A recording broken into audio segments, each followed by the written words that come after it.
As a courtesy to our speakers and fellow attendees, we ask that you please silence all devices.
As a courtesy to our speakers and fellow attendees, we ask that you please silence all devices.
Please welcome to the stage Akshay Sharma, Head of Pricing and Monetization at Miro, Karsten Holm, VP of Pricing and Monetization at Splunk, Janie Lee, Head of Product at Loom, and Allison Harmon, Head of Growth at OpenAI.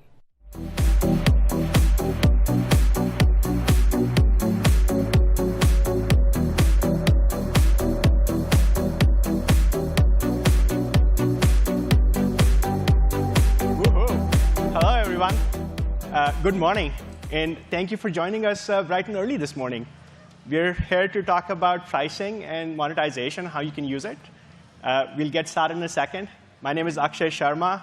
I'm Head of Pricing and Monetization at Miro. And then in addition to pricing, I'm the guy who really likes the product, so go telling people how to use it, even when they don't want it. So that's me. Let's just hear my co-panelists introduce themselves. Thanks, Akshay. Hi, everyone. My name is Janie Lee. I lead product at Loom, which is now part of Atlassian. Hi, I'm Allison Harmon. I lead growth at OpenAI. And finally, Karsten Holm. I'm heading pricing monetization at Splunk. Super excited to be here. I get to talk about what I love. So super exciting. Right. Thank you. Welcome. So we're going to talk about pricing and packaging. And I have a confession to make first off. I kind of got into this accidentally. When I was a consultant, I loved data, and I knew about semiconductors. And there was a project which needed someone who knew those things, and they couldn't find someone who already knew pricing, so they brought me in. But what that did was it got me amazing mentors who helped me learn about this, learn the ropes, showed me how to think logically about it, and how to apply data, thinking, outcomes, and that kind of thinking to do pricing. And I loved it, haven't looked back. That's also kind of the basis of what we are doing today. We're going to talk about what we have done, how we have thought about it. And the hope is that we can help you see behind the curtain a little bit and help you see how you can apply this in your own context. So it's kind of help you learn how to price rather than giving you a blind formula to follow. Hopefully, it's fun. We'll talk about it for about 20 minutes, and then we'll open up the mic for questions, so you get a chance to ask us questions on your mind as well. First off, I want to try and make you reset your mind about what pricing is. I call it, it's another product feature. And just like other product features, it changes what your customer's behavior is. And so you should think about it the same way and use it intentionally to drive growth, revenue, whatever else. But think about it more than something you set it once and forget it. It's an active part of your product, and you have to evolve it just the same as you do with other products or product features. And then pricing is actually also much more than the price level. There's the value metric. And if you're here at SaaStr, you all kind of understood identifying the best value metric is important. But there's a lot more things out there, and you should pay attention to it and think about them as well as you think about pricing. The underlying thing, why you should think about it, is my mental model saying, hey, this complex math, which my geek side wins out every now and then, forget it. But there's the left side, the green side. What benefit would a customer expect? And then the right side, which is the cost side. What is it going to cost them? And the customer is expecting that the green side should be much, much more than the red side. And in the red side, there's one part, the expected cost, which pricing influences in one or more ways. So as you change the green side, your product, your features, go-to-market, your marketing budget, discounts, you have to change the pricing side appropriately so that you can achieve the goals you want. And that's what brings me to my next one, which is how do you price? And we debated this internally in the group. The simplest version we came to was you have to figure out why you are doing it. What's the outcome you're trying to achieve? And a different outcome would lead you to a different pricing choice or a pricing model choice. If you're trying to drive user growth, you want the least friction. If you're trying to maximize revenue, you have to find the revenue maximization point. And there's a lot of tricks and trials that you do to figure out these things. But this is the mental model. What's the outcome? Am I doing the right things for that outcome? I'm going to give you one example. This is one which is less commonly used. When Miro was an early product, the outcome that we are trying to achieve was make sure the users love the product. And they figured out that user love happens when a lot of people come together on the Miro board and collaborate. That's when users get enough value. And so the first choice that was made was minimum 5 users in a paid plan. It seems counterintuitive. It wasn't to try and maximize revenue and force people who were a 1-person team buy a 5-people team. It was to set that threshold high enough that people, when they actually buy, they're getting value. It was a conscious choice because the outcome was users need to love the product. That would help get to product market fit. As the product matured, there were larger teams which are coming up. And they wanted more security. They wanted more features. And again, here, the goal was to scale the revenue in a healthy way. We wanted to make sure that the customers who need it get it. And so when we introduced the business plan, which had security features like SSO included in it, we set another threshold. We said 20 users minimum for the business plan. Because if you were smaller than that, you could pay us the higher price, but maybe you weren't getting all the value. And so you shouldn't be pushed into that. And that allowed product, sales, customer success also to align with the customer benefit. It was choices which were not short-term optimal, but were the right goals for the company. And then as Miro grew and we were scaling up, we wanted the product to be available to everyone. And then we did experimentation, and we figured out, hey, we can now reduce the limits down to 1 user without actually hurting any of our key metrics, and we can make this product available to everyone. And we already know the product is good, so that made sense. So this is how you can see as goals changed. We took the same metrics, and we changed what Miro did with our minimum user count. And this is not a very common thing that you think about, but you have to think about the whole package of pricing, and then you can figure out how to achieve your goals a little bit better. That's the starting. And I want to open this up to my co-panelists, hear how they've used pricing. Maybe, Allison, you have something to share? Yeah, so I think the key theme here is just the value exchange of pricing and then what your success metric is. At OpenAI, certainly our success metric at the moment is just like growth and adoption of the platform. The AI space is new, and we want as many customers, companies as possible to try it out. And so we, as many of you probably know, have set this track record of releasing something really intelligent, and then even as we improve it, kind of lowering the price. And the goal of that is, as we get more efficient at serving that, it yields more adoption within a company and across companies because they can serve that to even more people, which is a bit counterintuitive because you think as we increase value, you should increase price. But really, it's while we're trying to ignite the market and just get as many companies exposed to as AI as possible, that's what's made sense for us. That by no means always makes sense for every company. But in the same vein of you kind of scale and move your value and pricing levers with your different company goals. Yeah, I think to add to this is there's no silver bullet in pricing, right? So there's like, it really depends on what the objectives are, right? User adoption, value extraction, you name it. And you got to adopt or you got to change and customize your model towards that. And that's, I think, it's the main thing here. The other aspect, and I'm going to talk about it a little bit later as well, is kind of like really zeroing in on the metric and what is capturing customer value. The numbers you can play with, the metrics, things like that, are really, really hard to change after the fact. So being clear around how you want to capture value and having it a fair value exchange, meaning the customer agrees that that is also the way to capture value and reflects how they derive value from a product, is one of probably the hardest parts of this whole exercise. OK, let's move on to another topic, which is very fun. Janie? Sure. So I will spend a little bit of time getting into the brass tacks of you have a sense of what pricing and packaging you actually want to implement or might be good for the next stage of your company's evolution. How do you actually validate if it is the right decision or not? And I often get asked, how should I experiment or roll this out? And as you think about this question, I think the first question I ask back is, what are you trying to get out of it? Are you trying to validate if a completely new product or package that you're introducing has some product market fit? Are you trying to de-risk a really, really, really big change to an existing popular package that your customers already love? And I think what you do and whether you even experiment at all will be really dependent on what that question is. I think the second thing to think about is just the maturity of your product and your company.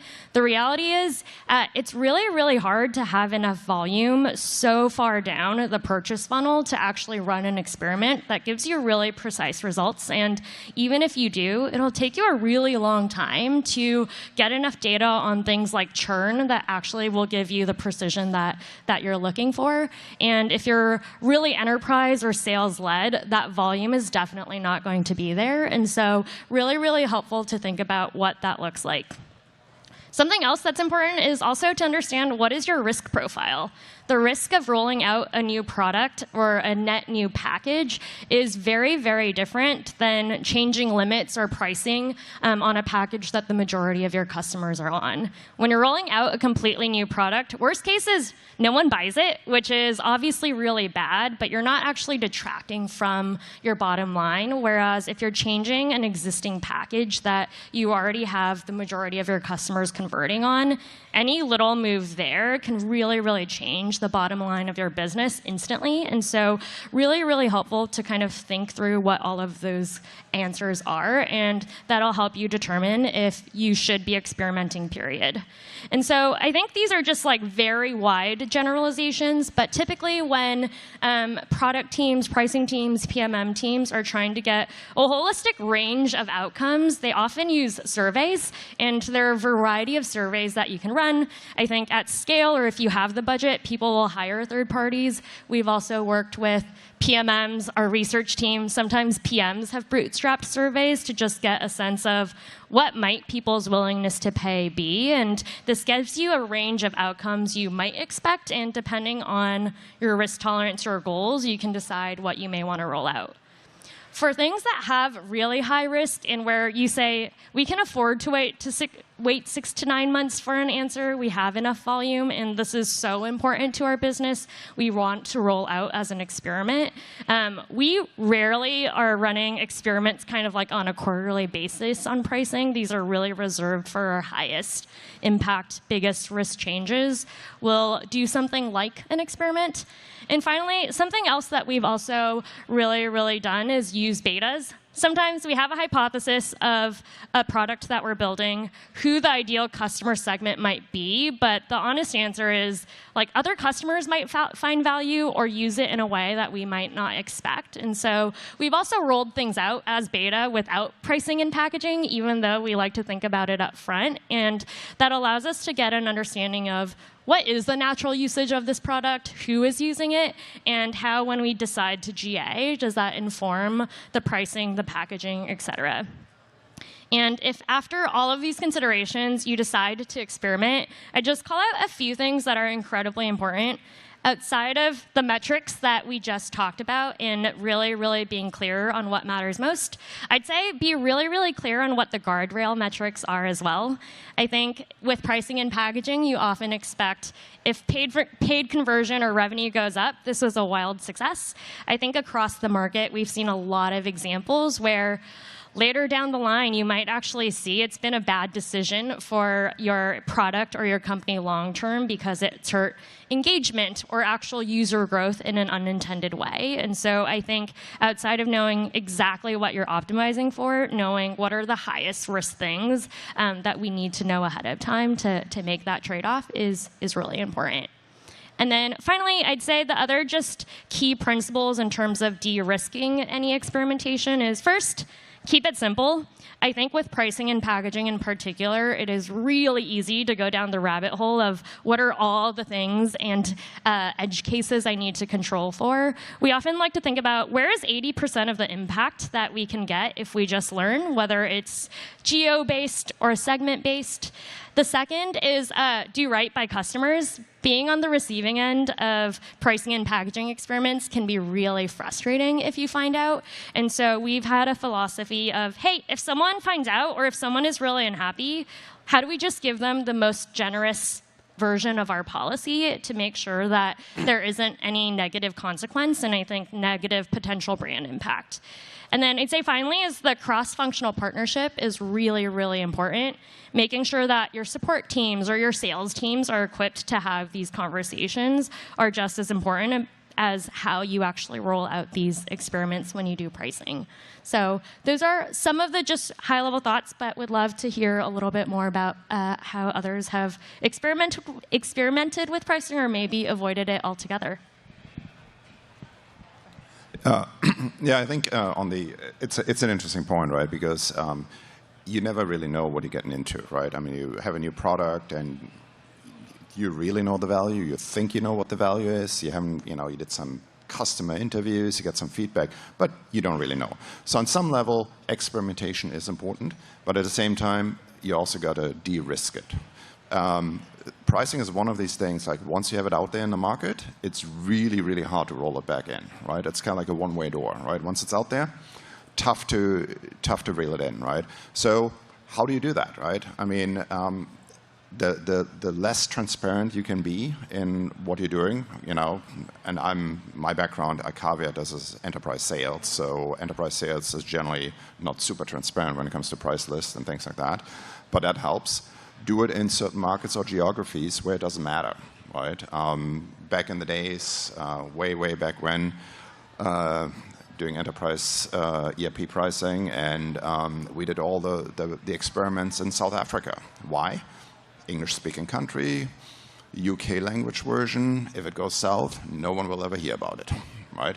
We may not have that opportunity here, right? But what's your South Africa, basically? Where can you do it where if it goes south, nobody finds out about it? At the same time, you learn, you have the right market, and you can get the right insights out of this.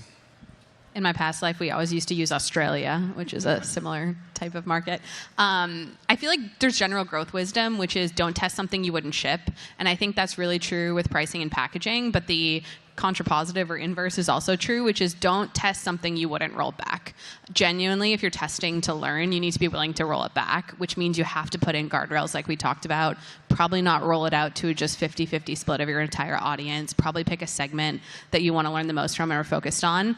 And really have a good customer comms plan with your support teams, your sales teams, on what they're going to say and how you'll migrate customers if you end up not shipping it. I've personally done those, and it is very hard but achievable, especially if you take a long-term customer-centric view. Be willing to let customers stay on legacy pricing, give them incentives, things like that. So if the learnings are worth it, it's extremely valuable, but I think you really have to ask yourself if you're equipped to invest the time. Yeah. And I think one of the things you have to de-risk is your own mindset. Experiments fail very often, and you'll get lots of unexpected results, good and bad both. One example at Miro was GIFs were very popular, and there was a limitation on free plans to play GIFs. putting a paywall there we thought would convert it a little bit. The conversion was very, very big. It was 15%. That kind of uplift was way more than the team expected. But the other also happens, and the failures happen much more often. The most popular features, which were the drivers of conversion from starter to business plan, they said, let's pick those 2 or 3 features and allow starter plan users to test them out, and they'll see more value and they'll upgrade. The reverse happened. The users thought that's all business plan is, and this is not good enough for me to pay the extra bump. So the conversion rates fell drastically. And this is very common when you experiment. So the de-risking is, as a leader, assume the mindset that failures will happen, and all of the de-risking and insurance you're doing, that helps you continue doing experiments and learning. That's more important than the success of any given experiment. All right. Let's jump on to one more topic. Carsten, you want to tell us a little bit about packaging?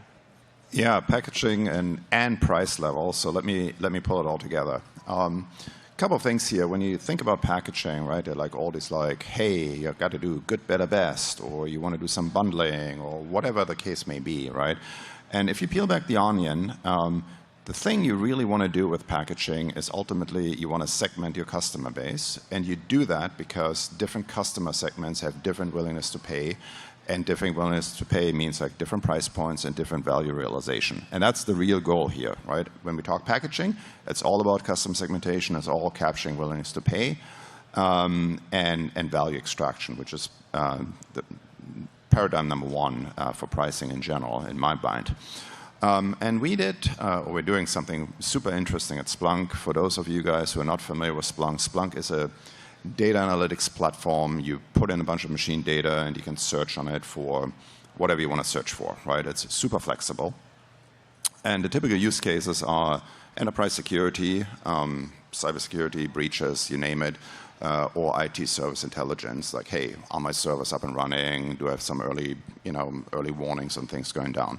And so we're selling basically a bunch of products. We're selling the enterprise platform, the Splunk platform, and then we have add-on sales, enterprise security and ITSI. And we have a different price point for each of them. So as a customer, if you want to buy IT service intelligence, you're going to buy the platform, and then you buy the add-on sale. So it's like 2 line items, adds quite a bit of friction to it in the sales process. And over time, we figured out, like, well, as people adopt these use cases, expand these use cases, they end up buying more platform.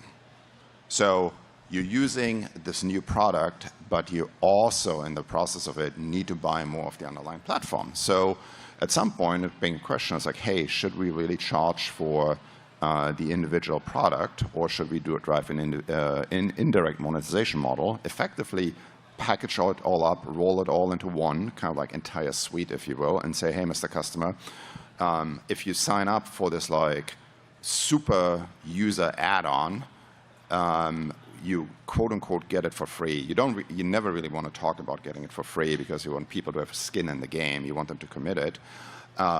And ultimately monetize it on the platform level.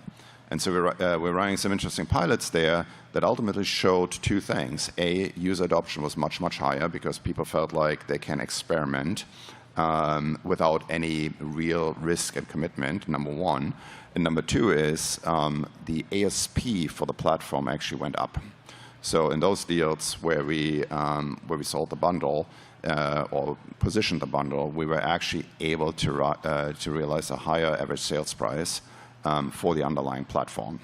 And so that's just one example that really shows, like, hey, how packaging can really help change the game, and also how, kind of like new, somewhat less obvious packaging approaches can help, change the dynamic of it.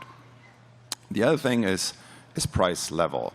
At the end of the day, right, we can talk about the academics pricing all day long. Sooner or later, you got to have a number, and there's a price list, and there's a product, and you got to have a number you got to put on the price list. And so that's where we have struggled with all day long. Again, caveat here, I'm talking about enterprise sales. By and large, it's much easier to lower prices than raise prices, right?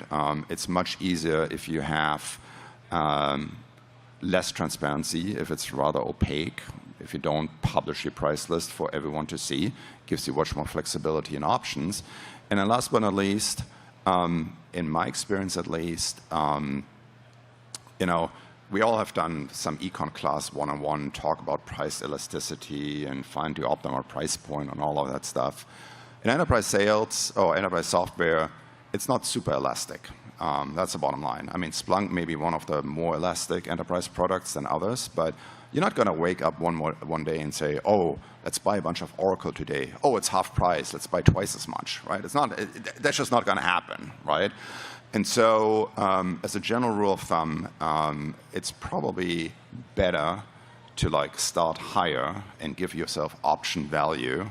You can always discount it away. You can always lower price points down the road than trying to circle the drain on finding the right perfect price point. So let me take a start. Another thing I would say about price point is I feel like there's a lot of general wisdom of you shouldn't change pricing more than once, twice a year. OpenAI has certainly done that many more times than twice a year. We typically launch a model and then weeks or months later launch another version of it that's even better and lower the price and then lower the price again. I think that really speaks to the speed of the AI market and innovation. And as we pointed out, they're always lowering the price. We are always lowering the price. We've yet to do a price increase. And so I think that that kind of flew in the face of the wisdom that I had coming into this role, where I was like, ooh, we can't touch pricing that much, and learned we actually can, but in a way that's delightful and value accretive for users. But for the average company, I would still caution not thinking that pricing and packaging is something you can change all the time. Even if you are lowering, most markets aren't moving as fast as the AI market is. Yeah, and I think to successfully, on the inverse, increase price, it is really, really important to demonstrate and articulate what that value is that they're getting associated with it. I think when you see examples of price increases gone bad, it's because of the messaging or lack of value that they're communicating. And so I think when you're increasing prices, a few questions to ask are, how do you actually let customers experience that increased value that justifies the pricing? I've seen really successful examples of trials, whether it's time-based or usage-based, that allow customers to see how much has the product improved and what is the incremental value that you're receiving. And so I think, on the other hand, there are successful examples of price increases, but what value that they're getting needs to be clear within, call it 2 seconds, to make sure that there isn't that immediate negative reaction from the customer in the market. Yeah. OK. I have one more question for you, and then we can open it to audience questions. If you guys have questions, there's mics, I think, somewhere. You can come to them. You guys mentioned don't change pricing too often. How often should they look at pricing and change it? Anyone? I think, on one hand, at least from a product perspective, we're thinking about pricing all the time. Whenever a product is being built, a new feature is being launched, the first question we ask is, who are we building it for, and which package should it go on? And so on one hand, we're thinking about it constantly at a feature-by-feature level. And then I think on aggregate, we are thinking about it all year, every quarter, even if we're not changing it. I think there needs to be something substantive that's changed in either the value, the customer base, and I think that looks different depending on the market you're in and how quickly that market is changing. And I think some are changing much more quickly than others. And then second, I think it's what is the nature and context of your business? Have your goals changed? And I think between answering those two, I think you land somewhere between very frequently quarterly to maybe once a year at most. Yeah, I'll give an overly opinionated answer that I'm sure people can disagree with, which is I feel like you can make tweaks and small or medium changes kind of as frequently as you want and as your business commands. But I wouldn't change your packaging, add a SKU, overthink something more frequently than every 1 to 2 years. I think that's when your goals actually change. Your customers might be changing. The product really changes. Even for us who really iterate really rapidly, ChatGPT Plus has been our ChatGPT subscription for over a year now, and so that's an example of something we haven't changed that I think I'm proud of, and we've been thoughtful about where and when we'd change that. But it has stayed the same in the market, which I think is the right call personally. Yeah, I'd like to echo that, right? I mean, we have made some minor, small price changes and changes to monetization models, but it was usually driven by some form of like external event, right? Where like, hey, the market has shifted, market dynamics are different now. Hey, people don't want to buy on whatever events monitored, but they, are really more like buy security, user in your SOC, whatever the reason may be. And they made sense at the time, but every single time it's a trade-off, right? Because whatever you change to, there's no linear correlation to the old model, right? So there are always going to be some winners and losers in this. The winner's going to take their wins. They're not going to, give you the excess value they generate and pay more. And the losers are not going to pay more because you change your pricing model, right? So at the end of the day, every time you make a change, right, there is a little bit of friction, and you better be sure to make it up in volume at the end of the day. Okay, thank you. I think we have an audience question. Could we have the audience question mic turned on, please? Hello. Okay. Thank you. Yeah, reducing pricing is a very good strategy for growth. Very smart. But how you measure that reduction versus growth or retention? Like internally, because you still need the cash, right, to grow. That's counter. The growth. Do you want to comment on that? Yeah, I can share what we do at OpenAI. So we track a suite of metrics whenever we make a change like this. One is revenue, unsurprisingly. The other is the other big ones are revenue per user and then usage per user, which for us on the API where we've done this most consistently is tokens.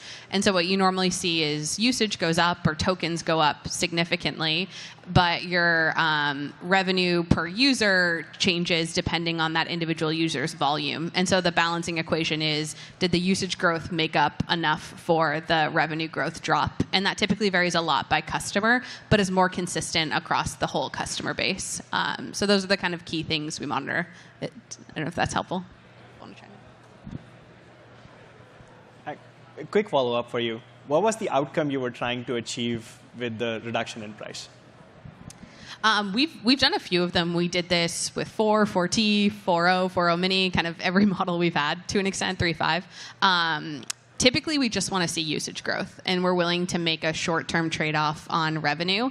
In some cases, they've both gone up, which is great, but we're really in a market where we want to get the technology in the hands of folks, and so the more use cases, the more usage, the better. There's obviously a balanced tipping point there, but that's been our philosophy to date. Thank you. Okay. Hello, do you hear me? Oh. Yes. So we're primarily a sales-led organization, and I was wondering if you have some strategies to de-risk decreasing pricing. Because, for example, I'm worried that if we decrease pricing and someone finds out, they would get mad and leave us. Do you have any strategies there?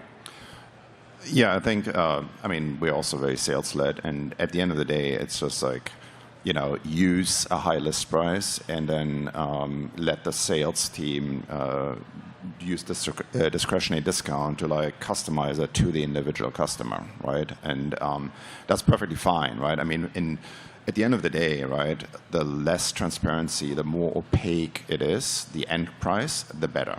Right? I mean, I just like, as much as you can control it and keep it, limited to that particular customer, the better, right? The other thing, generally speaking, if you wanna have a lower entry priced package or like an lower entry priced version of your offering, that's a good thing. Like blanket price reductions, you got to be really thinking hard and long about, right?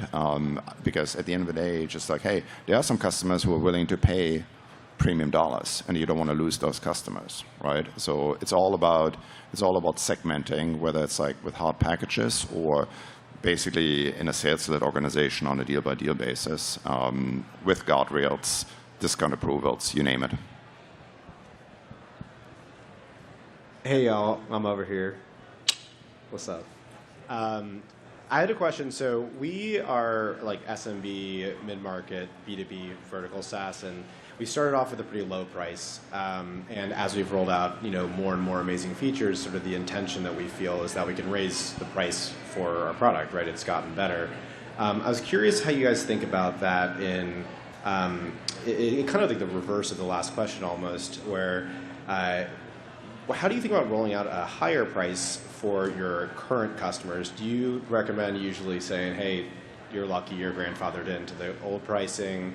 Or where do you draw that line of like justifying a price raise to your base versus just saying, hey, going forward, this is the new price. You're lucky that you got the old one.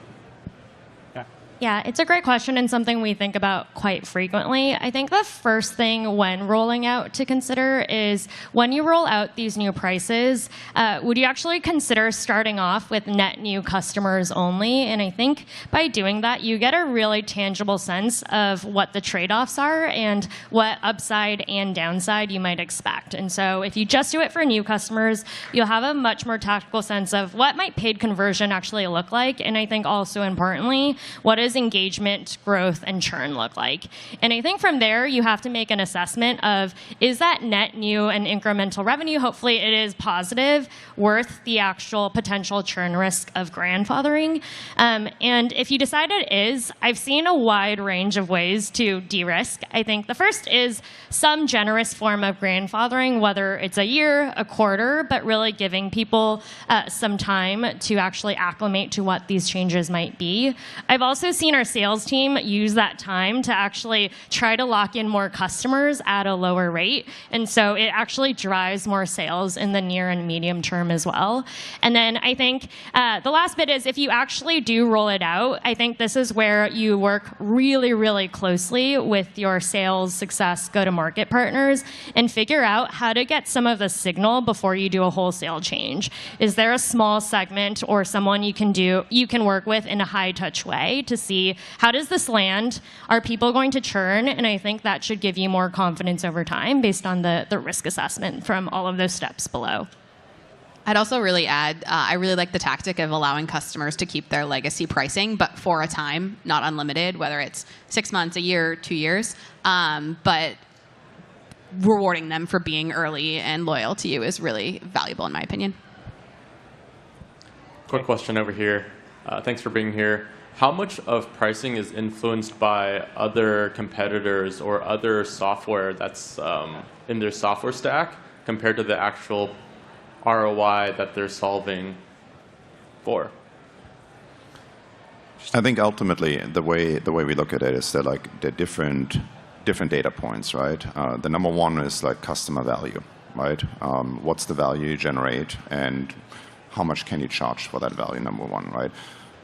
Limiting factors or guardrails is competitive pricing, right? Hey, if there's a substitute or something else, or I can do the same thing, cheaper, better, whatever, that's limiting your ability to charge a premium. And last but not least, that's a cost exercise, right? I mean, like particularly in SaaS, you have real cost, right? It was different when it was on-prem software, and it's like, 99% gross margin on every incremental sale. Yeah, exactly, right? And then both, like, I mean, like what we do, I mean, Splunk is very, very data heavy, OpenAI, very, very compute intensive. I mean, that's real cost, right? So don't forget about that, right? I mean, you can subsidize it for only so long, experience curve and all these concepts out there, but eventually you gotta make money doing this.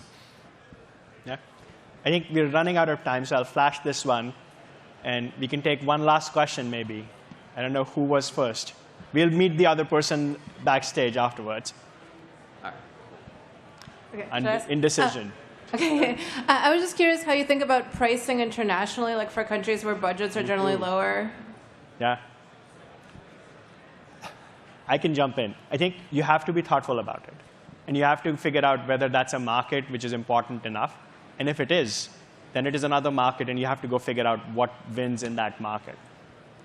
and it'll often be a lower price. If you're going to India and you're comparing prices which you started charging in the US, you won't get the same kind of success in India. And that's a trade-off you'd have to end up making. Most companies often discount significantly when they try and win the market in a low willingness to pay country. I'll add to that. If you can fence, that's kind of like the key thing, right? If you can like somehow say like, hey, pick India, there's an Indian country version, right?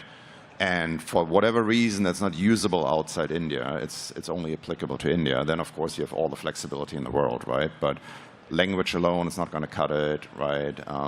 Currency is not going to cut it. There needs to be some real tangible, fensible functionality that is, just targeted at one particular market. Yeah. Okay. We are at time. One last thing you want to leave with the audience? Maybe, Karsten, you want to start this time? I think I love to talk about this, so please feel free to reach out with any questions you have afterwards. I think the key takeaway is, there is really no silver bullet in here, right? It really depends on what you do and what's applicable for your business and your objectives, and you got to tailor your strategy, and that strategy may change over time as your business changes, right? And that's okay, right? That's okay. So don't beat yourself up over not getting it right out of the gate, or need to make some adjustments as you go along. Yeah, I'll cheat and do two. One, I would say, is don't be afraid of pricing and packaging. Be willing to try things, pivot if they don't work, learn things. And the second is just be really customer-centric. The more customer-centric you can be, the easier the learnings and experimentation will go. Yeah.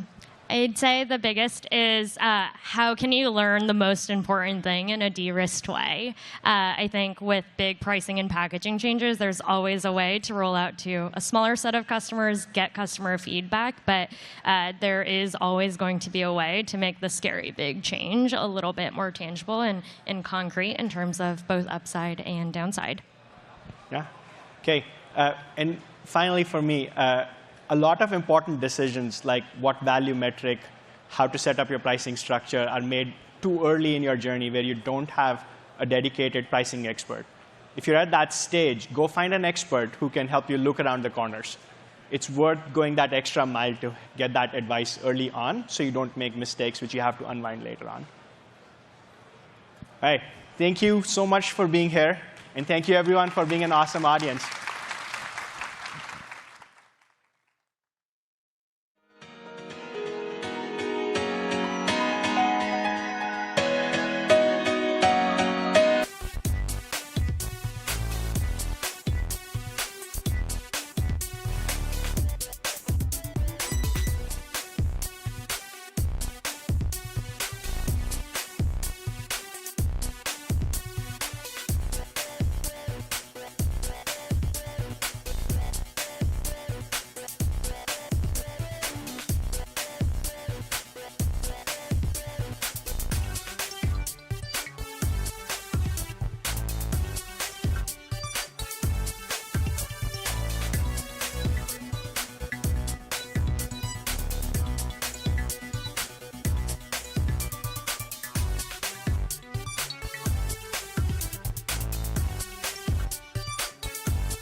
Ladies and gentlemen, please take your seats. Our show will begin in a few minutes.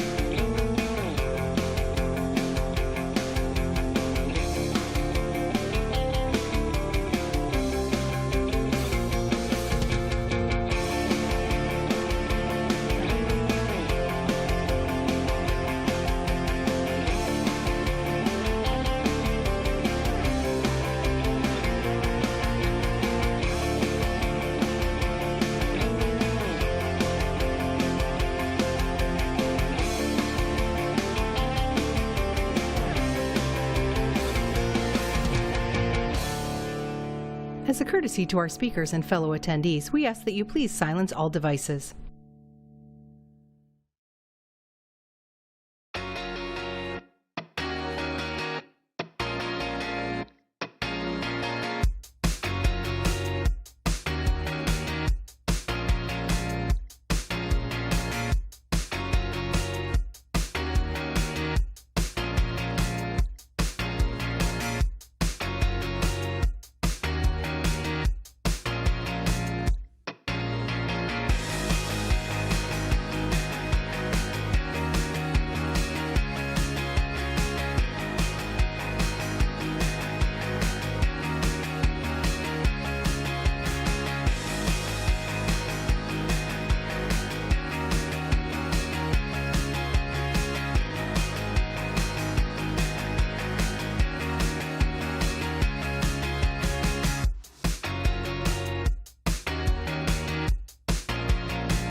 Being an entrepreneur is the perfect balance of patience and impatience. I've been in payments now for 25 years. It's patience and persistence. To drive one place to manage your financial operations, that's the mission. Customers start at 5% electronic payments, and within a year, they're at 70%. There's 6 million businesses in the US. All of them need what we do. My job is to unite the team to solve a problem that we know makes the world better. I come from entrepreneurs, the passion that came through my parents and grandparents. If you solve something that could be better, it's your job to make it better.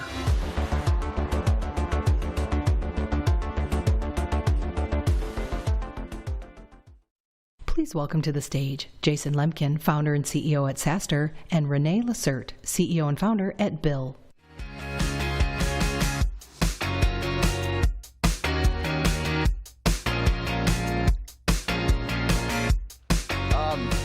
Hey everybody, thanks for waking up on day 3 here after the parties and the blurry eyes. I know I had a little trouble getting out of bed. But I'm here with one of my favorite entrepreneurs, CEOs, Renee Lacerte from Bill.com. Renee and I both started as founders probably at the same time, but we didn't know each other. But we started, when I started Adobe Sign, Echo Sign, that was just about when Bill started. And I thought I did terrible. Like you started in 2006 too, something like that? Yep. Started at the same time. I sold in 2011 accidentally. We were at $1 million a month, growing 100%, 120% NRR. I thought I was failing. Renee kept going.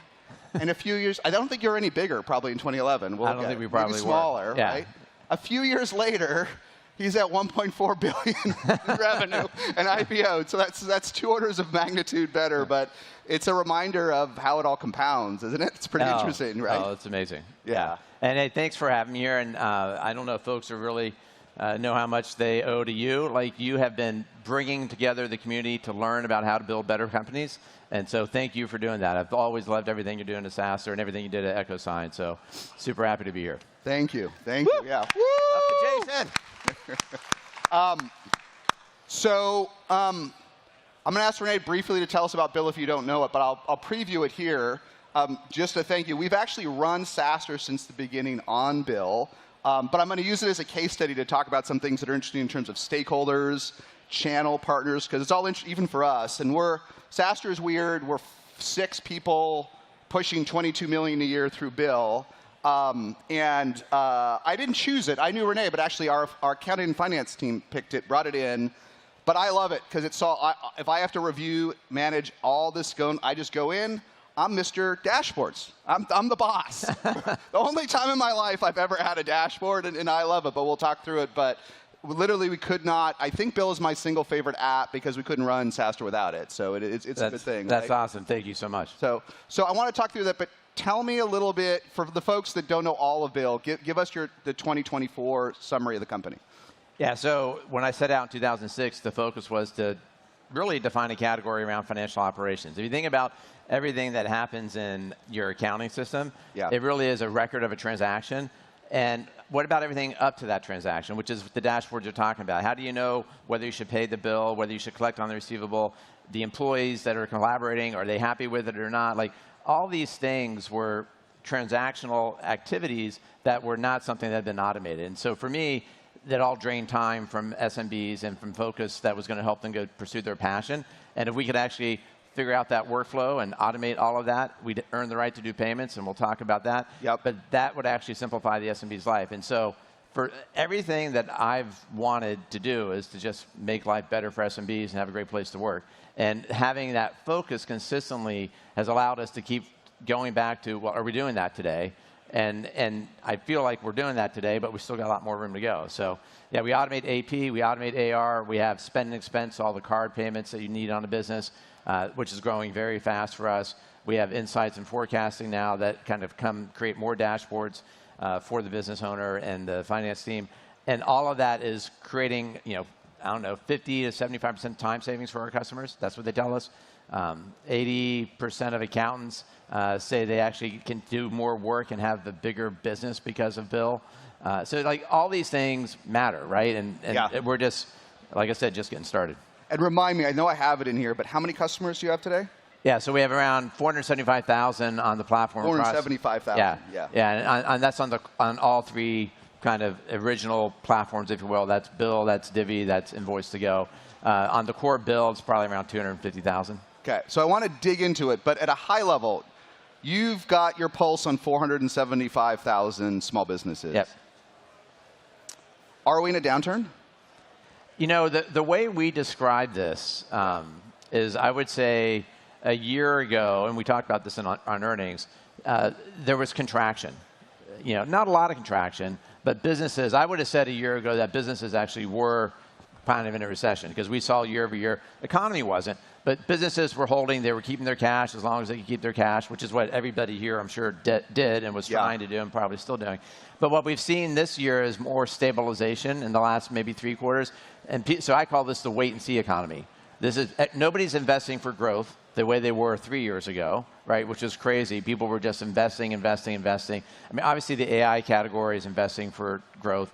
But all the other SMBs we see, they're pretty much like, they're flat year over year. Their spend per customer is flat year over year, which means that they're kind of waiting because there's money there, right? Yeah. People just haven't been investing it yet. But at a meta level, so I might be wrong on this, okay? Maybe it's because I'm the dashboard guy as a Bill customer. I think Bill's cheap. I think Bill, and maybe it's not true for your smallest customers because you challenged me, right? But I put Bill, Canva, only a couple apps that are so cheap compared to value, I actually honestly don't care what it costs, right? And maybe that's because of the amount we're running through versus headcount. But when you're cheap, and you can tell me you're not cheap, you can tell me, but if you are, shouldn't you almost be immune to some of these effects because it's so cost effective to deploy a bill? Like it almost shouldn't matter or little macro bubbles, shouldn't it? Well, I mean, the effect I was talking about was more the spend per customer. Yeah, okay, so we've grown customers, right? And so in that sense, we are immune. Like we keep adding customers, roughly 45,000 a quarter. We've been doing that for a while. Like that's very consistent growth for us. So I think what we see, like, we aim to provide a lot of value. So if you say we're cheap, I'm happy that you've got a lot of value out of it, right? We look at pricing on a consistent basis, and we are trying to maximize adoption in. And typically what we find is that once people are on it 90 days, that's when they start seeing the real value. You've been on it now a number of years, and so then that creates even more value, right? And so our goal was to get people in on subscription, and we'll talk more about that later, and then earn the right to do these transactions, which then allow us to make more money. So we make more money on all the spend that you have, not just on the subscription fees, right? And so we're managing our gross margins across all of it, and we feel good about the gross margins we have. Obviously, from time to time, we raise pricing, but the focus is making sure that we're creating the value that customers need, and that's what creates word of mouth. I get it. And we'll get to that in a second. It's an obvious point I missed. Since so much of your revenue does come from transactions and related, you might not have the same macro sensitivity to the core subscription price, but you're going to have a lot on transaction. If things are going good, stuff's going to be flowing through the system, but people are nervous. The variable piece is going to be highly tied to macro issues, right? Yeah. Just the spend, right? I mean, when there's high inflation, then like this conference costs more this year to put on than last year, then we got more spend. But when there's kind of contraction and people are, then you end up saying, well, we're not spending as much. So we are, dependent on the macro, and that's something that you have to plan for because not everybody understands it. Okay, one question I want to ask on Bill, just on us as a customer, and then we'll dig into some other stuff. The different stakeholders. So those of us that have done enterprise all get that there's multiple stakeholders. There's the person at the top that literally gets emailed the dashboard, doesn't even log into Salesforce. Right. Just gets, all they care about is the pipeline report. Right. There's the folks in the middle managing their team, and there are folks at the bottom of Salesforce pulling their hair out because they have to input data, right? There may be some of that at Bill, right? Because somehow I'm Mark Benioff in our little company. It's a gift for me. I log in. It says I have to prove these 10 expenses. If I want, I can look at the invoice. I can see the history. If I trust them, I'm in and out in like 4 minutes. This is why it's my gift from heaven for me, right? Yeah. But there's other stakeholders, right? Yeah. Then there's folks in our management that have to deal with it. And then there's folks that have to manage the vendors. So is there different NPS for the segments? How do you think about, what are your learnings in making them all happy? Yeah, there definitely are different satisfactions and work streams around the NPS across each of those stakeholders. I think the first thing I would say is that, for the smallest businesses where it's owner operated, the mobile phone ends up being the dominant source of how they manage all of their activity. And it's very simple, like you said, like you get up and do stuff. When you get a little bit bigger, let's say it's 20, 50, 100 transactions a month, then you probably have an accounting person that's actually in bill every day, right? And then that's the fourth stakeholder. It might even be probably outsourced. It could be outsourced. Right? It could be an AP clerk. It could many times it's an office manager that's actually taking the documents in and getting it into bill.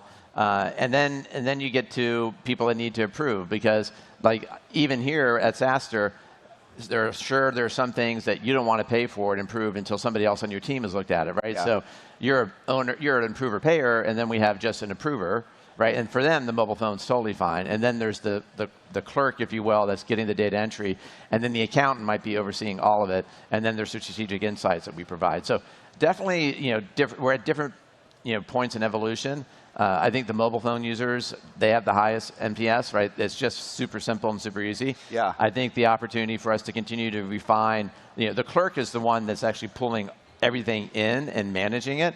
And there's just always more we can do. We use a lot of AI. There's a lot more we can do on it, right? So and you have to pay attention to each of these stakeholders because it's a different experience. And how do you so it's just when you have multiple stakeholders and you can have different levels of satisfaction with the app, it's hard for the org not to focus on the ones buying. Yeah. because well, okay, the classic AE at inputting Salesforce data ain't buying, and whether they like Salesforce or don't, or want to use HubSpot or Pipe, it doesn't matter. It just doesn't. It's hard to, and you can push your product team. How do you, as a founder CEO, how do you get folks to focus on the other stakeholders? Yeah, so it evolves over time. So when we were small and renting a house in Palo Alto. I see folks, Mark, who worked with me back then. Yeah. We were in a house, right? And we all did customer support, and we all actually were connected to the customer and every stakeholder because you're all doing it together, right? As we've grown, and there are times when we haven't been as connected, but as we've grown now we have programs across the company to get employees connected to customers, and that's how you see the stakeholder experience, right? Yeah. So we, of course, let all employees use the product themselves. Hopefully they get all of it. But I think you have to create programs at our size and scale. You just have to. And that's what we're doing to actually create that connection. Well, that is, just for Insider, how many employees at Bill? We're 2,200 now. 22. And how do you get all of them to use Bill, experience Bill, get in the mind? A lot of folks give up. No matter what they say, they give up. It's Bill, right? Well, I don't think we have all of them using it. I would love all of them using it, but I think anybody in product management is using it. Anybody in engineering is using it. The question Everyone is in engineering uses Bill? Yes, but I'm not sure how much they're using it. They might just be using it for 1 or 2 bills a month, whereas like I use it personally for everything. And there's a lot of activity.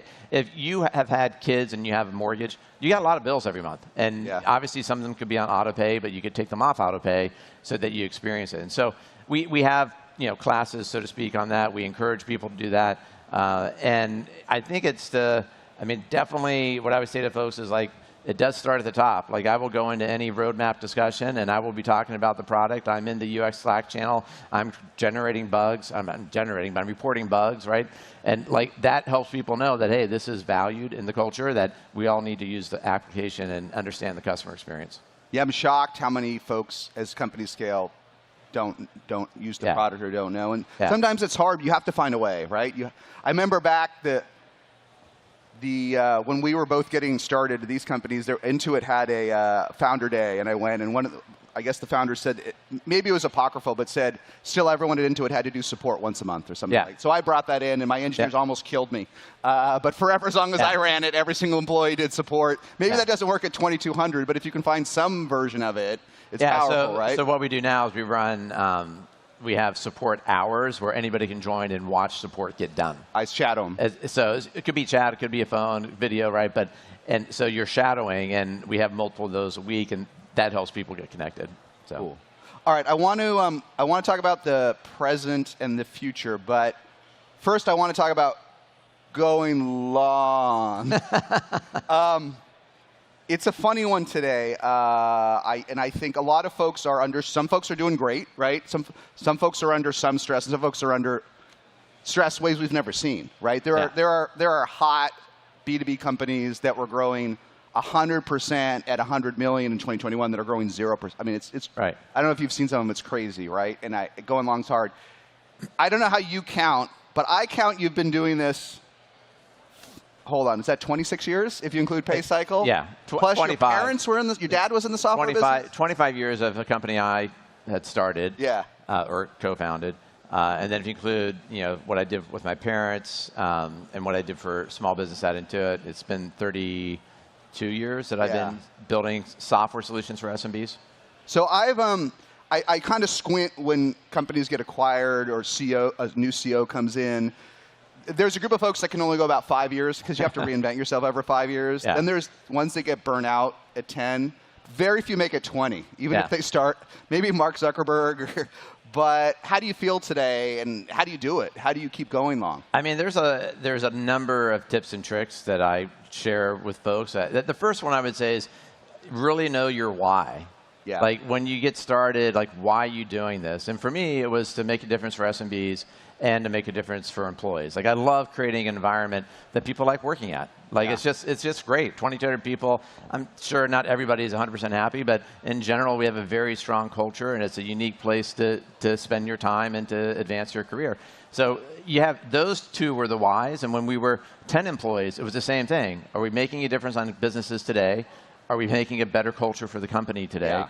And so that never changes. I would say that's the first thing. The second thing is there's multiple ways to set goals. And when I was at Intuit, the one that was dominant was something called SMART goals. So specific, measurable, achievable, results-oriented, and time-bound. And I never liked that because it was bottoms up. And I read a book, I don't know who gave it to me, but it was called Hard Goals. And hard goals are heartfelt, animated, required, and then difficult. And I like it hard, so I put an extra D in there. You can figure out what that stands for, right? And so the hard goal and knowing your why, I'm never done. Like, I'm never going to be satisfied having achieved my goal. I feel very proud, and I'm very happy with what we've done. But, like, no, do we have the highest NPS score that I would like to have? No. Like, there's always something to go do. And so when I focus on that, it's like, well, I like the people I'm working with because we built the culture, so I would enjoy that. And then, we still have the same why to go after. And so those two things become motivations. Now, then I would say the other part of balance, I would really bring to, you got to take care of yourself, right? Like, we've all seen this when you fly. Like, if you have kids next to you, they tell you, put the mask on yourself before you put it on your kid. And I think I was 12 years old when I'm like, wow. Take care of yourself, right? Because every parent would want to save their kid before themselves, and yet you can't save your kid unless you take care of yourself. And so for me, just like understanding what are the things that give me energy every day. So exercise every day, that gives me energy. I eat well, that gives me energy. I listen to music, and a lot of times it's by myself, just listen to music.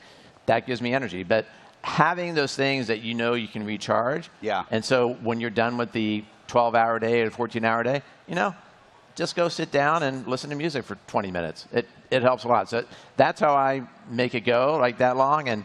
And I think it's, being rooted in the why, having hard goals and being satisfied. Being constructively dissatisfied is a good thing in life. And sometimes people think, well, you're dissatisfied. No, I'm constructively dissatisfied. I don't let it grow on me, but like, no, I can always do better. And that's great. Yeah. I think I may have my bill history wrong. I should have gone on the Wikipedia page. But I think roughly there might have been 2 inflection points. It might have been like 5 or 6 years until the whole network came together so that the product was seamless. And then maybe another, I'm guessing, 2015 or something like that. It took a while, right? Yeah. And then maybe another 5 years for payments and all of that to come together. I want to hit the second part in a minute, but that first part, did it take like 5 or 6 years for Bill to click? I know you got millions in revenue, but it took a while for this vision to get there, right? So how did you see it and sustain it when it didn't, it was a 6-year journey to build the network side of the business? Yeah, and now it's 18 going on 20, right? And I mean, sometimes I'm asked, which is a similar question, like, when did you know you had something? Yeah. Right? This is a question all of us as founders have, like, when do you know you got something special? And I happened to be back home visiting my dad, and he, I was getting ready to go do the demo conference. Remember demo in the day? And so I gave him. They won't, but I remember. Yeah. So I did my demo for him. Yeah. And I've been telling him for 2 years what I was getting ready to go do, right, and what I was working on. And when he actually saw the demo, and he didn't cuss much, he said, "Holy shit. You're solving all the pain points I've had for the last 40 years running businesses." Well, at least you made Dad proud. Yeah, well, but that helped, right? Because he was an entrepreneur, a serial entrepreneur, a parallel entrepreneur. He had done many businesses. And so when it's like, okay, well, now I just have to stick with it. Because he was a visionary type person. He could see product innovation. So now, like, when we went to our first customers, they're like, I don't need that, Renee. Many of our first customers, some of them are friends, which probably is the way most of us get businesses on, is you go to your friends, you go to people you know. And so they're all like, no, I don't need that. I got a solution. I'm like, well, could you just try it for me? I'm like, okay, I'll do it for you, Renee. And then 90 days later, like, I had no idea how fucked up it was, right? And that was a constant theme. So, so when you know that you're doing something that doesn't get done before, then that's how you keep going, right? Yeah. And I would say there was an inflection point once we probably had, maybe 10,000 customers. We could start to see something happening, that the network was growing. That's probably about the time that we added the network capabilities, because to get started, we just sent checks out, right? And we just sent ACH. And then we're like, okay, now we need to make it easy for the ACH to come in, so let's create the network. And so when we started seeing the virality of that and how easy it was, well, then we knew we had real value, but it also would take time. So then, fast forward, that probably was, let's say 2012, something like that. Fast forward to 2017, when, okay, the business is starting to scale. probably 2017 was 50 million in revenue or something like that. And we had a network that was $1 million or more. And we thought, well, let's start adding payment capabilities. That was always the plan. And that created the next, and we got that, launched by going public in 2019, early days. But that created the early, inflection point. And like I had one, there are many fun days in running a company, but to be on a public earnings call, and to be public and to say, we grew 300% year over year. That was a fun day, and I knew I'd pay the price later because you can't grow that fast forever. A lot of AI companies are going to learn that today. Maybe it's a different slide, but I won't go back. I'm going to risk going back. Can I go back? Yes. I'm going to skip ahead to 2 and go back to 1. But this network, you can define it for us, 7.1 members using Bill to pay each other, right? Tell us about it, but more importantly, we talked about how long it is. It a moat? Is it a soft moat? Is it a deep moat, a wide moat? Is it not? Like, moats in B2B are kind of interesting because I didn't used to think they exist, but they do exist, right? They're just not always impenetrable, right? Yeah. So is it a moat, and how do you think about it as a moat? I mean, I definitely believe it's a moat. It's the thing that got me most excited about the business. So sometimes, everybody does, sometimes I get asked, do you sleep well? I always sleep well. But when I don't sleep well, there's usually a few nights a year when I'm not sleeping well, there's some problem. Usually it's a problem that could either be the kids or business, right? There's some problem that needs to get solved. When I don't sleep well, I think about other problems because I do like problem solving, and that other problem will be sleep. So something going on at PayCycle in 2004, I started thinking about this problem. And one morning I woke up because I was like, why am I doing this the same way that my grandfather did 60 years ago? Literally filing cabinets, signing a check, and paper that was never in the right place. It was just so frustrating. And I started answering that question as I was going to sleep, came up with this notion that, wow, the cloud, nobody called it the cloud back then, right? The cloud would enable 2 entities to see the same transaction from their perspective. So, and the reason I did buy the URL from Mark Benioff is because I can say, here's your bill, and you can say you're paying the bill, and for me, I'm getting money, and you're sending me money, right? It's 2 sides of the same coin. And so the network was always part of what we wanted to do, and it always became part of the, the database design, the workflow, all of that was from the beginning. We know we're going to go there, but when? That's going to be a different time. And so I think the moat part is that it takes time. Businesses just take time to adopt. Yeah. I don't think businesses are like consumers where you get 100 million TikTok users in whatever period of time that they got it in, right? It's just businesses are thoughtful. And the other thing to think about is we move people's money. I sometimes give this example. I can talk to employees about really hard things happening in their life, and we will hug each other, and they will cry, but they won't be angry. Yeah. We screw up one payment, and customers are angry. And as a business that moves money, you have to be prepared for that, right? And so the network, this is part of the moat. We have to do that exceptionally well. 1% of GDP goes through Bill. 1% every year, right? $1 trillion has been moved on the platform in the last 5 years. That's crazy. A lot of money going all over the place between people we don't know that we have to do safely, securely, efficiently, fast, all these things. And that's the moat. It's all together, right? But the network is a part of that because 7.1 million means that when you sign up today, there's a chance that your vendor is going to be there. And that you don't have to worry about figuring out how to pay them. They're just part of Bill. Yeah. And so we can go on from this, and I should know this. If I try, I don't even know who competes with Bill. I've been a happy customer for a decade. But imagine I wanted to go to another vendor, right? What would happen, and they don't have a network? How much switching costs would there be? What would happen with all these hundreds of vendors that SaaStr is plugged into? Because small businesses don't have people. Yeah. They don't have change management people. They don't have IT teams. So how much work is it to move on or off a platform like this? It's like the size of the moat, right? I think it's a lot. I mean, there's a number of things that now you've been on us for 10 years. It's all the vendors you've ever paid. It's all the documents you've ever had. I think I blow my brains out to move, but maybe I'm wrong. Maybe I don't know. Well, right? I mean, all those the documents, and so our mission statement is to make it simple to connect and do business. Yeah. And when I blow out the word connect, it's connecting with your documents, with your employees, with your suppliers, with your customers. All that connecting is just part of a transaction, and you've got 10 years of history. And that's a hard thing to walk away from. You can leave, but then you got to go build all that up again.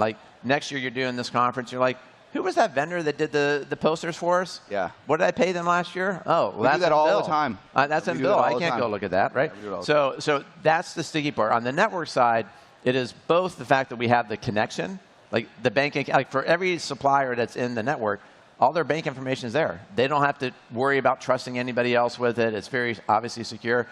The part that I think becomes a moat competitively is we move money and it's regulated and we do it well. I don't know any of our competitors that are actually regulated that know how to, like we have regulators in our shop all the time. Oh, yeah? Yeah, and it's gonna be more. Like that's just the way regulation goes, right? And generally, I would say regulation's good. Is there too much on some things? Probably. But in general, when we have an auditor come in from the state of Texas that says, we had another fintech company get burned with this type of fraud, how do you guys protect on that type of fraud?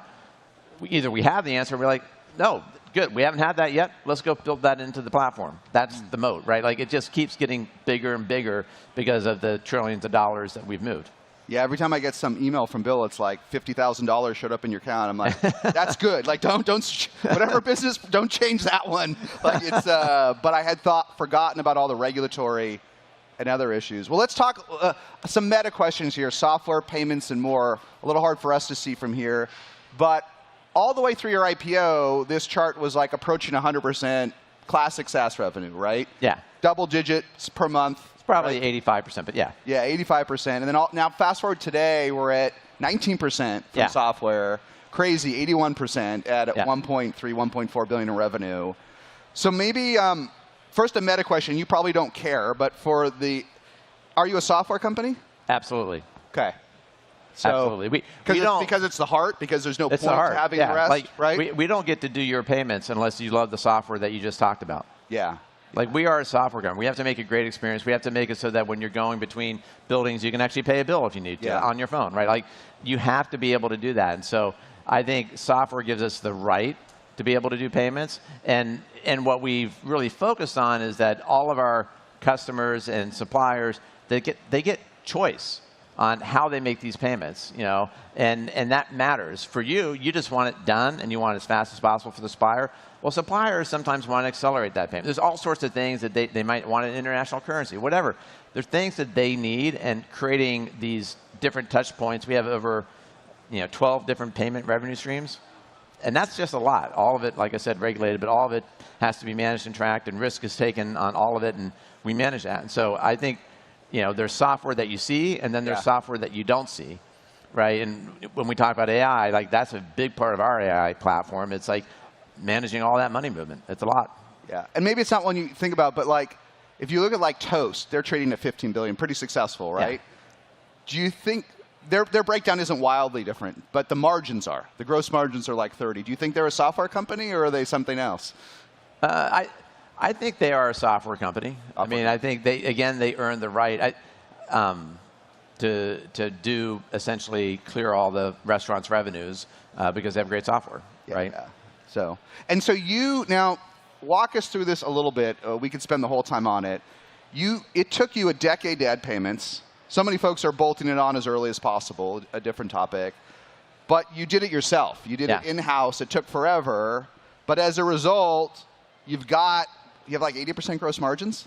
Yeah. Right? Shopify's like 50, Toast is 30. Yeah. So I should understand the trade-offs and how it works, but can we go, because no one else has 80% gross margins that I'm aware of that's doing what you're doing. What's that? Which sounds like a software company. Yeah, it almost, I should know the answer. I'm embarrassed to say I don't know that, but no one does that. So what does it take to truly own every dollar of this revenue, right? Well, I mean, I think the first thing, if you step back to 2004 and 5 when I was ideating, and 6 when I started, the first thing I realized is that in order for this to be simple, our SMBs that were going to be customers, that I couldn't make them do any work to connect their bank account, right? Yeah, even that's a headache. I had to be able to feel comfortable that we could take the money from you, because you can do it once, and then we could throw it all out to all the people that you're going to work with, right?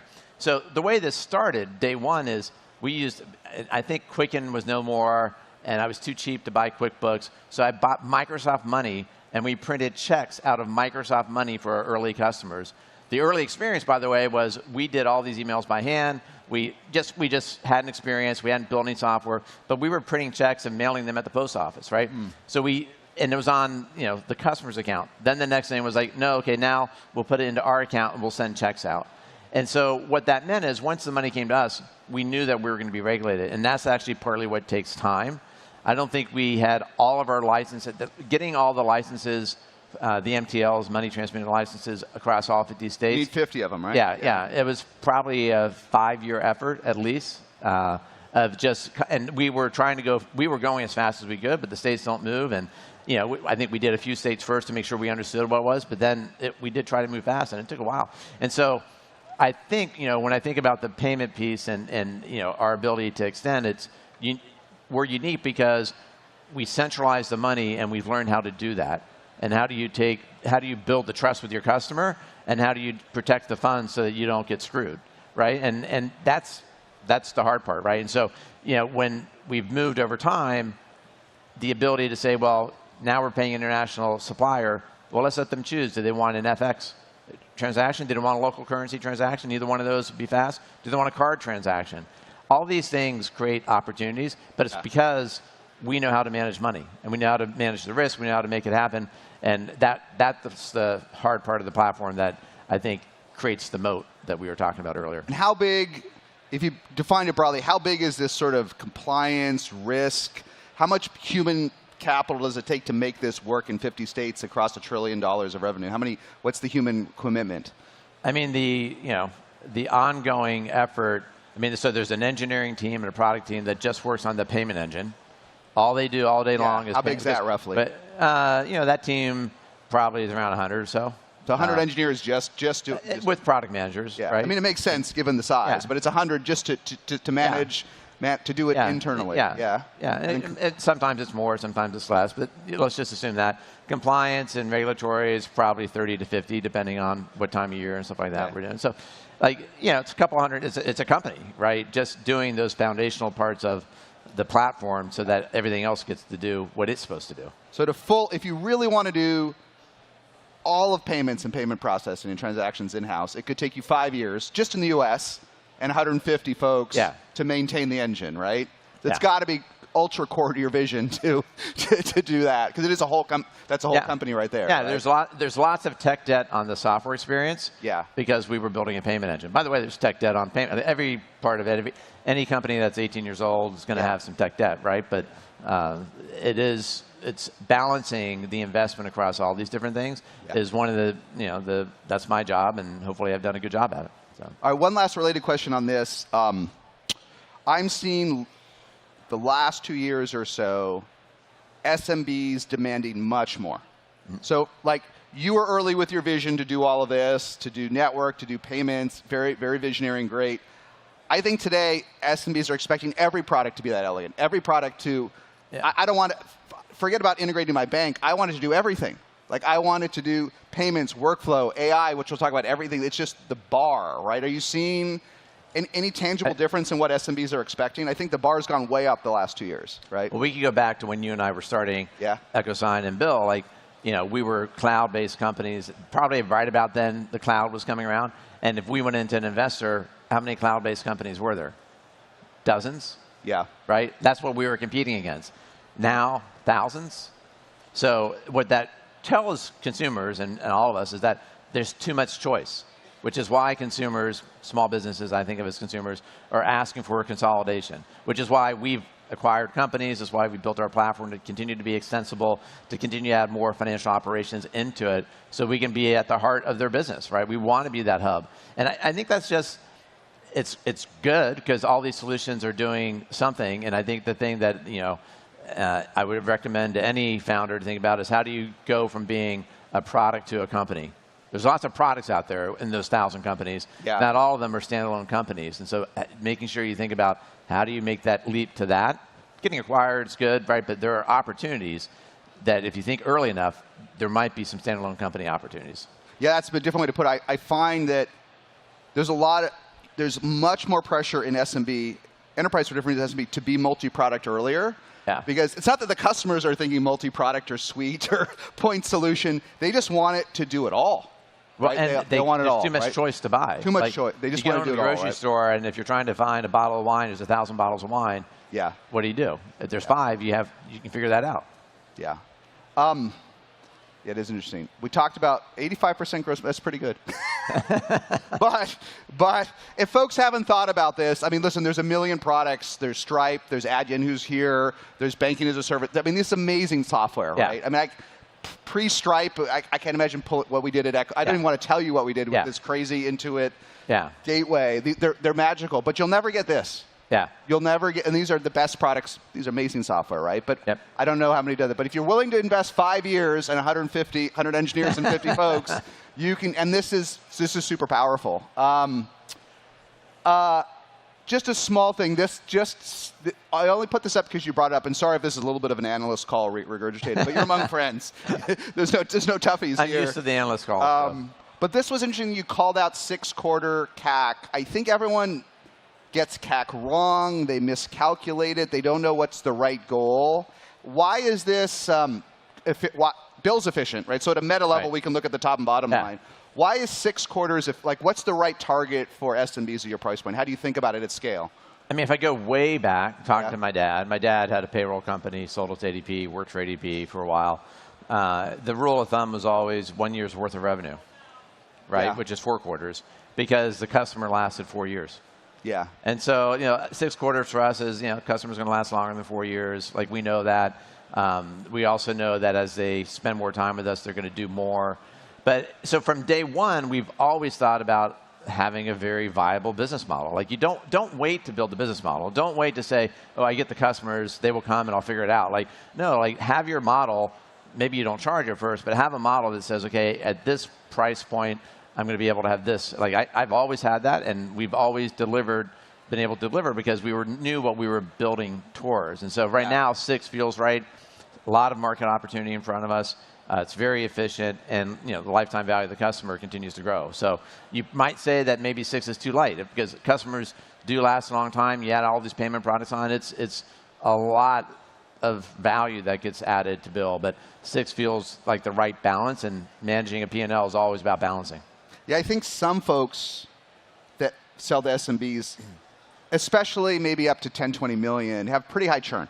High churn. And you're public, so I'm not asking you, I don't know what you disclose or don't, no pressure, right? But I don't know what your logo retention has to be pretty strong for SMBs to sustain. You can have up and down with transactions, but if the logos aren't staying 3 or 4 years, you can't do 6 quarters, can you? Yeah, no. Yeah. So what we've shared is that we're at 86% logo retention. 86%? Yeah. And it's really that Well, that's approaching the 90% enterprise Well, and level, it's that right? first 90 days. To your point, like you were talking earlier, like if somebody uses it, well, then we're golden. Then it's longer then it's better than 86, right? But first 90 days, we have high attrition because they haven't adopted, right? Yeah. And then we get them on, and then it becomes stickier and stickier and stickier every day that they use it. Well, I find most public companies exclude those customers. There's usually an asterisk and dagger that says 86% excluding customers that leave in the first. I think the majority actually do it that way. Yeah, well, the way we measure it is at the end of our fiscal year, how many do we have a year later? Well, that's the right way to do it. That's the 86%, right? Yeah. But if we were to actually exclude those customers, we actually would have higher because those customers are some of the ones that attrit, right? Well, that's the answer, and I should have known that. I'm guessing for SMBs, 86% top 1%. It is. Yeah. Top 1%, right? Yeah. That's what I get wrong. Okay, one just small question. I want to make sure we have time for the other ones. But another little bit of hubris with folks that sell to SMBs is they get too caught up in TAMs. 33 million SMBs in the US, 134 across the world, whatever the numbers are. Right. But the true TAM's often smaller, right? And now you're sitting north of $1 billion in revenue. How are you thinking about what are the learnings of the real TAM and how to think about it at this scale? I mean, the TAM continues to expand because of the ability for us to add more and more products and services that fall into the financial operations. Yeah. So TAM's 2 things. It's customers and then it's products, right? Yeah. And so we've been able to make both grow. I would say, though, that our core customer TAM is day one is 6 million businesses that have employees. Yeah. Right? And that hasn't grown. we could grow it internationally to I don't know, I think 35 million that have employees internationally, right? So, and I do think you need to be a little bit bigger, have employees for it to have that value that you see, right?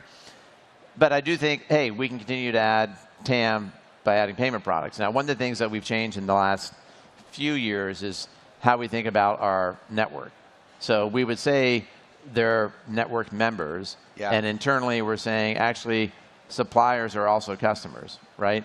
And the reason being is 30% of our core bill revenue comes from suppliers that are making a choice about a payment. So we need to build experiences for them. We built an experience, which they gave a choice. But like, if you think about that, well, 30% of bill core revenue, have we allocated 30% of the teams to focus on that? Like, we haven't yet, right? And so, but that's a way for us to continue to expand the TAM, because if you're anybody who's connected in our network, having an opportunity to become a full customer of bill, that's a great opportunity. Using any of the card products is a great opportunity. Using any of the international payment, like, all these things are things that, invoice acceleration, we have a new product called invoice financing that's in alpha beta that lets the supplier say, you know what, I don't want to wait for Jason to pay me in 45 days. He always pays in 45 days, but I don't want to wait for that. I'm going to actually get paid now by Bill, and Bill's going to take a fee for that. Like, there's so many ways to expand the TAM, and our job is to think about, one, going after the original TAM, which is the customers, but then expanding it so we have more opportunity to serve. So let me ask you a related question. This is something I'm trying to learn in real time right now. I'm asking the best. Is there, as you get to bill scale, so okay, 33 million SMBs in the US, nominally, you've got 500,000 customers roughly. Yeah. Right? Okay, so that's only 1.2% penetration. But are there, do you hit, like, maybe not headwinds, but higher density? Is it harder past a certain point to just penetrate TAM, or is it not harder? This is because on the one hand, I'm looking at a lot of SaaS companies that are hitting 9 figures and struggling. And a lot of them have 10, 20% market share in their core TAM. Yeah. And they're feeling like, you know, I can do it, but my CAC's going up, it's getting harder. Other stories are the opposite. So I don't know, I'm relearning this lesson today when there's headwinds just because of penetration. Yeah, right? I mean, I have one of our board members, the lead director, Pete Kite, started CheckFree, so the original consumer founder, CEO of CheckFree. And I remember him like 3 years ago saying to me, you know what, you can't predict tipping points. Can't predict tipping points? Right. You know, you only see them behind you, right? Yeah. And so the reason I say that is, like, on the core bill platform out of employers, it's 3% of, you know, so 3% of 6 million use the core bill. All the value that you talked about at the beginning, 3% of businesses have that. Why? Why is it not 97%? That's the question I'm asking. Yeah, exactly. And so you have to keep building solutions and distribution. We'll talk about that, right? You have to have different ways for customers to come in. But I believe there will be a tipping point when it's just like, oh, that's what everybody does. I think the network's part of creating that tipping point. Like, when if you signed up with the network on day one, there was nobody that was already there.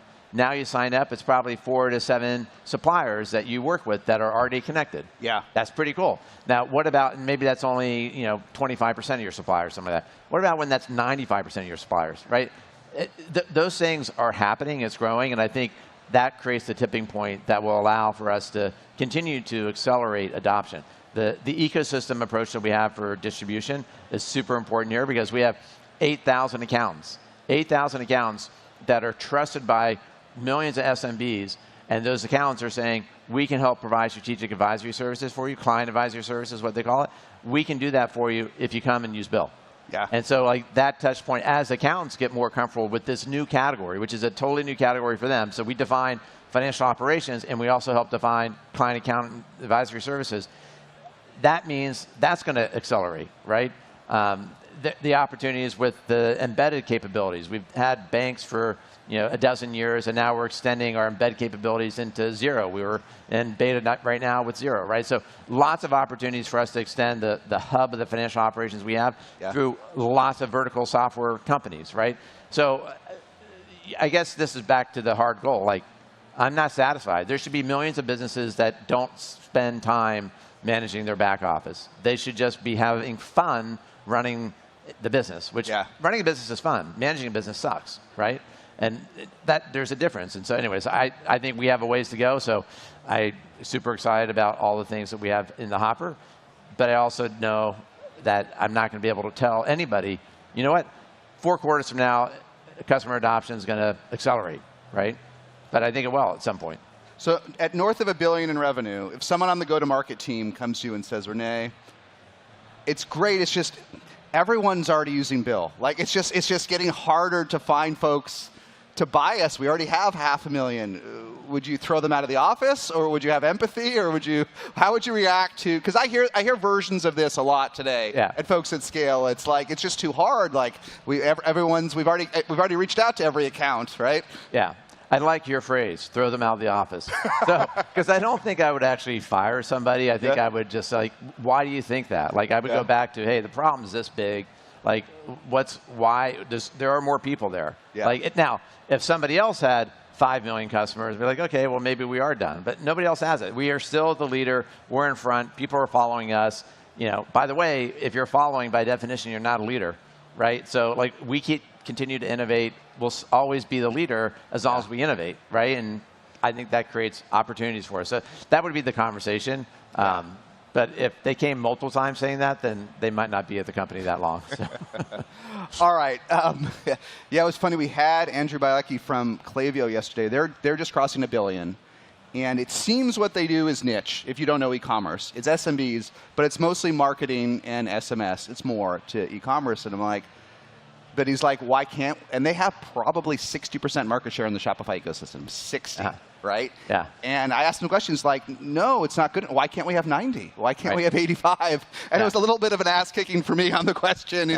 I guess you're right. I mean, it's like people that say you can't get more than a certain amount of market share just don't want to win their market. Yeah. They just don't want to win their market. And you should try to win your market in software, right? Yeah. You should try to win it, right? Yeah, yeah. Well, I mean, we've seen this in other companies, any of the 7 mega caps, whatever you want to call them. I mean, they have all of that market. I mean, competition is good. I think we all want there to be more competition in some of those companies. Just smaller than you. Yes. Yeah, There's plenty of time. Okay, maybe just a couple. Maybe I'll just pick a few things. But one small thing. You guys bought Divvy a while back, right? We knew them a little bit. Founders, old SaaStr fans.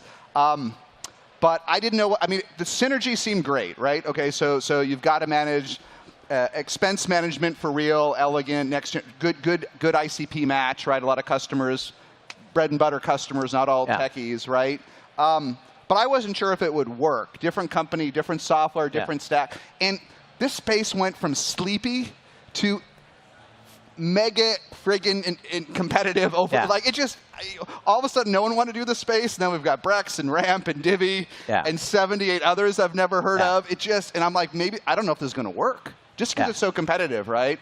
But not that we can all squint and see your numbers. It has worked. Yeah. Right? In fact, it's like your second act in some ways, isn't it? Yeah, it's a huge part of the growth. So how do you make, why did it work? How do you make like this kind of thing work, this acquired second act, and we could spend half an hour on it, but what are the top takeaways from this? I think one of the advantages that we have at Bill is that all the bills are inside of Bill. Yeah. And so when we started to see these companies pop up, we're like, do we have customers paying any of those people? And we could see customers paying all of them. Yeah. And then we could see that most of them were using Divvy at the time. Oh, you already saw it. We saw it inside the platform. You knew of all the vendors. And then we went and talked to those customers. Yeah. And we talked to customers that used all the products you mentioned. And what we consistently heard was from people that use Divvy is like, that's the best solution. And so that became easy for us to say, no, we're going to go do this because it fits with financial operations. And I think they lead with software. A lot of it about workflow, budgeting. These are things that matter for our customers. And so we obviously got together and have been super happy. And it's been a great. Blake and the team built a great company and lots of great value added across the customer experience that they have. And now inside of Bill, like it takes time. Like I think sometimes, maybe in hindsight, I might have wanted to have everything seamlessly fit together like a glove day one. And it's a big acquisition. It does fit together seamlessly now, and it's awesome. And we have over 11,000 customers that are joint customers, growing over 4,000 in the last year. And the spend and expense platform that used to be Divvy, now Bill, it's growing exceptionally well. So roughly 30% year over year. And it's because it's got the same bones as we got. Like we're going to be managing credit in that business is super hard. And we've, again, AI. Like, super hard, right? This is how you do it, right? We're using the platform. We got data, obviously, across the entire platform to leverage. So I think that gives us an advantage, and I think distribution matters. Like, if you think about it, there is a lot of excitement around the category, but the category is still less than, I don't know, 75,000, 100,000 businesses that are using the product. It's pretty small in the grand scheme of things. It's pretty small.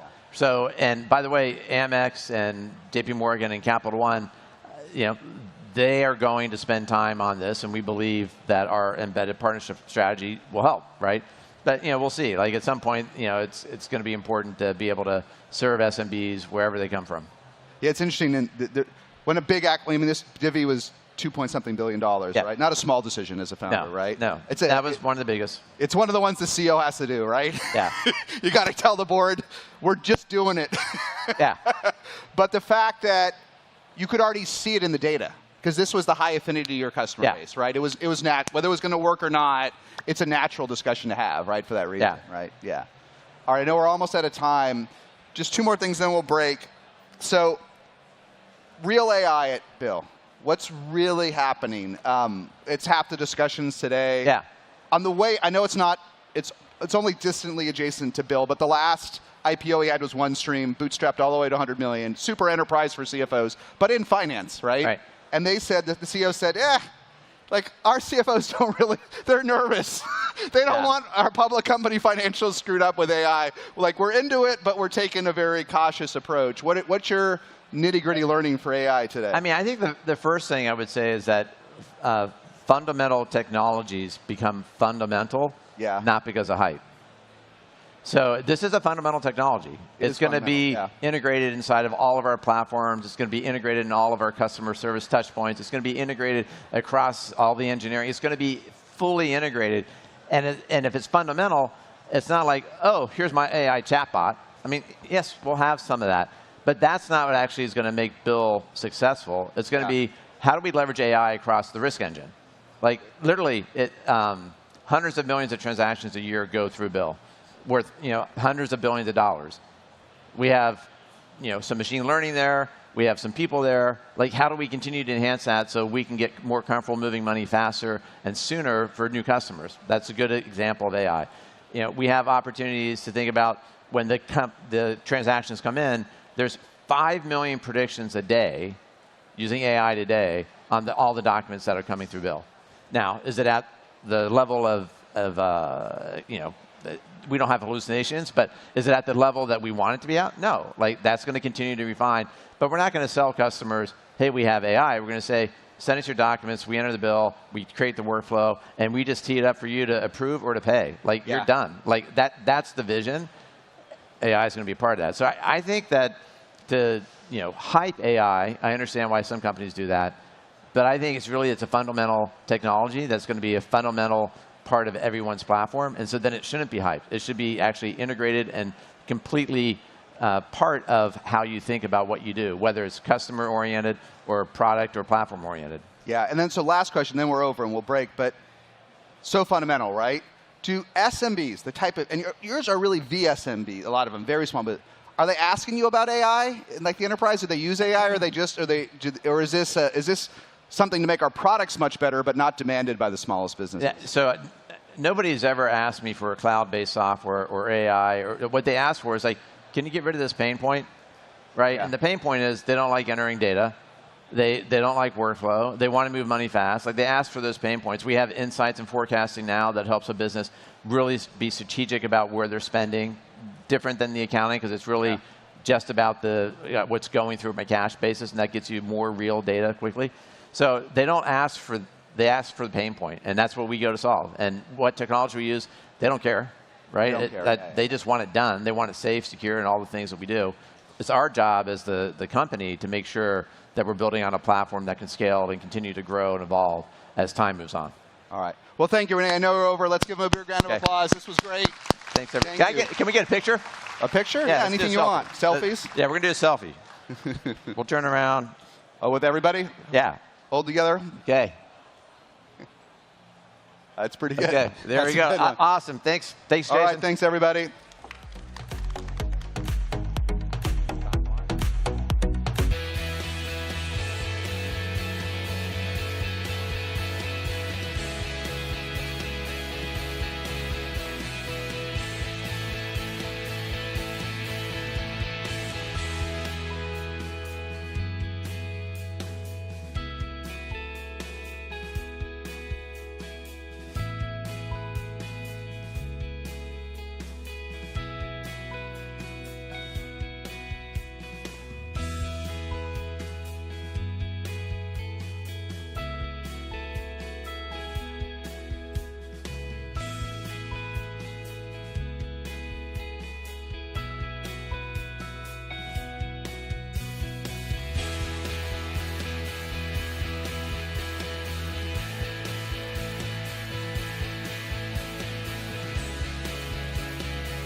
I'm in fintech because I want to make the world a better place.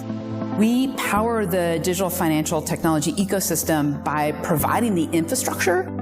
Our goal is to help create groundbreaking experiences that were once impossible. My journey into products started because I fell in love with customers. Find ways to bring those problems alive in an organization, getting them to be like, wait, hold on a second. That's what they're struggling with? Let me tinker with that for a minute. Hundreds of millions of people use Plaid. We obsess over every detail, every facet of a user's financial journey. It is constantly evolving. It's a job that is never done. And I love that. Please welcome to the stage Jen Taylor, President at Plaid, and Karan Anand, President at Brex.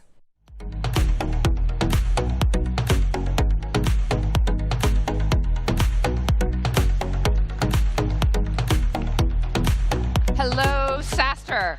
I'm Jen Taylor, President at Plaid, and I'm joined by my compatriot, Karan Anand, President at Brex. I apologize, you didn't get any hype reel. We're going to have to find a way to close with your hype reel. I need my money back. Where's the Brex branding here? So, I am wearing a T-shirt, though, Brex, so hopefully we get some PR. But well, good to have you. So our focus today in this course, this conversation, is for the two of us really to have a conversation as really sort of leaders within the context of the fintech space, helping our customers pioneer their journeys and explore new ways of working to work faster and more efficiently. I personally, so my background is I come from a history of product and marketing. I've built my career over the course of the last 20 years, really focusing on the needs of the customer. And I think that's very much, created and grounded my product philosophy, which is fundamentally our job as product leaders and as executives in these innovative companies is really to bring the perspective of the outside in and really to be the people that are helping identify the most interesting and most critical problems to solve, and then really think about how do we partner with the organization to bring these things to life. It's building on that very similar background. Grew up in the big company, big tech, Microsoft, 14 years, Facebook, Meta now, for 7 years, and then Brex. You come in and bring all that learning into like a much smaller, high-speed company. But interestingly, similar to Jen, your role, at Brex I get to do both product and run business, so it's sales, marketing, customer success, in addition to running everything product, which kind of just strengthens the same concept, which is our job is to bring the outside-in perspective and make sure that the product is delivering to the expectation that the customer, the competitive landscape requires. So yeah, our job is essentially a bridge to do that work well. Yeah, and I think part of what got me so excited as we were preparing for this conversation is that we both sort of share this mission and this mandate to think not just about what it is we're building, but really the whole customer around it and the experience that they're going to have really from the point of awareness all the way through the experience with the product. And I think for me, that's been sort of the anchor of how I've thought about it. Same here. I think that bridge analogy that just goes forward, which is there's so many decisions, so many choices to make, especially as a lot of you are also building out both the product roadmap. You need to balance the customer needs. You need to figure out the financial constraints. How do you juggle all of those? Is basically seeped into how your product philosophy evolves, which is ironic. Like, why would you worry about product roadmap in the context of fundraising, financials, customers, competitive landscape, and they're more intertwined in product building than you would imagine. So I think hopefully next few minutes we get to shine a light on that. That's awesome. Great. So I think I want to just sort of pick the conversation up on a word I have definitely said like 20 times in the last 3 minutes, and I think you're keying in as well, which is customer. Yes. So how do you approach bringing the customer into that process? And I'm not going to use the very over-abused phrase customer obsession, because I think a lot of people translate that into, yes, my product teams are talking to customers. And when you dig deeper, you realize, oh, yes, they read a report from somebody in the sales team saying, oh, this is what the customer wants. But I think one of the things, I think Facebook did that in a very different way than Brex. I want to highlight like two very contrasting examples of large-scale consumer business versus a fintech business. At Facebook, we would eat data for breakfast, lunch, and dinner. We wake up, first hour, most of the leadership team is just dashboard obsessed. We would look at trends and like hundreds of metrics, different cuts. And when you're at a scale of a Brex, which is both enterprise and fintech, and you don't have like billions of customers, you have hundreds of thousands, you have the luxury to go a lot more qualitative to build empathy. So I think good contrast is, you can be customer deep in the DNA. You don't need a ton of data. If you have data, that's amazing. But it's really important that every individual in the company, not just your salespeople, not just your CEO, everyone is having some airtime with the customer, live conversation at some cadence. And we record every customer conversation on a Gong call or a Zoom call and replay that for the whole company as frequently as possible. And I think that repository is deep in the DNA that there is no concept of you're right, I'm wrong. It's like customer's right, let's listen to what they're saying. And it's now just ingrained. So we start the breakfast is data dashboards, and we end the dinner with a customer dinner. So you're getting a very well balanced meal. I know. It's like all the food groups right there. I joke that customers over dinner is helpful because wine and feedback goes better than oatmeal. So. Yeah, no, and I think for me, part of what I think has been interesting about the opportunity that we have at Plaid, and then also I think similar to the world that you have at Brex and things I've seen previously at places like Facebook and Cloudflare, is the diversity of customers, right? The ability to have an opportunity to talk with smaller organizations and larger organizations and use that as an opportunity to really kind of step back and like squint and try to identify like where are the common threads, and then what would the implementation of the solutions to solve that problem in the ways that they need, in ways that would build on top of each other, be powerful. So on that note, Jen, obviously you've done a lot of big company, interesting, big scale companies. Yep. Are there 2 or 3 philosophies that you hold dear on when you're building product? Yeah, I mean, I think the first for me is experiment, experiment, experiment, experiment. One of the things that they talk a lot about when they talk about product management and stuff like that is you got to have a vision.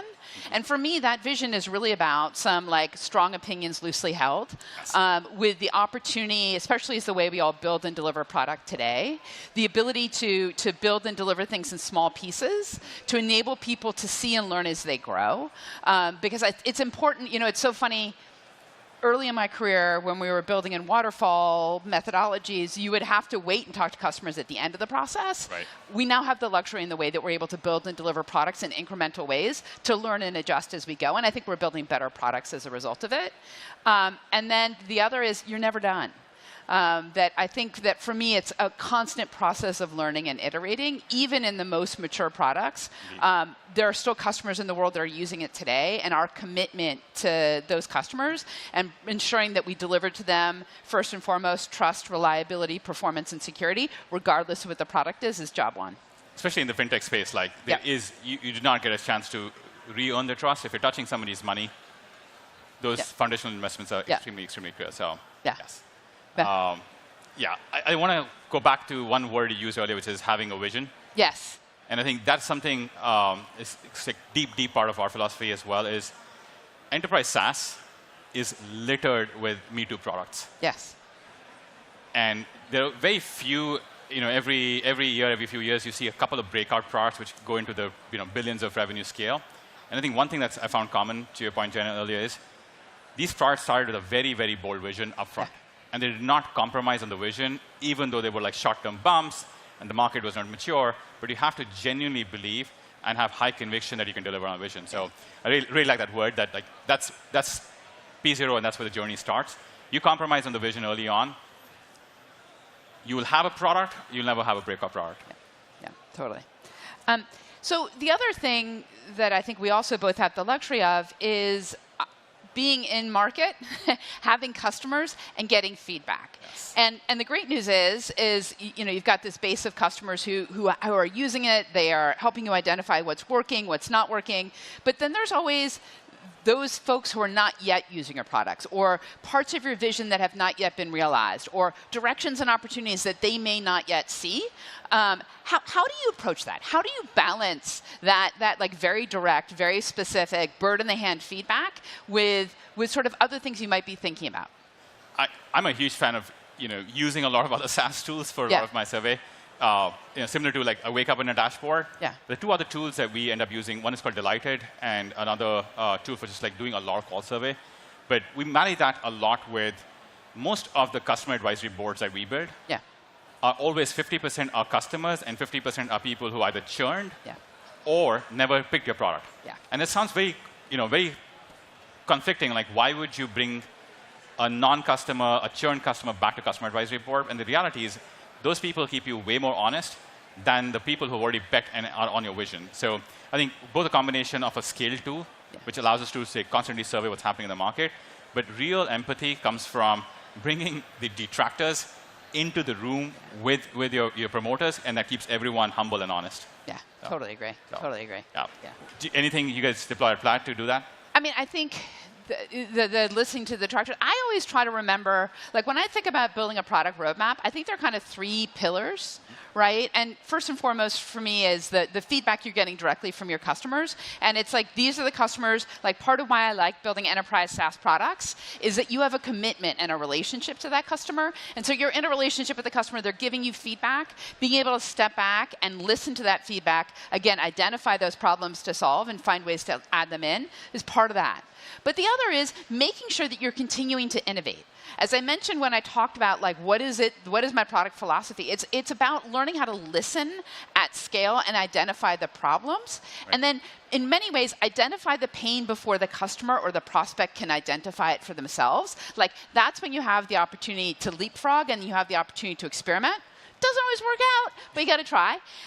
And then the third pillar for me, and probably the most important, is what I call trust, which, as I mentioned just a moment ago, is just like, as I mentioned, we are in a relationship with our customer and offering and making sure that whatever they are using in our product portfolio today, first and foremost, we're delivering performance, security, reliability, and building and extending that relationship of trust is really job one. That's sort of a non-negotiable. But a portfolio approach to a roadmap means, depending on the segment, the market, the age, those things are going to vary.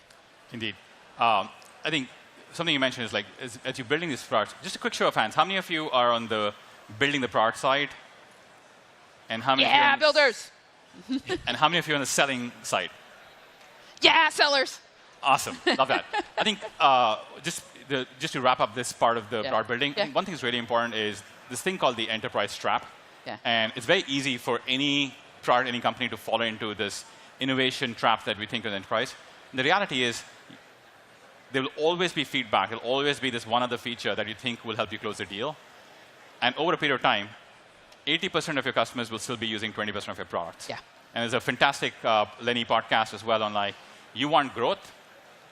Don't look for like this next shiny little marble that will come and like unlock growth and features for you, because it very rarely does. What really drives growth is the core 20% of the product, which is why most of the product vision was built and what people adopt. So I think that's the part which is customer feedback loop is very critical, both from the sellers bringing that feedback in, but also try to avoid the trap of just one more feature will help me win more market. That's very rarely true. It's interesting, too, when you realize that there are moments to sort of leapfrog the customer expectation. Like we had this recently, the gentleman who runs our identity team was spending a lot of time with customers and realizing that, like, obviously they care about making sure the users are secure, but they also want to streamline authentication. And of course, he had a huge roadmap of things that are on tap to be delivered.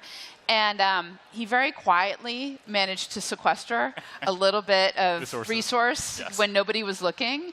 And what I love about that and the process is that was really the birth of our new layer product. And the thing that has been fascinating about that is to see how, as we delivered that to market, just the immediate fit. And the way I credit him to being very thoughtful and strategic internally, not like not letting go of his commitments, but more importantly, his passion, his commitment, his vision to really listen to those customer problems, bring them together. And as a result, he's delivering a product that has fundamentally reshaped the way some of our customers are thinking about onboarding, and we're seeing great awareness and attach. I love you got to leapfrog, because if you just ask customers what they want, they'll tell you the pain point now. Yeah.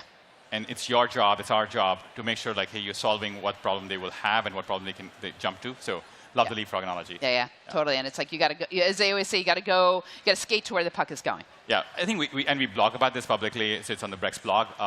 But when Brex decided to go from startup corporate card to we'll do expense management, every customer we talk to, they would be like, oh, awesome, we hate whatever we use today, I don't know, Concur or whatever else you're on. and they'll give you a list of 25 bugs and gaps that has, the product has. We came back, and the insight was not we were going to build all those features. The insight was like, awesome, we just need to kill the entire idea of expense reports. Yeah. And like, wow, you're not trying to like go solve the gaps in this market today. You're essentially saying, hey, why does the world even exist the way it does exist? And you leapfrog. Yeah. Like, oh, maybe there's a world we never need to do expense reports. What would that look like? And then when you go back, they're like, whoa, this is crazy, but I can buy this much bigger vision to get to that end state versus trying to go through hundreds of small features to make my current world work. So yeah. I love that analogy on like new categories of product get born when you leapfrog. Yeah. Well, and just because obviously the topic is building products in the age of AI, yes. how have you seen the insertion of buzzword AI, compelling technology AI, curiosity AI thrown into? How are you thinking about that? How are you factoring that into what you build and how you build? So I'll start with like the most obvious acknowledgement of the fact that at the scale that we run, in the fintech industry, you could not be running a global high-scale product if you're not already using AI. Yeah. So AI is neither new, nor it is like, oh my gosh, like I can build without AI. So I want to start by AI has been in the DNA, and I think there's a very funny Twitter post at some point was like, when it works, it's called AI. When it still is not working, it's called Gen AI. So you're still figuring out what to do with it. And I think I love that because I think all of us are thinking with AI from day one. But one thing that has changed recently, especially with the LLMs and generative AI, is it has given us a completely new user model to think about. So last year, we had a core ML AI teams, and they keep doing what they're doing really well. We invested heavily in this net new experiences, what we launched as Brex Assistant very early on. So this was like literally weeks and months after ChatGPT launched, we actually were ready with a Brex Assistant. But that unlocked a completely new way of interacting. So the finance teams or employees, they are no longer doing AI risk modeling use cases. They are saying, oh, wow, I don't need to ever open the app. I have an agent, like my personal assistant at home or at school, executive assistant at work. You have an assistant that can reason over complex data. I think that is the biggest unlock where we double down, which is finance teams now don't need to spend hundreds of hours going through ledger records. We can reason over that data. So I think the short answer here is, obviously, AI is fundamental tech. So there's no concept like building a fintech at this scale without AI. But there is an unlock on reasoning over large amounts of unstructured data, which is just not possible before. And if that's not part of the user model, mental model, you're probably not building the next generation of applications. Totally, totally. The other thing is it's also changing how we build. Like you mentioned before, qualitative. So it changes what we build. Like we're thinking about like how do I build products that supercharge my user in a way that like takes the mundane, like makes them more efficient, makes them more effective, makes them smarter. Indeed. And like that's the superpower of like what you build, but how you build also. For me, you mentioned the qualitative and the ability to, I've always wanted to find ways to more efficiently listen at scale, and the ability to input all of that information and really use AI to help us synthesize and observe trends and things that we might not have seen has been really powerful. I actually love that because like we always talk about how do you put AI in your product. The question is how are you making products faster and better and efficiently by using AI yourself. I love that balanced perspective. So it's ironically AI everywhere in the build process, in the customer experience, but there is no world where you're building tech now without thinking about how AI sits in all those interfaces.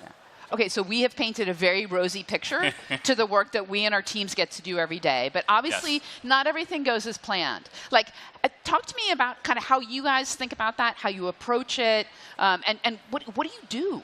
I'll start with a very old example. This was when it was still at Microsoft, and we were building cloud computing because people were like, oh, there is this future world, similar to how you're talking about AI, that there will be a world of cloud, which is ironic now where we are. And so I was on the Microsoft camp, and we were competing against the Amazon AWS camp.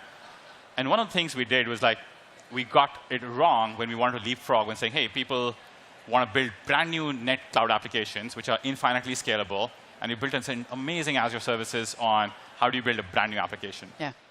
And we completely read the market wrong.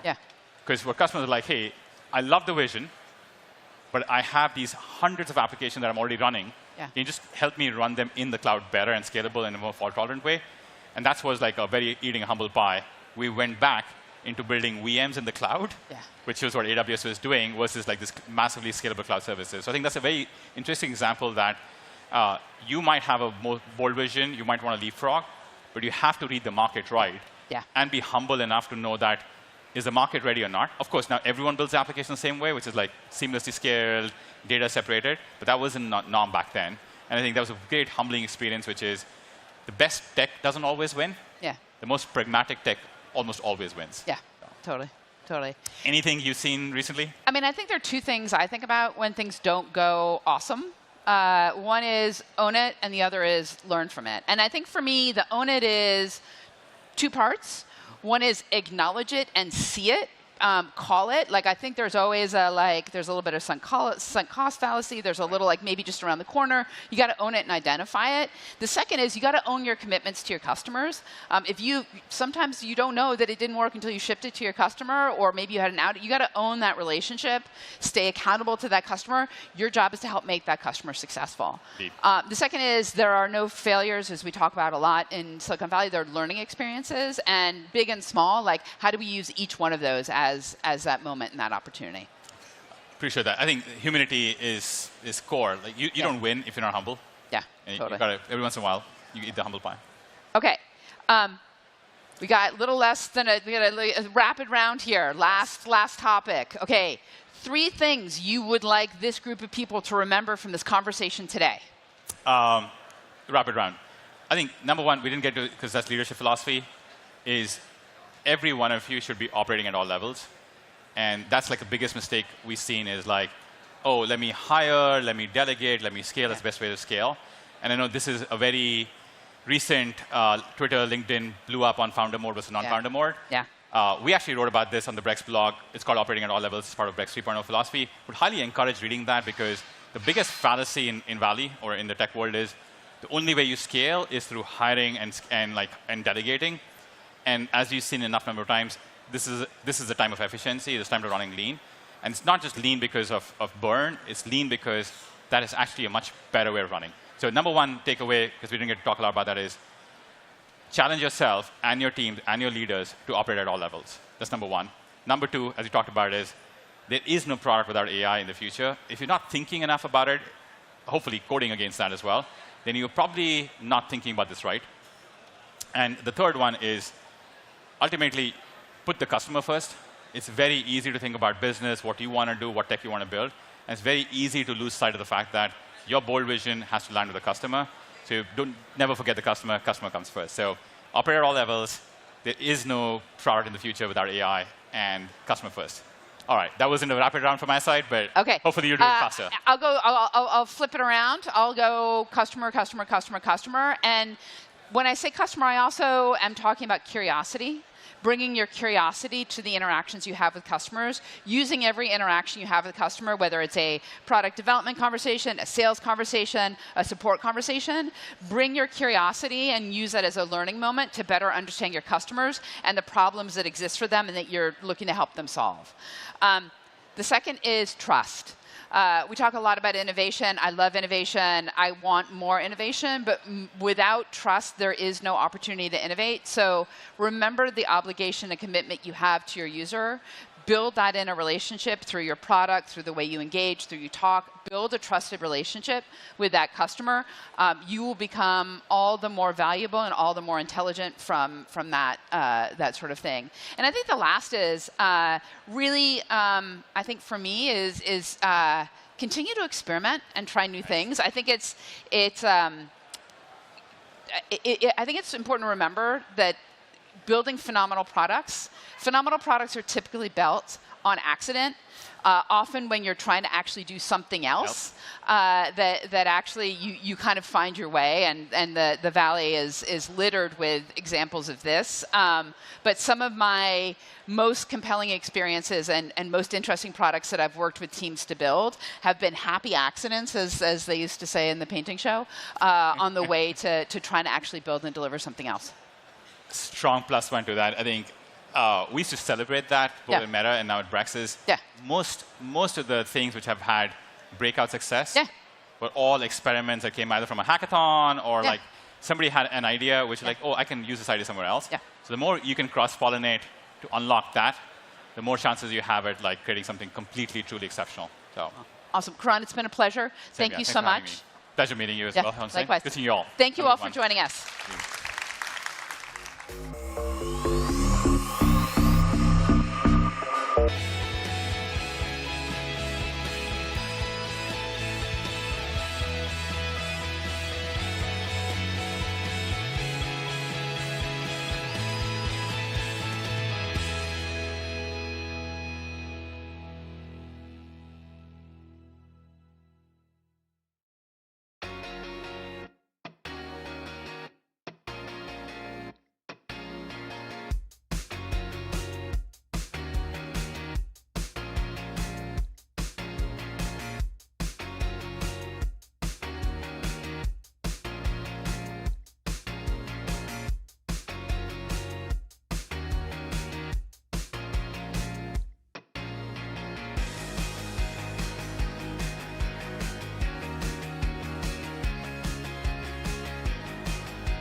Please welcome to the stage Rachel Wolin, CPO at Webflow, Annika Gupta, CPO at Rubrik, Mahesh Ram, Head of AI Product and Zoom Review Accelerator at Zoom, and Hubert Palan, CEO at Product Board.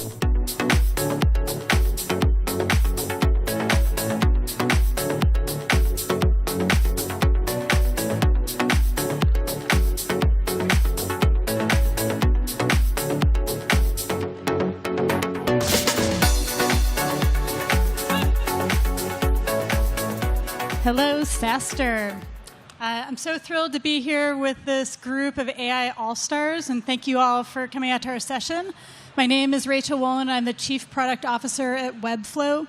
In case you don't know what Webflow is a website experience platform that gives anybody developers superpowers for some of the biggest brands in the world, like Orange Theory, Dropbox, and more. And so today we're going to be talking about going multi-product in the age of AI. And I'm joined by Annika Gupta, who's the Chief Product Officer at Rubrik, Mahesh Ram, who is the Head of AI at Zoom, and Hubert Palan, who is the CEO at Product Board.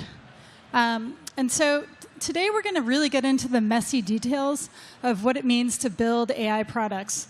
And so we're going to talk about how do you navigate adding new products, how are we disrupting our own products? And how are startups, just like you all, building AI products? And so with that, Hubert, could you introduce yourself a little bit? Hi, I'm Hubert Palan, founder and CEO of Product Board. We're an AI-powered product management platform.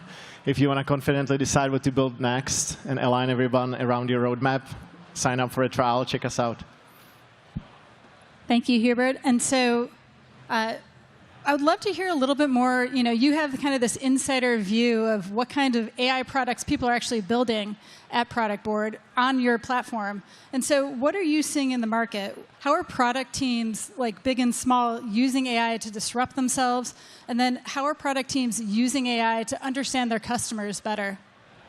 Yeah, great question. We have like 6,000 companies building on top of Product Board.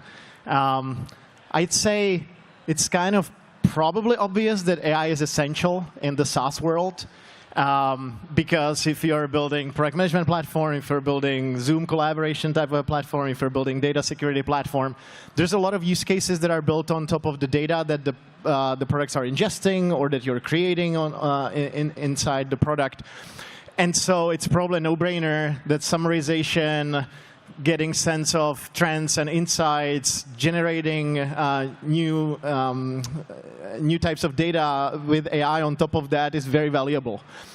The harder part to decide, actually, is what is it that you should build, what AI you should build, what is the essential AI? And this is where it comes down to traditional product strategy, which is what is your core value proposition? What is it that competitors are doing so that you stay competitive?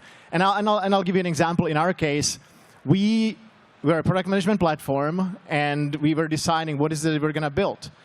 Should we build an AI editor? People were saying, hey, you should really build like AI transcription, and so that Zoom doesn't have to transcribe, you can do it. And we said, well, wait a minute, what is our core value proposition?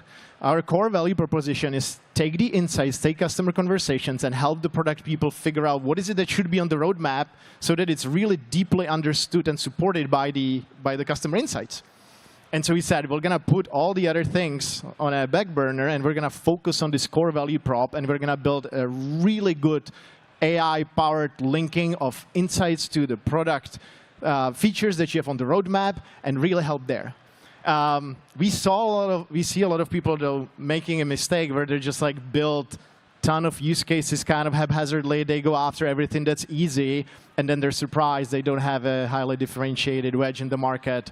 And we see it also ourselves. There's a lot of startups that are coming at us and trying to sell to us what they built, which I think that is an important consideration. It's like, what is it that you want to build versus buy? There's a lot of tech that has been built, and I'm sure that, Mahesh, you have more experience with that.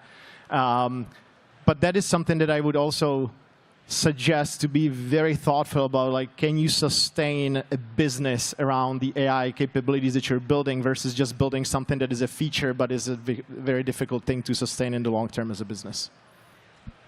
Yeah, thank you. I love the kind of AI-powered versus AI-native versus AI-first. I think it's helpful to understand that. Mahesh, can you introduce yourself a little bit as well? I think you have some interesting thoughts here. Sure. Nice to be here. And by the way, Zoom is a very happy product board customer, so thank you, Hubert, for that. I joined Zoom in 2022 when Zoom acquired my conversational AI company, Solvi, which is today known as Zoom Virtual Agent in our contact center suite. I headed up the AI product initiative to launch AI Companion. Hopefully many of you use AI Companion. Now it's in 12 products at Zoom, and which released in September of 2023.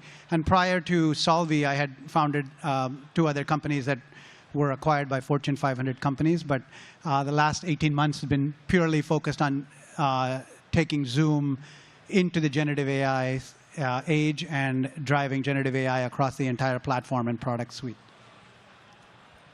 So I think what's really unique about you is you have like these 2 lenses. You have the former founder lens, and then also now you're this exec at Zoom, just focused on AI. What do you think is different about building an AI-first company versus kind of integrating AI power into an existing company? How do you think about that? And then maybe just a follow-on, where do you think AI is in the enterprise adoption cycle?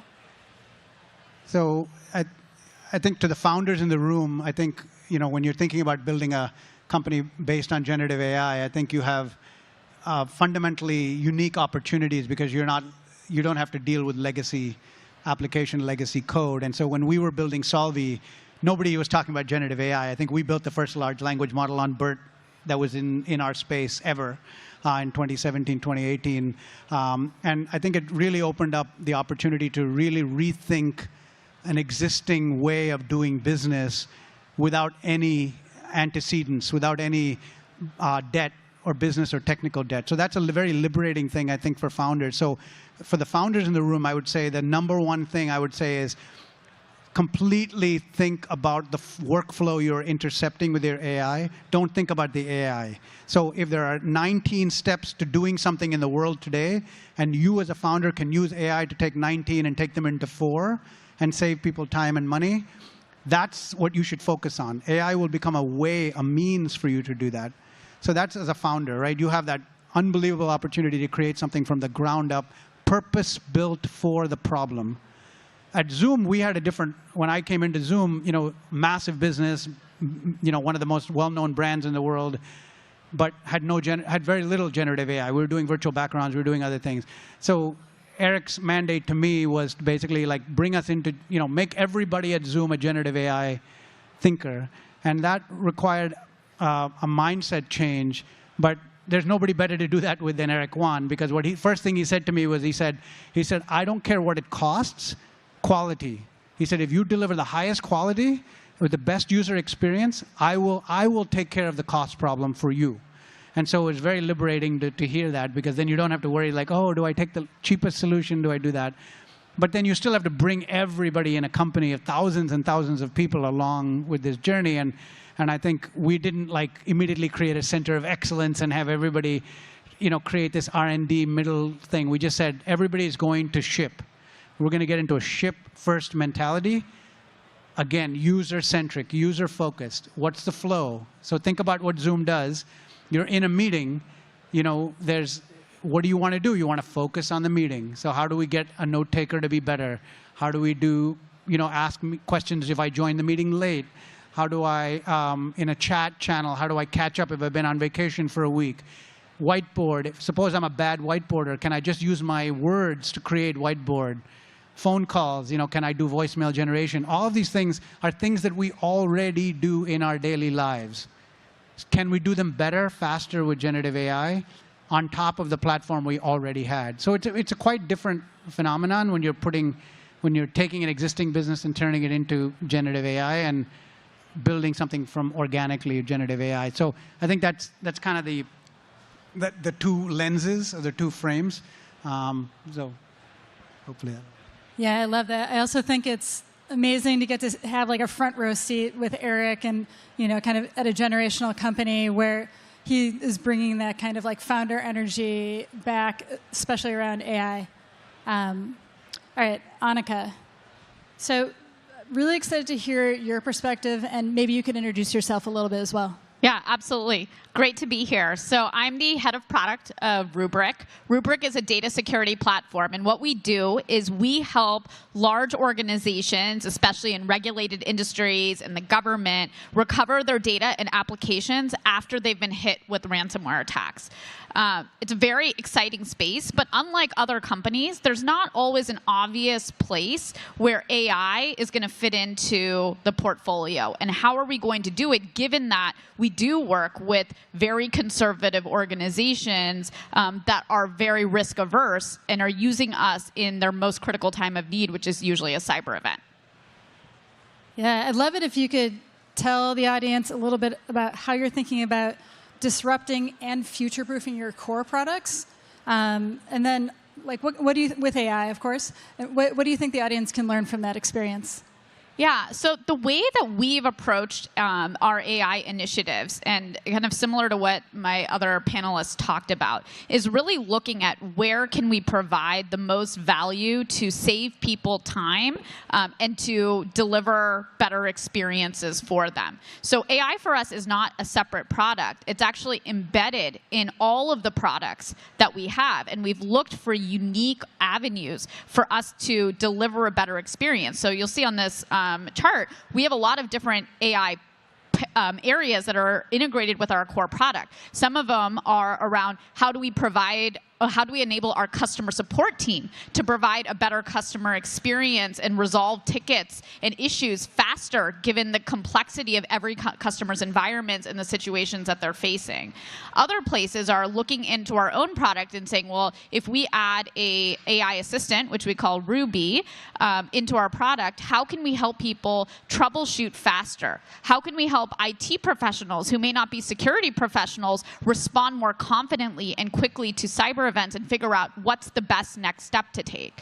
The biggest challenge in all of this has been there's a lot of different ideas, but how do we make sure, back to Mahesh's point around quality, quality is super, super important. People are not going to want to take recommendations around security and what's happening within their data infrastructure from an AI agent unless they're confident that what we're telling them is going to help them make their environment better and not worse. And so there's a lot of risk associated with engaging AI and using it. So we've had to be really thoughtful around the entirety of how we design the user experience to surface information and allow people to take action, stringing together workflows without enabling them to take actions that might be destructive to their environment or their organizations. Can I come in just like observation? Please. It's interesting to hear that we are all talking about adding AI on top of a system that already has a strong value proposition and workflows. And that is a very important thing to realize, because you can't forget that it's not just the AI magic, that you still need to build the workflows and the structures that you plug the AI into. And so don't confuse AI first with AI only. And that's a big danger there. Yeah, I love that point. I think there's also, if you think about AI in your product, you can almost, the way we've approached it is, let's think of it as a new way of interacting with the product. It's not a product in and of itself that we're monetizing or is a separate feature, but rather if you were to reimagine your product, and instead of having people go between dashboards trying to figure out what to do or how to do it or what actions to take, you actually just reimagine the entire experience from what would a personalized workflow really look like and how can I deliver value in a truly different way than what is traditionally allowed in SaaS applications. Yeah, I love that. I feel like we think at Webflow about AI as just yet another developer superpower that we can give to our customers. I also think Ruby is maybe a more trusted Clippy. I kind of like this. We use that analogy internally, and some people hate that because they have bad experiences from Clippy in the 90s, and some people love it. I mean, Clippy was just ahead of their time, Okay. Moving on to the lightning round. Can I say before we go there? Just one other thing that I remembered. Since this is about advice and actionable and the multi-product, right? We are actually going to launch the Insights experience as a separate product. And a big part of it is because we are a seat-based product, and the AI value doesn't really scale that much necessarily with the seat. I mean, it depends what is the use case. But if you're analyzing a large volume of insight and a lot of customer conversations, it scales with the volumes. And so it's a very interesting thing to think about the packaging through the lens of the use cases, but then also, I'm not suggesting to do cost-based pricing. Our marketing professor from Berkeley Business School wouldn't like that. But what I'm saying is that you need to consider that when you're thinking about, do I just put it into the product as a feature, or do I launch it as a separate offering on its own? Yeah, I think that's an interesting point. I think we're kind of starting to move out of this era of just AI making you more efficient, and then moving into the era of AI delivering value and delivering like explicit customer value that you can price on in a different way and package differently into your product. So I think that's a really interesting point. Mahesh, you probably, this is a tough question for you guys too, no? How do you package it? So we're thinking about, I mean, if you think about your day, like I always think to myself, I don't get up in the morning and think, oh, my biggest initiative today is to have a meeting, right? We're having a meeting, or I'm not in or let's get in a chat channel and chat, or let's make a phone call, or all the things that or let me create a whiteboard today, right? All of these things are towards a larger objective. And so when you think about what the larger objective is, your frame of reference for what the product and feature needs to do completely changes. Because if the goal is to, let's say the project team is working on shipping a product in 60 days, there's going to be phone calls, there's going to be chats, there's going to be whiteboards, there's going to be customer conversations, there's going to be information that's coming in from outside, How do I keep that synthesized? How do I collaborate on that? And let's say someone joins my team a month in, how does that person catch up? Right? So if you think about the problem statement, it's very different than the product statement, right? So I think that's where AI is so powerful, right? Because what AI can do is actually bring that person up to speed much faster for having missed a month of that project than any single human being on that team could do. Because I can actually go, and all that collective memory, all that knowledge can actually be harnessed by AI, can get you up to speed. I'll give you one small example. That's one of my favorite features in Zoom Team Chat is I have a team in Japan that works overnight on Japanese stuff for the AI, okay, the Japanese capabilities. They're chatting all night long. I get up in the morning and I just say, summarize this chat channel for me in English, and I immediately know what they did, and I ask questions against it. I say, what were the 2 things that they need my help on? And it answers my question. I can then go back to that team in English, answer the questions, and they can then translate that into Japanese and get the answer from me asynchronously. That's really practical example, right? And so agentic applications will just take this even further, where they'll synthesize all these products and allow me to prepare for the day. And my day involves all of these things, but with a larger objective, which is to deliver the product on time. So I think that's where we're thinking about it is single workloads deliver a lot of value, and then put it together into synthesis.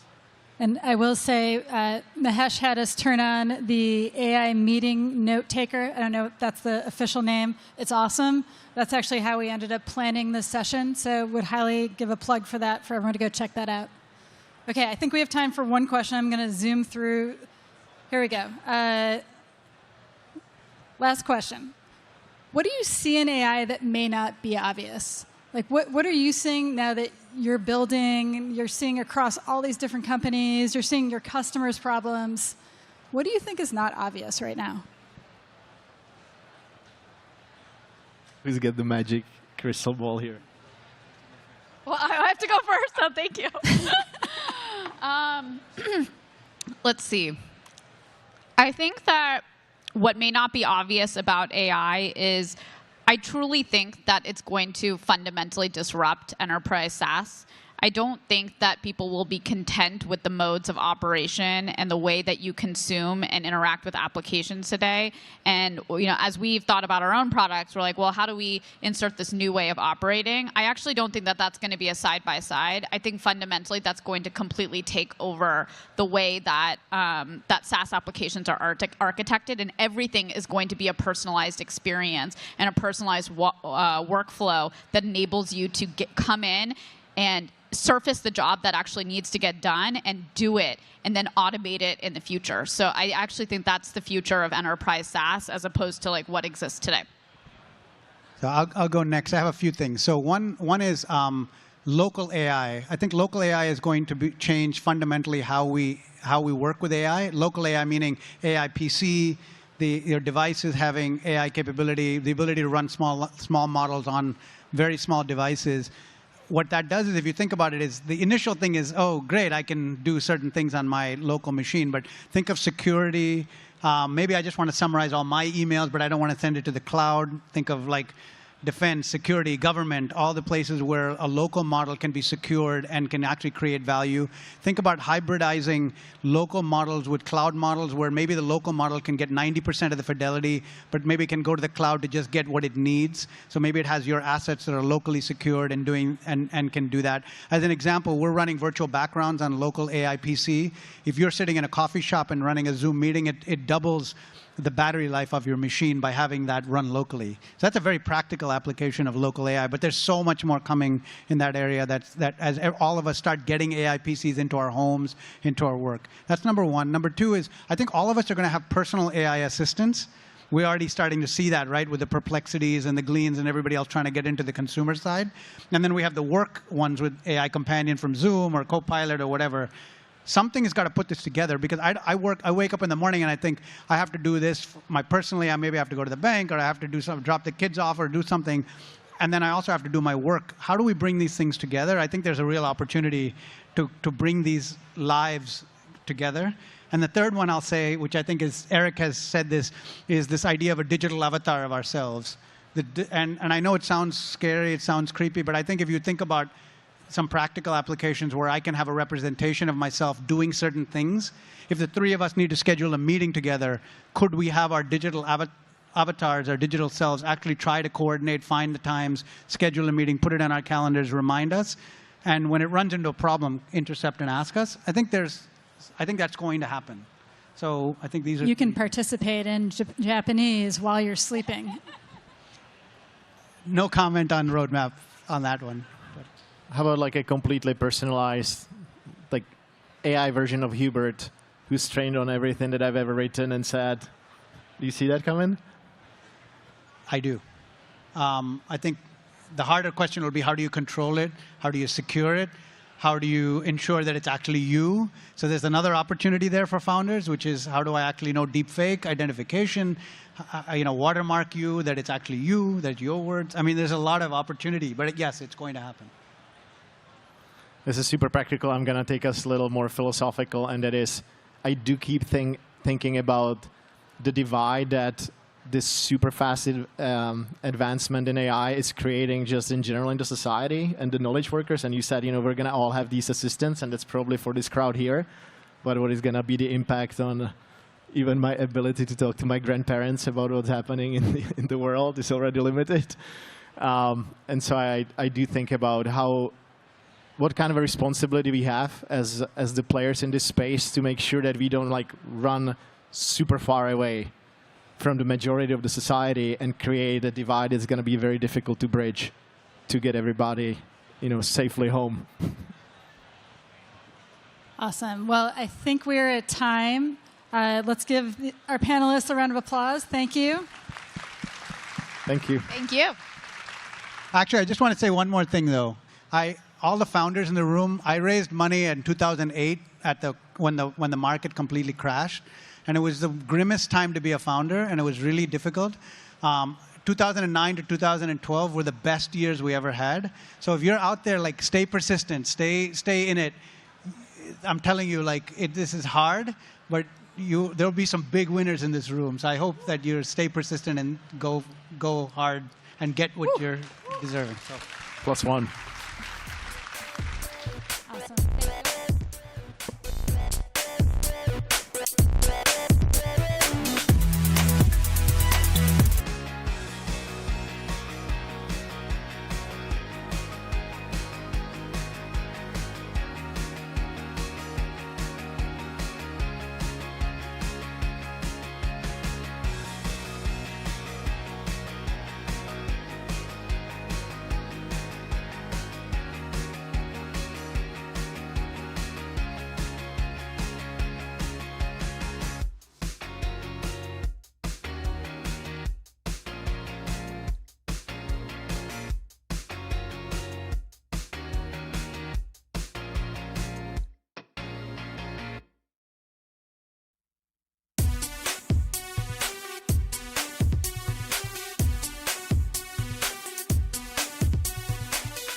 Please welcome to the stage Wyatt Jenkins, CPO at Procore Technologies. All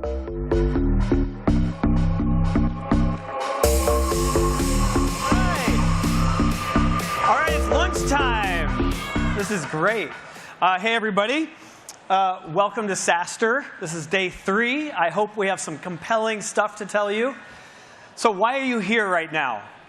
My hope is that over the next few minutes, I can convince you and remind you of what got you started in your company in the first place. What was it what challenges were you solving for customers that made you so excited to go on this crazy journey of starting a company? And then I want to help you scale that. I want you to put all that passion and care in a bottle. And I want to talk to you about scaling that from 10 million ARR to over $1 billion ARR. That's what we're doing here today.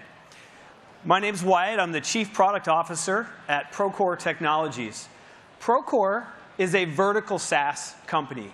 And the reason why vertical SaaS has become so popular and so prevalent is because there's something customers are seeking that they're not getting out of horizontal tech that they have to stack together like Lego blocks. They're seeking something from a company that's exciting and compelling and connects with the work that they're doing every day. And I want to talk to you about that. Procore Construction, let's see, we're about 22 years old. We are still founder-led. Tui Cordemanch is our CEO. He was the person who started the company. He's still there. And he's still doing construction like every day. He's building something around our office in Carpinteria, California. So it's very authentic to have a CEO who's doing that stuff all the time. We're about 4,500 employees at this point. We went public in 2021. And we crossed $1 billion in ARR last year. So really exciting milestones. And we're just getting started. This company is going to be very large because construction's about 13% of the global domestic product of the planet Earth. So it is a very, very, very large TAM. We all build things. OK, lastly about me. So my parents were in construction. So I grew up on a job site. My dad built cell phone towers in the 80s and 90s.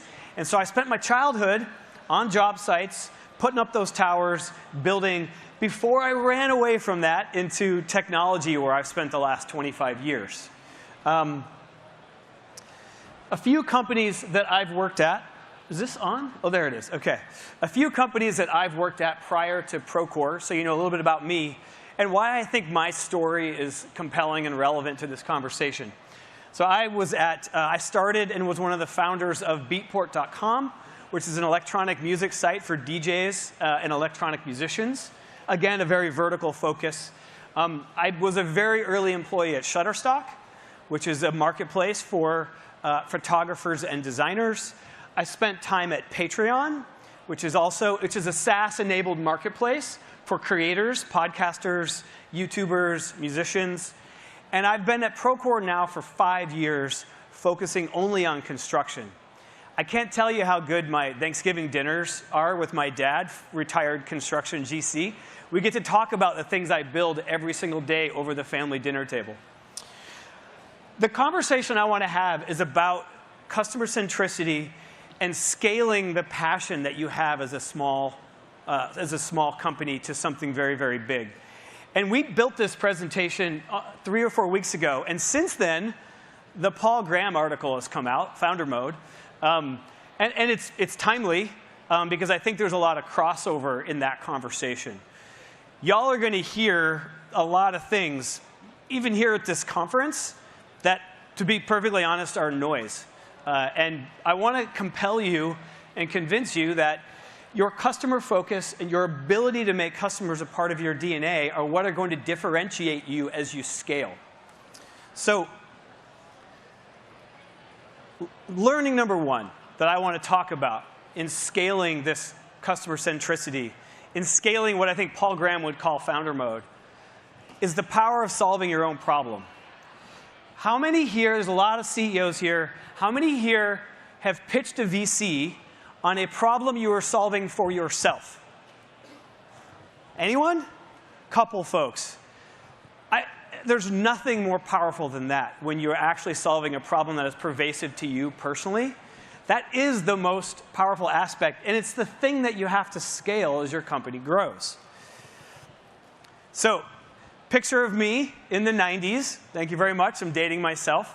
I was a DJ, and the way we DJ'd in the 90s is we carried record crates all over the planet to nightclubs and raves full of vinyl. They would always get stuck at every border. Half my gigs I showed up, I wasn't sure if my records were going to show up. And so I was a DJ for about 12, 13 years in the 90s and early 2000s. Why is this relevant? Because when I started a company with some friends, Beatport.com, when we built this company, I didn't have to ask, like, what should we do? I owned a record label. I worked at a record store. I was a touring DJ. And so when we built an online version of Beatport, we knew exactly what it needed to be. We weren't like confused about what features to build. We had a physical version of this that existed in the real world, and it was our job to recreate that on the internet. And so that is part of the story of Beatport.com and how we launched that back in the early 2000s with the rise of MP3s. Just a few years before iTunes and everything else. So really in the days of like LimeWire and Napster, and Beatport were back in those days. But one of the keys to success of this company was that we were solving our own problem. And that continued to scale. And look, it's in the numbers too, right? I mean, when you look at this stat, right, 48% more share gains in founder-led companies. Why is that? Because a lot of people who start companies, they have something magical, something that attracted those first 10 or 15 employees to your cause. And the companies that scale are able to capture that magic in a bottle and pass it out to every single new person who joins the company. So what's the lesson and the learning from this first section? You need missionaries, not mercenaries, and you have to scale that through the entire life cycle of the company. Some of the best companies I know, like Procore at scale, are still startup-esque in their love of the customer and their love of the problem that they're trying to solve. OK, next learning I want to share. These are all just stories from my background that I hope you take with you as you try to scale your companies. Embrace method acting. This technique is so powerful, and there are lots of other techniques. But have you ever seen an actor get ready for a role who's a method actor, and they might spend like 6, 9, 12 months being that person? It's that level of understanding of your customer that is going to differentiate you from others. The tech is always going to innovate and change, and you always have to use the latest technology, but you only need to use it in service of your customers, and you have to have a really, really deep understanding. The way I talk about this with my team at Procore, I talk about an academic understanding versus an innate understanding. And there are lots of techniques to have an innate understanding. All of you in this room are very, very intelligent people. You can read and digest and synthesize things in an academic way. I'm sure of it. But that is not what's going to differentiate you at scale. What's going to differentiate you at scale is feeling what your customers feel. And this has never been more true than in a vertical SaaS company like Procore, where we're building software for people who are outside when they have a hard hat on and gloves, and the sun's beating down on the screen, and it's loud, and somebody's swinging a beam, and you have to like move in real time, or you'll have a safety incident. Oh, and by the way, they're trying to input stuff into your application. And so we literally couldn't do what we do from a vertical SaaS perspective if we didn't have that innate understanding of our customers. So I'll tell a story about this. In my career, I spent almost 20 years in music between being a DJ and starting Beatport. And then I pivoted really hard, and I met this founder in New York, John Oringer, who's starting Shutterstock. And I joined Shutterstock at 30 employees in 2009. It's a really, really exciting time. And I felt like such an imposter. I'm a guy who had spent 20 years in music. And now here I am in New York at this stock photography marketplace. I know nothing about designers. I know nothing about photographers. And so here's what I did. Year one, because I didn't know any better, I was like, OK, well, I'm going to become a photographer. And I bought cameras, and I bought lenses, and I hired models, and I dressed them up in business suits to do cheesy stock photo handshakes. And I keyworded images, and I put those images on all the different sites. And I spent an entire year, my first year at Shutterstock, just being a photographer. I probably dedicated 20–25% of my time as the head of product of that company to being a photographer. And then I was like, well, I don't know what the hell designers want either. So I spent the next year, year two at Shutterstock, becoming a designer. And I got the whole Adobe suite back then. And I would use Shutterstock and download a bunch of images and composite them. And I would actually build a bunch of our marketing campaigns online to try to figure out, like, what was it like to be a designer searching for these things. And so I didn't know any better, so I just did this. But now in arrears, I'm like, shit, that's a pretty good lesson to tell everybody. I should share that with all of SaaStr. And it paid off, because we took Shutterstock public in 2012 off the back of rapid revenue growth, and in a time when there were a lot of competitors aiming for the same market. In fact, Google Images at the time had 10 times more engineers than us, but we were outpacing them in innovation. We were building faster. We had the patent on the mosaic grid layout for image search way before. We had patents around image recognition and a bunch of other technologies. And this was not because we had more engineers or we were better. It was because we had an innate understanding. It came from the top, like leadership had an innate understanding of our customers, and we knew how to innovate on their behalf very, very quickly. So that's just a story about my journey going from an imposter to knowing a little bit about what I needed to do as a head of product at Shutterstock. There are lots of other techniques besides method acting, right? There's ethnography, contextual inquiry, journaling, jobs to be done. These are all techniques that help you get out of your own head and be somebody else. And to the extent you're able to do that at your company as it scales, you're going to beat your competitors. OK, next lesson. First, we talked about the power of solving your own problem. Then we talked about some methods and discoveries of solving your own problem. Now let's talk about building those into the DNA of your company in a way that truly scales. Now, I want to start with a failure where we didn't do this. And it's back to that noise and all that advice you're going to get as a founder. So I joined Patreon in 2017. And when I joined Patreon, we had this whole new pricing model we wanted to launch. And some of you might remember this, because when we launched this pricing model, the entire internet flipped out. You remember, at Patreon, our customers are all of the loudest voices on the internet.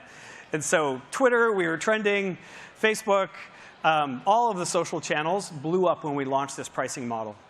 So at Patreon, we launched a pricing model that we thought was in line with the mission of the company. Because Patreon is one of the most missionary companies I've ever seen.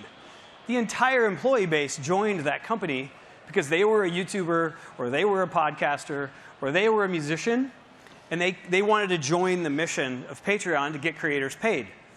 So how could a company with that DNA make such a terrible mistake on the pricing rollout? And so when we launched that pricing, which is create a membership. So we had to mea culpa. We rolled back with our tails between our legs, and we went back to square one. And I think the big takeaway for me was that there really are no facts inside the building. It's one of my favorite Steve Blank quotes. What you can do inside the building is you can come up with hypotheses. And that's all they are. You can build models. You can draw things on whiteboards. You can look at Kaggle. You can do all those things, and they're great. But they are not facts. They are just guesses and hypotheses. When we rolled out the next pricing model, we did it hand in hand with customers. We vetted hundreds and hundreds of the biggest influencers, and we had them build it with us. and we talked about the pricing model. And when we launched it again a year later, we had evangelists all amongst our customer base. When we rolled it out, they would go to our bat, and they would say, no, Patreon got it right this time. We spent 6 months with them. And so that's the difference, right? That's the difference between how you scale a company and how you make egregious mistakes because you don't get outside of the building and go spend time with your customers. Now, I want to get to Procore. This is where I work today, and I love it. And the reason I joined Procore was because I could sense, before I even got there, that this was truly a customer-centric company that had an innate understanding of what it was like to build. And there are a lot of things we do at Procore to scale this. And we've figured out that passion, and we've put it in a bottle, and we've got a ton of tips and techniques to help get you there. Right there, you'll see Tui Kortemanch and Sarah. So Tui's our CEO, Sarah's our CMO. They're on a job site.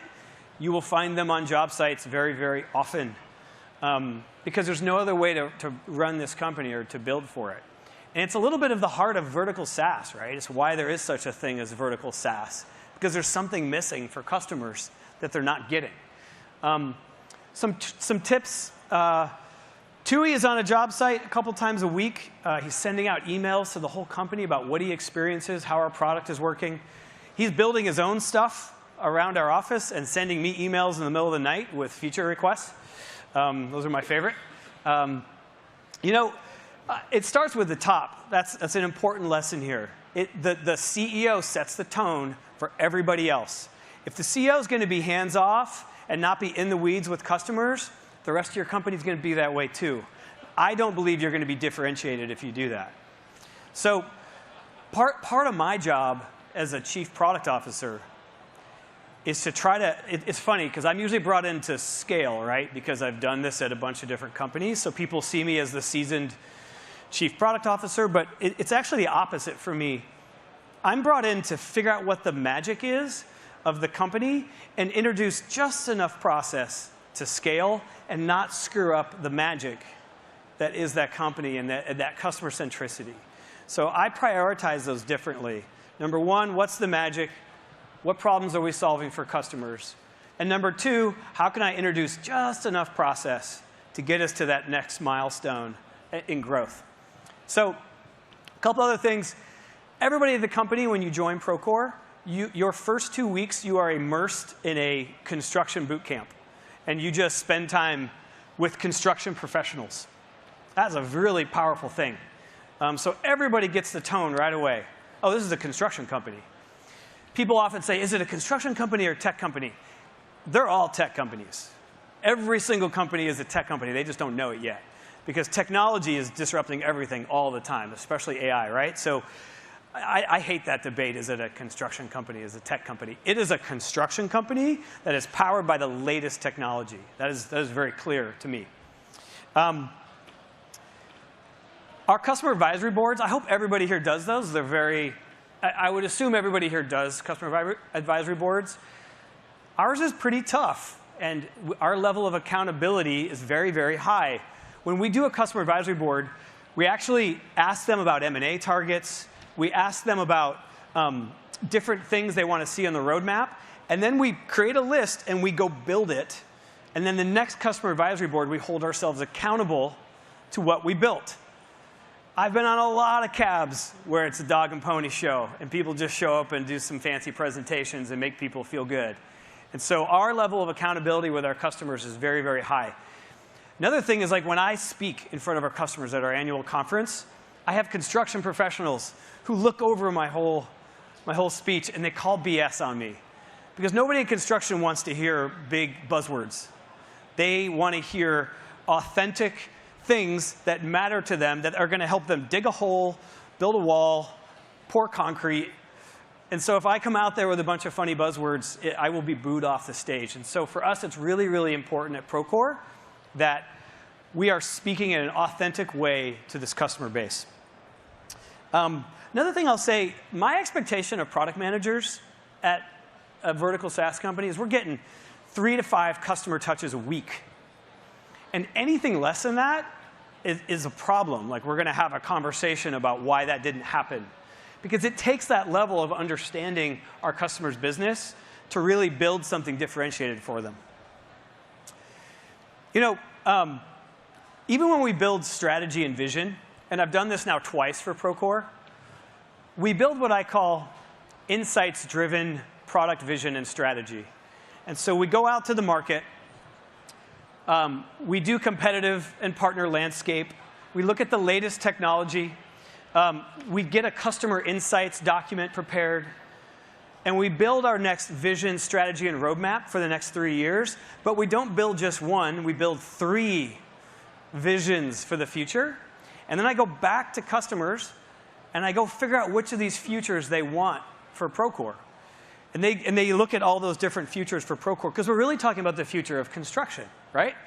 And so customers give us feedback. I like B better than A, and here's why. And then when we go and actually roll out our vision and our strategy and our roadmap, customers feel like they had a say in it. They did actually have a say in it. They did actually push our thinking. And I think, again, this is more another example of building customer centricity into the DNA and scaling the magic that you have, all of you, when you start your company. I want to close out with this last part of the learning. It's one of my favorite quotes from Shreyas Doshi. True domain expertise is domain knowledge minus domain dogma. I love this quote because it's never solved. At Procore, we have a lot of roles that are for construction professionals. So we have hundreds of folks that work at Procore who are ex-construction, 20, 30 years in the field. We have them in CS. We have them in sales. We have them in product. In product, they're subject matter experts. Maybe they're experts in pre-construction or estimating. And so our eternal challenge is how do we get folks from industry to work at $1 billion SaaS company and learn scaled tech and leave their dogma of the construction industry behind and figure out, is there a better way to do things? And then I got the same problem with tech. I get these world-class product managers and designers from the best tech companies in Silicon Valley, and I have to get rid of their tech dogma. And I have to explain to them, hey, we're in construction now. Not everything you think is going to work the same way it worked at your last tech company. And so I have this eternal challenge as a chief product officer of construction professionals, technology professionals. How do I get them to true domain expertise, shedding the dogma from their prior experiences? So this is yet another way we build customer centricity into the DNA of your company. So some takeaways. Again, remind yourself why you started your company. Why did you do it? What were the real problems you solved for real people that are going to attract others to the company? Remember that in the beginning, somebody was solving their own problem. That's 100% proximity to your customer. And then as you scale, you're going to get more voices and opinions and systems, and all that stuff takes you and your customer, and they just move you further and further apart. And so I want to remind you why you started your companies, and I want you to hold on to that. And it's the power of solving your own problem. Once you figure out how to solve your own problem, learn the discovery techniques. Invest in employees in your company doing the thing that your customer does. That's valuable. If your employees spend 20% of their time being the customer, that will pay off. It's worth it. So embrace method acting and all the other discovery techniques for this, and then figure out how you're going to build that customer centricity into the DNA of your company. And that'll get you from 10 million to $1 billion in ARR. All right, everybody. Thanks for your time. I hope you're enjoying SaaStr.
Please welcome to the stage Alex Clayton, General Partner at Meritech Capital, and Kathy Choi, Partner at Meritech Capital.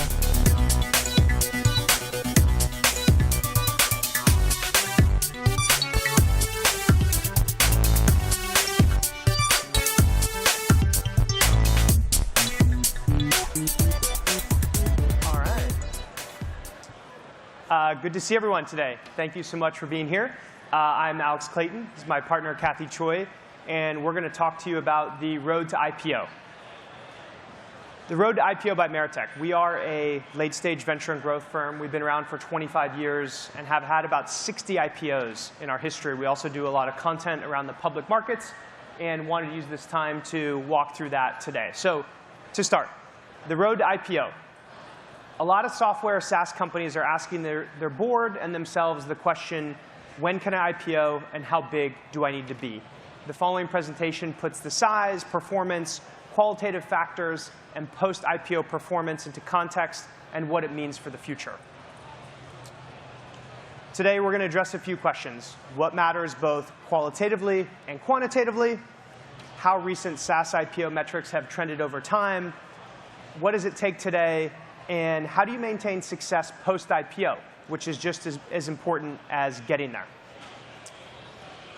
Here's, again, what we'll be walking you through today. We'll start with section 2, which are the qualitative factors to go public. So what are those? Going IPO is a well-trodden path. I'm sure many people here, many of the companies here that have been at SaaStr in the past have gone public. It's a very well-trodden road. There's been over 200 of them since 2012. We put the logos on the screen. There are so many that you can't even see them all. So this is something that's happened before, and again, a very well-trodden road, and we're going to tell you more about that today. And apart from the ZIRP timeframe, zero interest rate policy, there's only been about 20 of them per year. There aren't 100 SaaS IPOs a year. And if you look at this, you can see that the number of them has actually, while in 2021 it grew dramatically, it's only been about 20 per year. Yeah. Yeah. Great. Oh, so one more. And the key considerations. So you need a clear story. Can you get your grandmother excited about your IPO? That is actually a serious question that CEOs and their boards need to ask. Are you a market leader? Can you become a multi-product platform? And are there proof points to support your vision? You also need to be growing quickly. You need to have some reasonable scale and strong efficiency. Is your growth rate durable? What's the path to profitability? Do you have favorable unit economics? And can you sustain them as you get bigger? These are all very important questions. You also need operational excellence. You need to have excellent offense, which is things like product and engineering, sales, marketing, comms, success, and defense, strategic finance, FP&A, compliance, legal, people, all of those things. You also need to be predictable. Can you consistently beat and raise? Every quarter, you're going to be telling the street about your results. You've got to beat and raise on both the top and bottom lines. Roughly about 80% of public SaaS companies beat Wall Street guidance on a quarterly basis. Not on an annual basis, but 4 times a year. That is not easy. You also need a valid business reason to go public. This can include things like capital to support growth, M&A, validation for your enterprise accounts, and IPO in many ways is a coming out party, marketing for customers, hiring, and also liquidity for shareholders, investors, and employees. So those were some of the qualitative factors. Now we're going to walk you through the metrics that matter for an IPO over time. Thank you, Kathy. Thanks, Alex. So at Meritech, we track core metrics for most public SaaS companies. And so we'll take a look today at some of those historical metrics at IPO for companies that went public between 2009 through today. First, we see that on average, it takes companies about 10 years from founding to IPO. Here we have the average years to IPO hovering around that 10-year mark over this 15-year period. Now, the road to IPO may seem quite long, but it's a process that allows companies to mature and build scale so that they're successful many, many years beyond the IPO. And one of the key changes that we've seen is the scale of the business at IPO in terms of top line. Here we have the average ARR scale of companies at IPO quarter.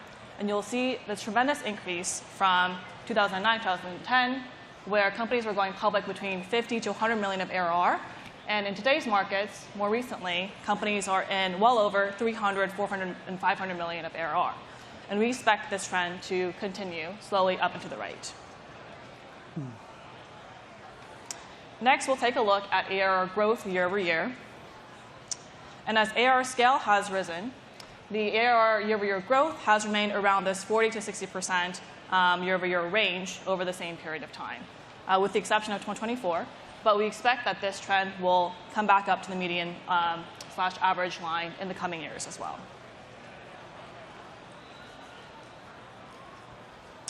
Next, we have net retention, which is one of the key metrics that we track for reported net retention.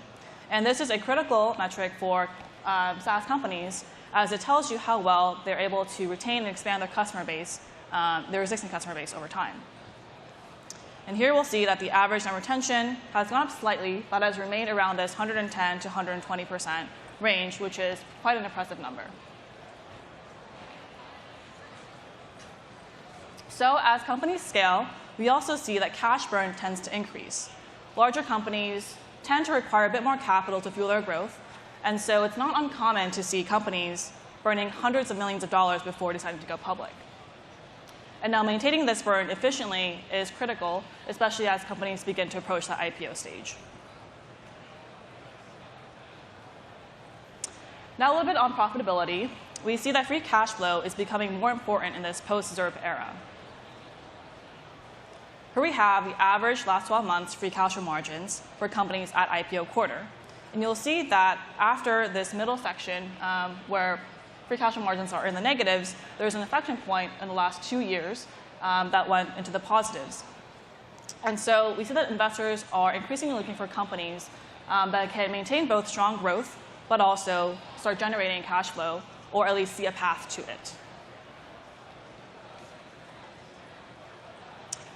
Next, we have the average rule of 40, which is defined as the ARR growth year over year plus last 12 months free cash flow margin at IPO quarter. And this is also a pretty important metric for SaaS companies. Companies need to be able to balance that growth and also free cash flow margin, or free cash flow generation. And here you'll see that this metric has not fallen below 30% on average over the past 15 years. Next, we'll spend a bit of time talking about valuations and multiples at IPO pricing.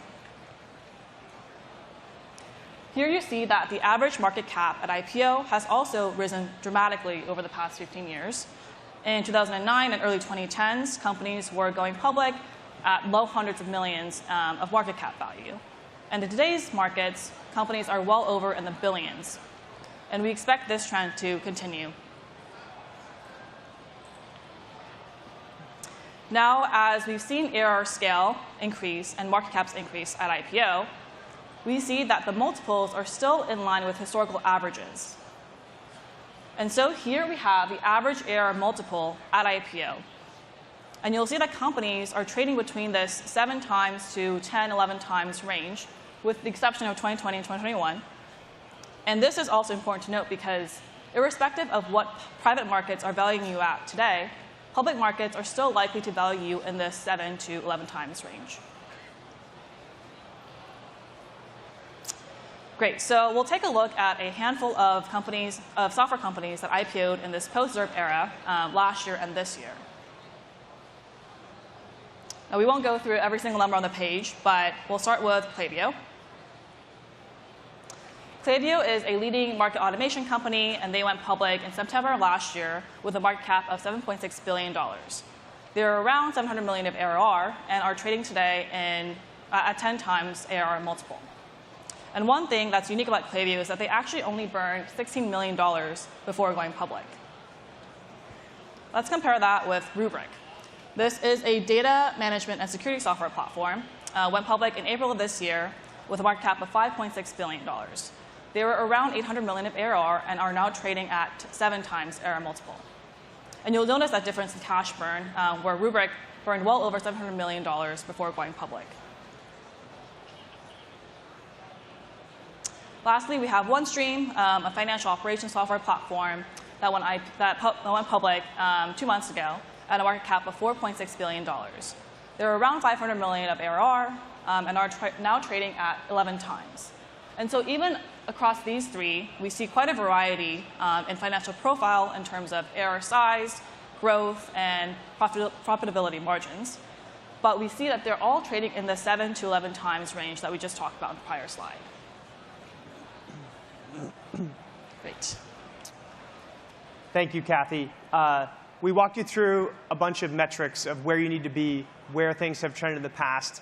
So what does it take today? We used our best judgment to inform you on where we think companies will be in the future. We took a look at all 2018 plus IPOs. There were many dozens of them. We looked at the medians and the top quartile. There are a lot of numbers on this slide. We're not going to go through all of them. But a top quartile company since 2018 was over $400 million of ARR, growing at almost 60%, worth about $7.5 billion. And as you can see, had very strong metrics. And still took about 10 years for them to get there. So what do we think you need to be at today and beyond? This is what we believe today. We think that you need to be at least 400 million of ARR. You have to be growing at least 30% a year. You're probably going to be worth $3 to $5 billion and trade anywhere from that 8 to 12x range. You need to have strong SaaS gross margins. You don't need to be making money. Companies can be unprofitable and can be burning. You don't need to be free cash flow positive, but you need a path to get there. And the street has to believe you. You also need to have strong net dollar retention. And of course, burn as little money as possible. Even though, as Kathy showed you, it's over the past few years, it's been hundreds of millions of dollars to get to IPO for most of these companies. So what really matters to get public in 2024 and beyond? ARR at IPO has increased, while time from founding to IPO has remained steady at around 10 years. ARR growth has slowed recently as free cash flow has come into view as interest rates have risen. You need some scale. Like we said, we think that's probably at least 400 million in ARR. Otherwise, you need extraordinarily good unit economics or high revenue growth, and you should not expect to be there. You do not need to be free cash flow positive at IPO, but you need a path for it. You've got to be a rule of 40 company, though, at least. And multiples are now at historical norms. We're talking about ARR multiples. No matter how great you are, no matter how great your business is, it's hard to trade at more than 10 times ARR. There aren't many companies that do that in the public market. But that does mean you're worth billions of dollars if you reach these ARR scales. You have to be great and stand above the crowd. The market can only absorb around 20 IPOs a year, and so your company has to be special enough to make it in those 20. So what matters for success after an IPO? I will turn it back over to Kathy to walk you through a few things. Thank you. And so now that you're public, what actually matters after the IPO? Interestingly, we found that the absolute revenue size is not as important as you might think. In fact, the key driver for lasting success is long-term, durable revenue growth. It's about sustaining that growth over the long period and not just about how fast you're growing. So let's explore what we mean by this.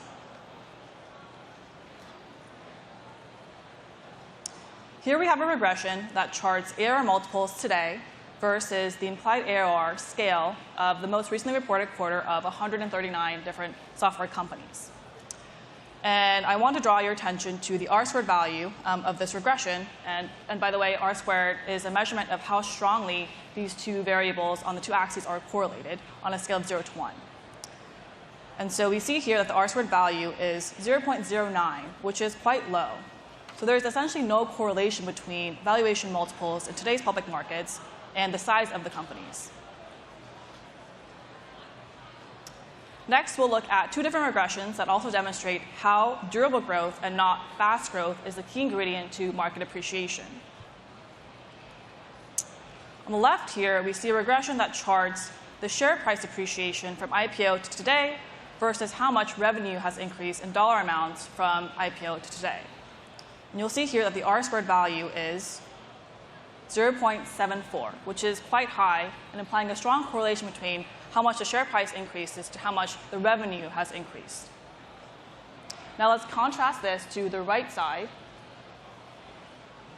Now this charts the same y-axis, but on the x-axis you'll see revenue growth compounded annually. And so the R-squared here, you can see it's much more scattered, is 0.03. And so from this, we can take away that investors are rewarding companies that can maintain steady growth over a long period of time, and not just companies that are growing really quickly year over year. So how do you grow durably?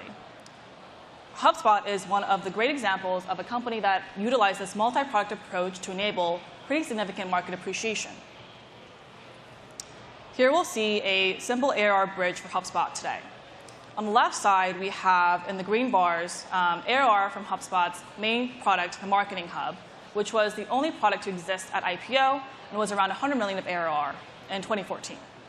In the middle section, you'll see red bars that show incremental ARR that HubSpot has added from launching new products over the past decade since IPO. Now, today, HubSpot is well over 2.5 billion in ARR. A company that IPO'd under $900 million of market cap value is now worth well over $26 billion today. So as you can see, HubSpot is a great case study for a company that utilized this multi-product approach in order to increase their net retention over time.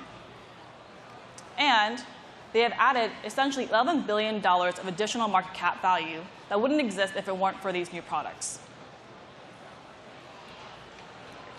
Awesome. Thank you, Kathy. She talked a lot about how the actual growth rate in the public markets isn't related to your returns. It's about growing durably over time. HubSpot's a great example of the different ways in which you can grow durably, including adding more products to your suite, selling more. You also increase net dollar retention, and their valuation multiple has also come up significantly over time. I'm going to walk you through a couple examples here of durable growth. We have CrowdStrike, which, as many people know, is one of the leading endpoint security companies. They've been in the news recently, but they've done exceptionally well as a public company. We went and plotted their ending ARR from 2019 to today. When they went public, they were about 500 million of ARR, growing at almost 100% year over year. Very impressive high growth business.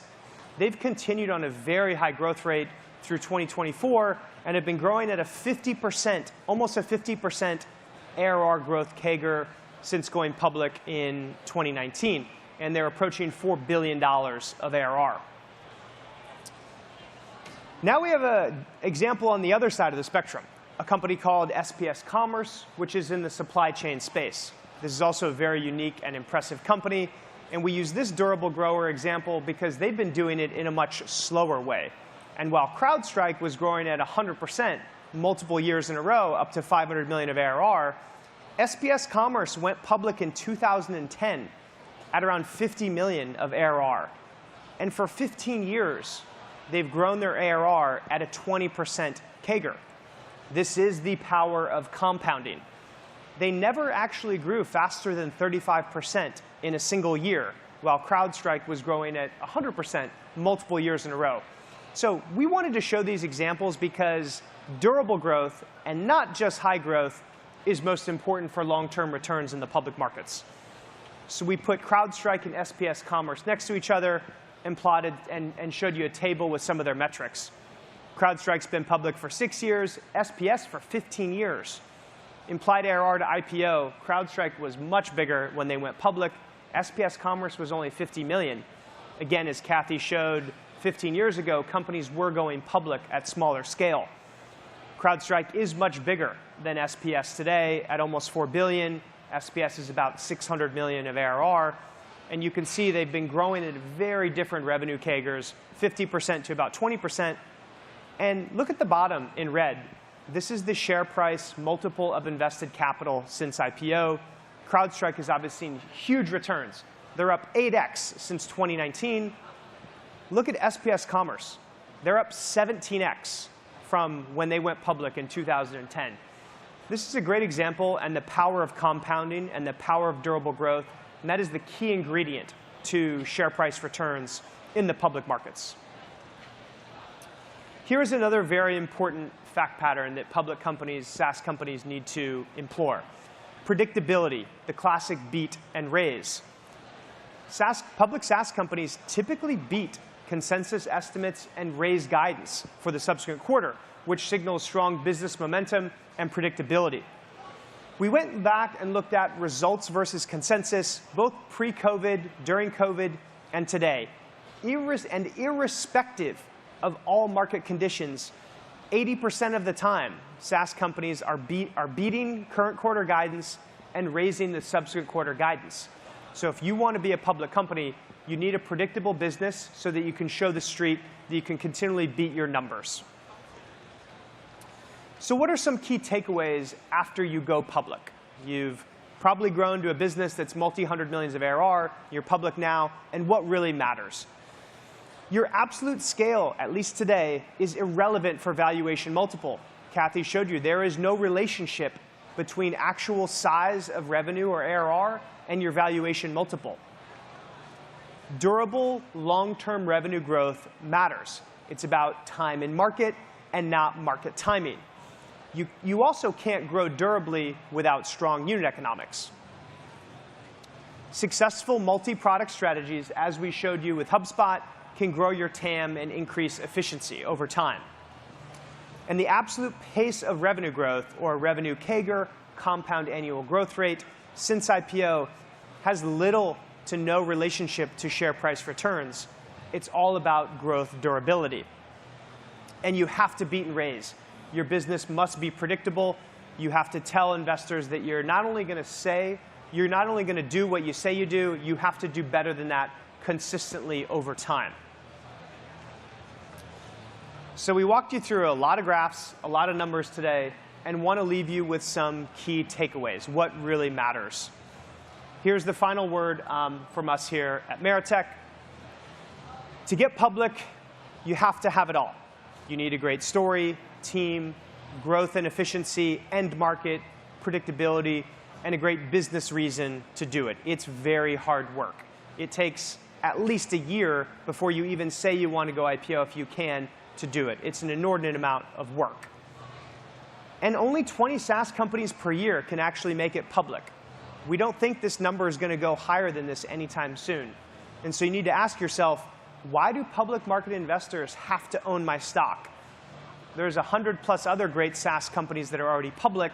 You need to have a compelling story as to why they're going to buy your stock over someone else's. We also think you need to probably be at least 400 million of ARR. Otherwise, you've got to be a super fast grower, probably at least 50 to 60% a year, or highly profitable. And you have to be at least a Rule of 40 company, which is the sum of your revenue growth and free cash flow margin. And regardless of private market valuation, at least in today's interest rate environment, companies cannot expect to be worth more than 10 times ARR. And a down round IPO is actually irrelevant over the long term. You've seen companies like SPS Commerce that are up almost 20x from when they went public because they grew durably over time. Back to my next point. Need to grow durably and predictably and beat your revenue guidance. And lastly, if you have it all, you can see massive returns in the public markets. We talked to you about CrowdStrike, which is up over 8x since they went public. SPS Commerce is up almost 20x since they went public. Salesforce is up 100x since they went public in their IPO 20 years ago. So if you can do all these things and grow durably, you can see incredible returns as a public company.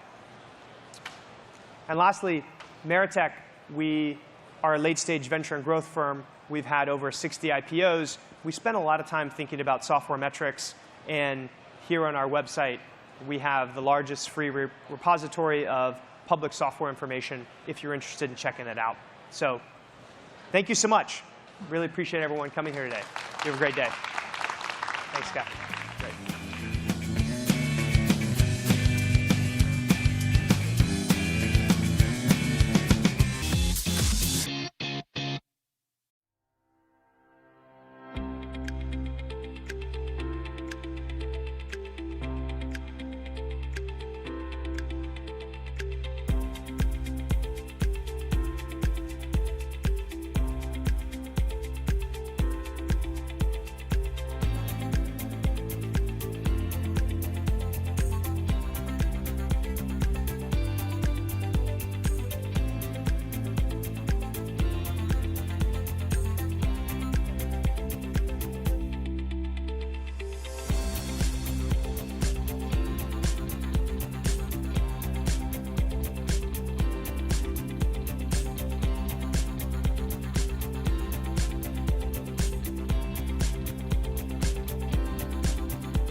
As a courtesy to our speakers and fellow attendees, we ask that you please silence all devices.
Please welcome to the stage Jocelyn Goldfein, Managing Director and General Partner at Zeta Venture Partners, Rudina Sassari, Founder and Managing Partner, Glasswing Ventures, and Karen Page, General Partner at B Capital.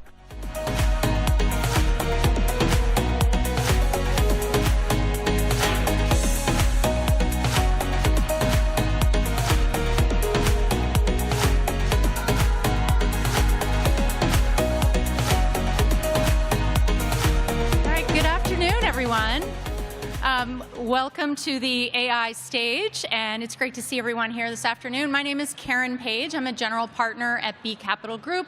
I'm on our early stage investing team. B Capital is a global multi-stage fund, but I spend my time on enterprise AI and climate for Series A and B companies. Today we're going to be talking about mastering growth in the AI era. I'm sure that's not the first time we've covered this topic here at this event, but we're going to dig in a little bit deeper. And I'd like for my panelists to introduce themselves. Would you like to go ahead, Rudina? Thank you, and good afternoon, everyone. My name is Rudina Sassari, and I'm Managing Partner at Glasswing Ventures. We are an early-stage AI and frontier tech fund focused on the application of AI and frontier tech to enterprise and cybersecurity markets. We're a first capital investor and currently investing out of our second fund. Hi, I'm Jocelyn Goldfein, and I'm a Managing Director at Zeta Venture Partners. We are a 10-year-old AI and data infrastructure-focused fund, and like Rudina, we invest at we're the first capital, the first institutional capital behind a startup founder, so anywhere from company inception through seed stage, and with interest in helping startups explore the applications and the tooling and platforms needed to build with AI. And I should add that Rudina is one of my favorite co-investors. Likewise, we do many deals together and together. Well, fantastic. So why don't we jump in? I think it comes as no surprise to anyone that in the same way that the internet changed everything, we're going to experience as we continue to go through this AI era that everything is going to change again. Hopefully, we're going to be able to figure out the right stack and figure out the ROI and the monetization of the various approaches that we're seeing. But for the moment, Rudina, why don't you talk a little bit about what you are seeing today in AI adoption trends? Are you seeing anyone who has been successful at figuring out how to create a pathway into the enterprise? So I think it's important. It's an important question because it's important to separate the hype around AI, where it feels like you can't take a step and everything involves AI, relative to where we are in the adoption curve. If we look at the market, 50% of enterprises have at least 1 to 2 projects that they're working on around AI, whether they're using external tools and platforms, i.e. startup offerings, as their choice or not. But it's very, very early in that these projects typically are touching the periphery. And what I mean by the periphery is that the closer one gets to the revenue generation part of the enterprise, the less we see AI penetration, because there is a lot of unknowns around risks and data costs and complexity and, honestly, talent and the complexity of it all. So I would say we are on a road that we've sort of taken the highway, but the speed that the mind share indicates, there is still a gap relative to the wallet share around AI. Okay, great. And how about you, Jocelyn? What are you seeing in the front?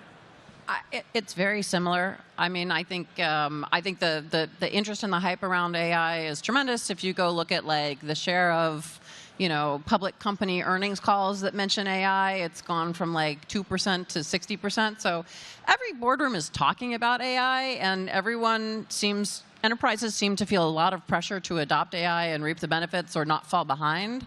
At the same time, when they're driven by FOMO rather than like really specific business outcomes that the technology is definitely ready to achieve, like there's still a ton of confusion about where to adopt it. I would say there's a ton of, so what we have, I think, right now is an environment where there are tons and tons of trials and POCs. I spoke to a chief data officer for a top 5 global bank who basically said, our bank has 150 Gen AI projects in the lab. Guess how many in production? 0. So I think it's a really phenomenal time for entrepreneurs. You have not missed the window if you're starting a company today. But the interest is there, but we just got to kind of connect the bat with the ball still. If I could add to that, it's also important perhaps to come to the basics and define what constitutes AI. What we're seeing in the market is a lot of thin wrappers around OpenAI, Anthropic, Cohere type offerings, and all of a sudden we've gone from being a SaaS company, no pun intended, or pun intended, I don't know, to .ai, and therefore I'm an AI company. I think be cautious of that, and we as investors, with that hat on, are cautious of that because it's a check the box that the user interface and that the user experience will leverage LLMs. It's here to stay. In fact, kind of like the cloud cost is a variable cost, but a fixed line on your P&L. Welcome to the era of Gen AI. We will have a similar dynamic. I don't believe that that translates into a moat for any of the companies that are just having these thin wrappers. It's not a moat in from a tech perspective, and it's not a moat from a data access or an ultimately problem-solving perspective. I think you've got to have a little bit more of your tech stack or proprietary, whether it's prompt engineering, fine-tuning, all those joys. But be cautious of, call yourself .ai if you want to go raise, but quickly, people who know what it involves will sift through that. Yeah. Well, they say 2023 was the year of the demo, and 2024 is supposed to be the year of production. So we may not quite be there yet, but when there are projects underway, like your example of the bank, are you seeing that people have better success if they're looking at it in terms of like a department deployment, a vertical deployment, or are people already trying to go full enterprise? So I think project selection makes a huge difference here, and that's where a lot of people are stumbling. Because the first application of Gen AI that really caught fire was ChatGPT. I think that's where a lot of people's imagination begins, and a lot of people are experimenting with how do I roll out a chatbot, right? But if you think about it, something that faces and talks to your customers is one of the highest risk, least scope for error, and this is a technology that's intrinsically, has margin of error built in a way that, classic software does not. And so like customer-facing conversation is actually probably should be a later project that you try, and I think people sort of stubbed their toe trying that first. And so I think and there's a real dearth, I think, of whether it's entrepreneurs or of product companies who have figured out how to take these very powerful models and this very powerful chat interface that has infinite surface area, but kind of infinite flexibility and on the margin for error, and sort of figured out how to actually plug that into solving enterprise problems and enterprise workflows. There are not very many applications that match a workflow that are mature. And I would say if I can hearken to SaaStr and where we all come from with SaaS roots, it's as though the cloud providers got up and running, but we didn't have any SaaS applications yet. And I think that's where we're kind of standing now, is there's this great infrastructure, but everybody's trying to DIY and doesn't quite know how to do it. So I think part of it is we're waiting for applications to be built on top of these models that really solve the workflow, solve the data, solve the accuracy, and fit the projects. I would say there's a couple applications at maturity, and that's where enterprises can have success. I think the number one with a bullet is not customer-facing, it's employee-facing, and that's coding productivity. Software engineers have proven to be some of the earliest adopters of professional workers, and because there's a human in a loop, the accuracy issues are not great, and because this is really valuable talent, giving them any kind of productivity lift, and every software engineer I know feels they get a big productivity lift out of it. And there's many competing products who are all getting better and spurring each other to get better by the day. So I think that's one place where I see people having success. So what's going to be next after that? And that may come in the realm of, a function like coding, and it may come in the realm of a department or a vertical. So yeah. I will build on that. I wholeheartedly agree. The other piece that is important to keep in mind is that even in this discussion, we're using Gen AI as being equal to AI. Let's just actually take a step back. Gen AI, transformers, and attention are a piece. Now, again, from a UI, UX, they make their way across all software and technology going forward. But AI is a lot broader, and furthermore, AI is more of an output. It's what we're doing around the neural nets and the various architectures and techniques. So be wary of the bucket that one wants to fit themselves in. To our portfolio companies, all of which are truly AI native, we talk about this notion of the false indication of interest for AI. And what I mean by that is you pick up the phone or email or whatever outbound process you have, and you say, hi, my name is so-and-so, and I have an AI company for you. Guess what? You get the call with zero intention to buy. I'll repeat that. You get the call with zero intention to buy. They're taking the call because somebody up above said AI is a top 3 priority, or data is a top 3 priority, so you're educating them. Our advice and my take is, if you want to make your way into the enterprise in this current inning of the AI adoption, start with what you are solving. You are going in and solving productivity, or you're going in and solving data quality and data complexity challenges, or you're optimizing for process manufacturing, logistics optimization. Cybersecurity. Yeah. And once you have all that clear, as an early stage company, you still have to figure out how to get into the enterprise, how to begin to sell, and how to enable a partnership that will let you grow to the stage that you're going to create adoption. Correct. And to that end, I'm cautioning not to start with AI, but start with the impact that you can have for which department. Yep. Secondly, to the tech stack, and Jocelyn touched on it, we're in that interesting stage where we have a bunch of middle layer companies that have emerged that are rising quickly and falling quickly because of the commoditization risk we have with the infrastructure layer, and then we have the application layer that's very thin. I encourage us to go and look at what you are building and how you can own that middle layer and that application layer from a tech stack perspective to actually build a barrier to entry. So and sort of deal with the problems that are widely recognized, while the market may not quite be ready, with all the incumbents become that, but also where the need has been identified. So I'll give you an example from the portfolio. We have a company called FeatureByte, which is leveraging AI to basically automate feature engineering. And you might say, well, how big of a problem is it? Well, it turns out that for a meaningful data set, to add the features is a multi-month project for like 30, 40 for normal mid-sized enterprise data scientists, and then they have to be at the mercy of data engineers for another couple of months to code it. You look at it, you're looking at a $2 million exercise for one data set. Beautiful, right? You can articulate the costs, you can articulate the time, you can articulate the ROI of automating that within a day. Leverage AI for those high impact and relatively low hanging fruit. Yep, I think that's great advice, and it's a great story. Jocelyn, can you share any companies in your portfolio that you think have done, a good starting job of breaking in? Well, I think it helped to be sort of paying attention before it was cool. So, I mean, one company that just springs obviously to mind, and some of you may be familiar with them, is Weaviate.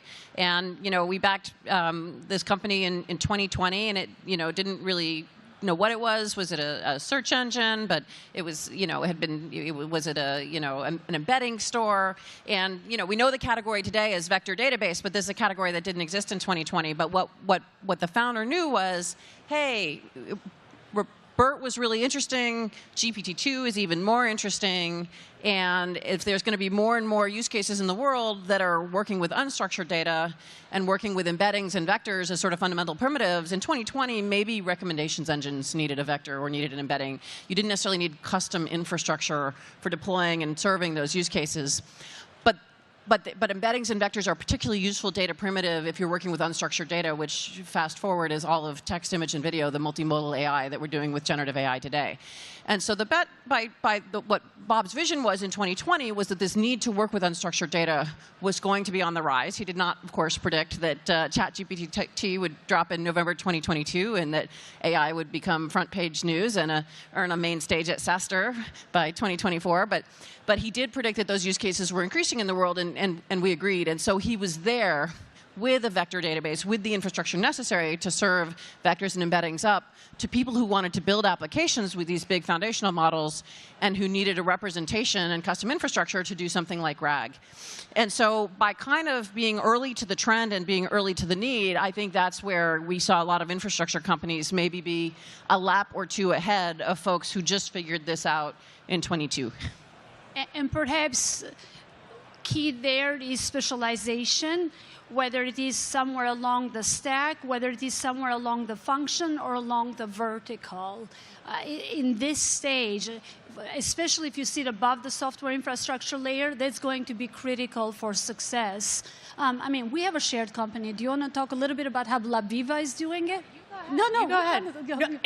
Okay. Your company, it's not my portfolio company. So a completely different example, SaaS play with a marketplace element, but procurement. I mean, think about the type of data that gets fed through procurement, structured or semi-structured, lends itself beautifully for current architectures and models. So what these guys have done is they've become the platform of choice for life science companies, pharma, research institutions that are buying any kind of materials to utilize for production, to get price discoverability, to get optimization in terms that they receive. So it's a two-sided marketplace with a big SaaS component. Think of it almost like a setup annual retention. Leveraging AI to find the latest and greatest, both in terms of like leveraging RNNs, if you want to talk AI architecture dirty, and a little bit of convolutional neural nets around vision and identifying the objects that are being purchased. Hopefully that gives you a flavor of the use cases are abundant, and I threw the AI terminology just there to give you a sense of how they are doing it, but that's not what they're leading with. They're just checking the box. Yeah, I'd also love to talk about, because some of what we've been mentioning here are infrastructure types of companies. They're going to be top-down deployments for the most part, right? Like you can almost probably almost 100%. If it's an infrastructure play, it's going to be what the company has decided to use, and that's going to be the decision. Whereas very, very similar to what we saw in the evolution of cloud technologies is some of the application layer tools are going to be dragged in by the individual employees. They find something they like to use when they're not at work, they bring it into work, it becomes a prosumer tool, and then it becomes a bottoms-up, hopefully bottoms-up adoption within the enterprise. Can you guys speak a little bit to how you see not necessarily the differences, because obviously a top-down play is going to be very different, but can you talk about how you think it might be different for an application tool to create adoption? Is it going to be similar or different, or what are we going to see as that process starts to happen more? Yeah, so very good question. If I extrapolate perhaps as a business model and put that umbrella, the company I just talked about is really, maybe we coin a new term, sort of AI, application as a service, AIS, right? So they are selling to the probably, not quite the chief person that holds that title, but one or two layers down, typical for what you see in a mid-market to enterprise SaaS motion. I think and this is application layer, but it's a different type of application layer. It's not the GitHub type motion.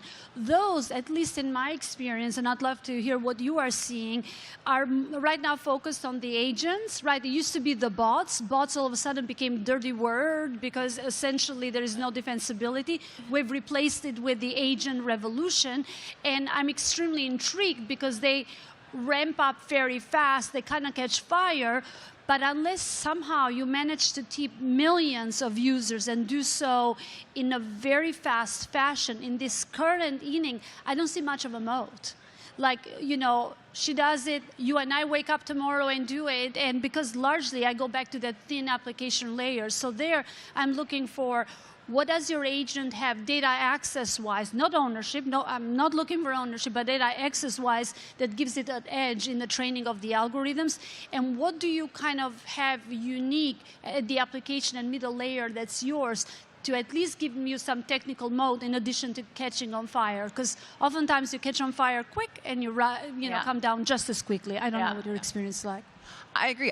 So I think that SaaS is a potential business model for AI companies, just as other forms of business model are too. And I think that PLG SaaS motion, I actually think SaaS entrepreneurs and SaaS execs have a lot of experiences that are relevant to bring to AI and that are meaningful, because sort of does something deserve, is a PLG motion right for it? Like, all your SaaS intuitions are equally applicable here. The fact that it's powered by AI doesn't change that. But when I think about, I think there are quite a few applications the AI applications that you can adopt in your own life today in a PLG motion. And there's some obviously, hopefully everybody has checked out ChatGPT. That's kind of like banal at this point. I think Perplexity is giving them a run for their money, especially on the kind of search and kind of knowledge retrieval level. Probably, I think every SaaS company out there is now using, AI meeting assistants who attach to the Zoom and provide you with meeting notes and summaries. Once things become ubiquitous and, easy to use and reliable, we stop considering them AI. Have you noticed that? That might be okay. It's just the tool that might not be a bad thing. That's just the tool you use. Obviously, on the software, I'm a former software engineer, so I'm like really gung-ho about how these tools are transforming the work that I used to do. But I think these coding productivity tools have been really adopted in a bottoms-up way because developers are prone to choosing their own tools and picking the best tools. I think that's extending into the data analysis space But the ultimate adoption at the enterprise is still an enterprise sale. It is still, yes. And it's Microsoft for the most part, also an incumbent sale. Today, yes, but I actually think there's some, like when I talk to engineers on the ground, they're excited about other companies. So there might be room for a startup to make a push. And then I think on the data analysis, I'm seeing more and more tools that are not just for software engineers, but for data analysts, data engineers, productivity tools on that front. So I think there's a tremendous, and then it's just sort of there's so many, it's almost sifting the signal from the noise. And I think this goes back to so many of the things that have gotten off and running with the PLG motion may or may not have a really great product insight or a really great data moat.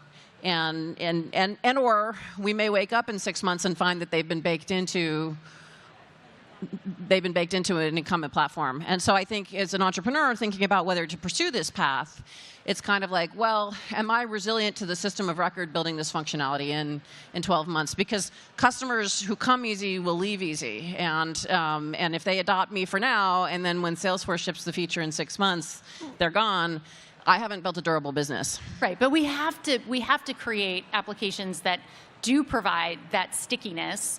And to your point, I mean, there's a whole conversation that goes on around commoditization and how do you effectively build a moat when there might be 5 or 7 tools out there that might all be solving the problem. But what over time, okay, so you've got stickiness, the idea of commoditization, and then you've got the moat. So how do you advise your companies around these points?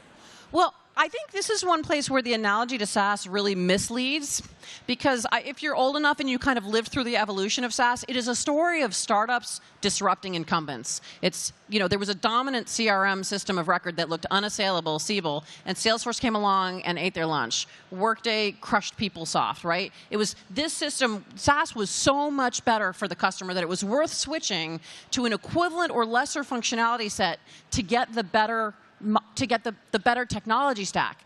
And SaaS was so disruptive to the tech stack that the incumbents just couldn't compete. Siebel would have had to do a grounds-up rewrite, replatforming to have a SaaS offering and compete with. So they're just dead. Like, nobody in the audience under the age of 40 remembers Siebel ever existed. So they're owned by Oracle now. Just FYI. But AI is different. AI is not disruptive to the technology stack. It is easy for first, we may have a smarter, more forward-leaning set of incumbents this time, but more than that, they don't have to do a grounds-up rewrite to plug in AI-powered features to their stuff. And by the way, and then they have the advantage incumbents always have, which is distribution. And then they have another advantage that's particularly pertinent in the AI era, which is they have a heck of a lot more data than you. So going head-to-head with a system of record because you're the AI-powered version, it was a winning strategy to be the SaaS-powered version of a system of record in 2010. It is a losing strategy to be the AI-powered version of the system of record here in 2024. And so that's just a starting point. You have to think like someone, like the AI is commodity, and what is proprietary or unique to you? And further to that, let's just be honest about what it takes to stand up an AI company. Because with SaaS and your run-of-the-mill software, you kind of code it, you kind of QA it, off it goes. The beta is just about as good as your GA. With AI, the setup effort of building your algorithms, training them, the data is not a straightforward and trivial exercise. In fact, I think of it as the setup effort is much, much, much higher. So I will speak plainly about our evaluation criteria when we look at companies. And one question is, can this problem be solved with the run-of-the-mill SaaS? If XYZ problem in the market can be solved with SaaS, please forget AI, says one person that wants to deploy AI capital, because there will be someone there who will get to market faster and deliver it just as good of a product or close to just as good of a product. So one, are you solving a problem that somehow was previously unaddressable such that when you go to market, this initial setup effort actually is worthwhile? Secondly, where do you have the advantage? If you're going down the path of disrupting the incumbent, what is the hook that they cannot respond to, but you have access as they try to retrofit to AI while you are AI native? There is actually an advantage that you have. How big is that advantage and how it manifests itself? So part number 2. Secondly, or part maybe 2B, if you're going and creating a market, Justin and I were just having this conversation earlier about one of our companies. Is the demand there? Is the budget emerging? Is it emerging in a year? Is it emerging in 6 months or 24 months? Those periods, while they may go like this, is the delta between incredible success and utter failure. So how do you determine that? But ultimately, you've got to look at your barriers to entry that you are building. And if you can solve a problem that otherwise was unaddressable, it makes it much more difficult for the incumbents to respond if it's an existing category. And if it's a new category, you better really do your homework around go-to-market and market market signaling around adoption? Well, it's such a trick. SaaS companies were so inexpensive to start, and now we're in this whole other era where all of a sudden it's very expensive to start a company again. But I think the idea that we are watching AI improve. I mean, right now they're good at things like summarization and generating content, and yet they're not so good. Maybe getting better, but not so good yet at planning and workflows. And we're seeing improvements in voice and in image, and so I think some of this is going to be like, you got to get started, but you've got to have a vision to where you want to go. I also want to add a dimension, though, is what constitutes good enough or not good enough. And I'll piggyback off of your examples. Would you use a summarization tool or even like a ChatGPT to get you started on some sort of blog post you're doing? Absolutely. You'd be silly if you didn't at this day and age. Would you use the same capabilities for open heart surgery? No, thank you very much. So one question is, what is the tolerance for fault and error? And I'm saying that tongue-in-cheek, but that's really, really, really critical. And we saw this in the prior surveys, mentioned voice. We saw this in a prior wave with doctors and nurses and, doctors' notes and dictations. A lot of incumbents tried to deliver tools that on average were about 80% accurate in capturing the doctor and nurse notes and doing the transcripting. And guess what? For that use case, you actually needed 98% plus accuracy. For directions or communicating with the speech capabilities in your car, it turns out 80% is good enough. So understanding, again, the use case that you're delivering, tolerance for what constitutes fault and errors and what's acceptable accuracy is another facet. Yeah, and the expectation of the human in the loop. Human in the loop. SaaS people are used to anchoring around the idea of MVP, but I think the definition of MVP is so much more situational in AI. Yeah, that's actually really one of the sort of crucial insights of early entrepreneurs who succeed, I think. Should we shift to the venture side? Oh, 10 minutes left already? That went fast. Okay, yeah, so we would welcome any questions from the audience. Does anyone have anything they'd like to ask? Yeah. Does she have? Yeah. Hi. Oh. Look at that.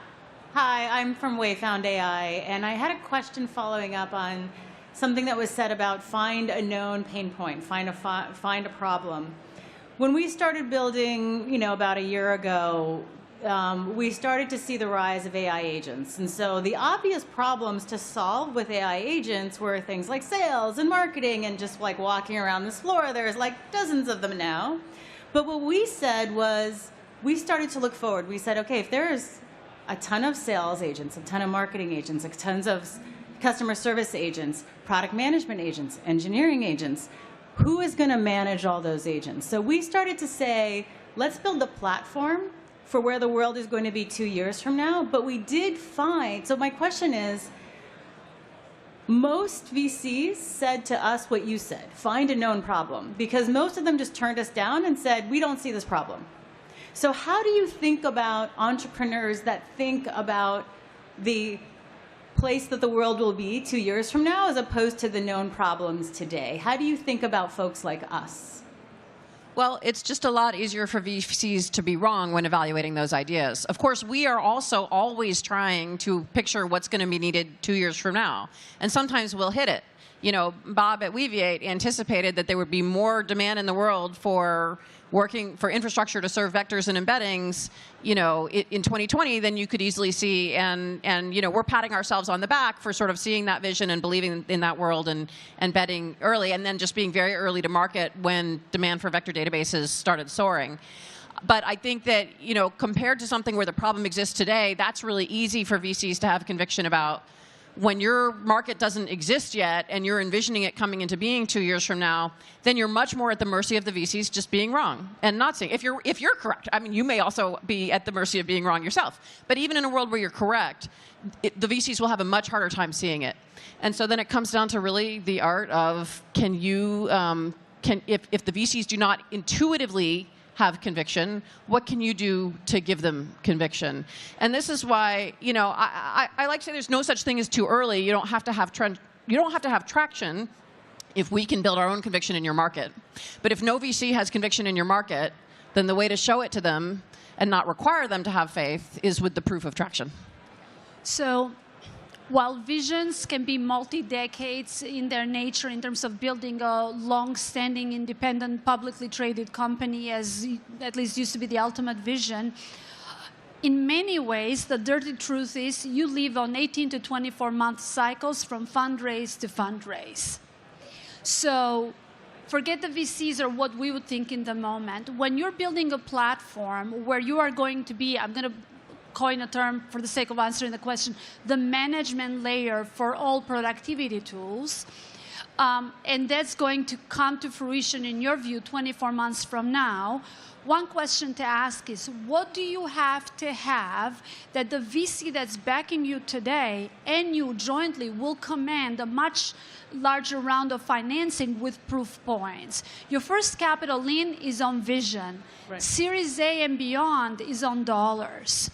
So that doesn't mean that don't go for big platforms, just go for tools because that sells. That would be an absolutely wrong answer. I've seen the starting with a narrow product and expanding do very well and fail, and starting with the platform vision do very well and fail. So one thought is, sure, you're the end-to-end platform, but what are going to be your 1 or 2 or 3 hooks that you go and start gaining traction? So you can sell the bigger vision. You're not a one-tool, one-trick pony.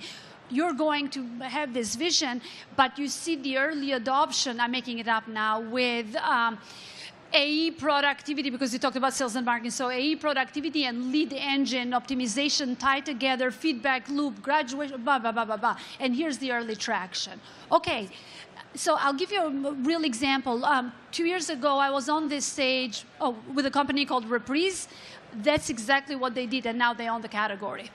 Can I ask a follow-up question? Why don't we do it offline so you can get a question? We got 2 people waiting in 6 minutes. I think we got to hit a few more. Thanks so much. I'll try to be quick.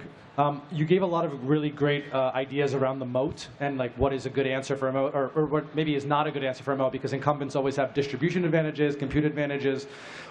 Do you have examples of startups that came to you and had a really terrific answer around what their data moats are, and what did those sound like? So not a SaaS example, but like a really visible from space data moat is, we've invested in 2 or 3 companies that are using AI in the life sciences. So it turns out the same technology that's good at predicting the next English word in a sentence is good at predicting the next antibody in a sequence if you can feed it enough wet lab data. Well, it turns out wet lab data is not abundant on the internet to be scraped. Any data that exists on the internet to be scraped is no longer a data moat. And so that was a great answer. But it does not have to be a data moat. Nobody ever asked SaaS companies what their data moat was. What made SaaS companies distinctive? What made SaaS companies differentiated? Sometimes it was a unique product insight. Sometimes it was serving a market that nobody else had a cost-effective way to serve. Those can be good answers for AI companies too. And I think where they particularly can have power against incumbents is when there's a brand new workflow. So I think one reason VCs are so hot on agents, by the way, which may turn out to be right or wrong, we may be consensus wrong here, is that, but the implication is that agents totally change the workflow, so nobody has incumbency over it. And the only reason in AI you're hearing about data so much is because, unlike SaaS company, the effectiveness of your product depends on that input. So unfortunately, you actually have to contend with that. Well, I think part of the moat is around how you are cleaning, preparing, providing, annotating. I think it's the curation that creates a moat, even if it's potentially a commoditized. And the more narrow the focus, the higher quality your data access is going to be, the lower the likelihood of the infrastructure software guys who are generalists to come and basically disrupt their own customers is. Thanks. So last one. Question regarding the verticals. Do you see more opportunities in the verticals than general SaaS? Unlimited opportunity, horizontal and vertical. It's all over the place. Yeah, absolutely agreed. And if anything, in this wave of disruption, there is a lot more market awareness by legacy as well as relatively new industries of the need for disruption that there has ever been. So from a customer readiness as an overarching statement, there's never been a better time. Hi, I'm with a company called Kion. We're a cloud management platform, and in the early days of cloud, we saw a lot of companies testing and standing up infrastructure that wasn't really ready to scale and really lacked governance. It seems like a lot of that's still happening with AI today. You mentioned the bank example of having nothing in production. Where do you see the need of governance for especially large enterprise in the future to handle AI at scale in an org? I think these needs are real, and they're now. And I also think that the collectively venture capital poured a sick amount of money into these startups last year in 2023 because they were all scared to death of applications, but they wanted to do AI. And so they backed AI tools companies and infrastructure companies and platform companies. So I think right now the space is really well funded. Products are not yet at maturity. And I have this secret fear that goes back to being around for the rise of the cloud, which is that we might not know how to make good infrastructure for these things until some applications get to scale with, chewing gum and duct tape. And only once those apps get to scale will we get great infrastructure. That's the story of the internet and of the cloud. The best cloud infrastructure on the planet came out of the biggest internet scale consumer application, which was e-commerce at Amazon. Yeah. And so I have this really scary feeling that we've funded all these startups to go figure out the infrastructure in 2023 before there's any applications at scale and before we really know what the problems are. So I don't know. Some of those companies will make it. They have great visionary founders. They have deep understanding of the problems. But I think that right now it's hard for me to get excited about a company in this category because there's so much funding and so many people chasing ideas and not much there yet. I'll take the next question, but look at governance from the point of view of compliance and risk. You will get much more immediate adoption. I had a question with regards to internal AI workflows using bespoke data sets. So for example, we're a medical edtech platform and we produce content internally using specific medical data sets and AI on the back end. Is that enough of a moat in terms of AI-specific VCs at the moment, or do you more look like consumer-facing AI? I really, really, really want to encourage you from trying to be extremely prescriptive around what constitutes a moat, because it's in the very question, you have the data, you absolutely have an advantage because this unique data is purposeful to what you are building. Check that box. Next question is, how good is the data being utilized? How effective are your algorithms? Next question is, how capable are you for the go-to-market and the execution and running the business? So the moat, you have a data moat, you have a tech moat, you have a business model mode, you have an end market mode, you have a TAM and competitive dynamics. It's the totality that gives you the moat. But if you're asking the question of, hey, I want a sanity check, I have unique access to this repository of data that others don't, run with it. Okay, great, thank you. Are we done? That's time? Well, this went super fast. It was really fun to be here and great to have conversations with the audience and with this incredible panel. So thank you all for being here. We were thrilled to do this. Thank you. Yay. And great moderator.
every year you kind of get a sense of what's hot, what's going on in the market, and they show up here at SaaStr. This is the place to be. I remember being at SaaStr in, I think, 2016, and the huge names that are now valued at billions of dollars, they were just a couple of people with a laptop. The world today moves really, really fast, and to be able to do that and innovate and take chances, you have to have a company that bets then on software as a service. The people who are saying that SaaS is dead are wrong. It's never been more alive, and we're going to start to see the first wave of three-person billion-dollar companies.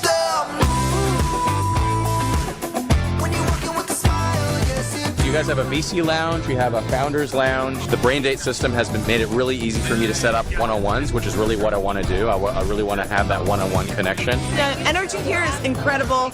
Everybody here is very interested. I love how they're also taking care of us here. I feel completely like the red carpet has been rolled out for us here today. I think it's just really important to be where founders are, to meet them where they're at. And this is a really important show for startups and for VCs, both of whom are very important audiences for us. Founding a company is not easy, and anything we can do to try and promote entrepreneurship just resonates really well with me. We are SaaStr. We are SaaStr.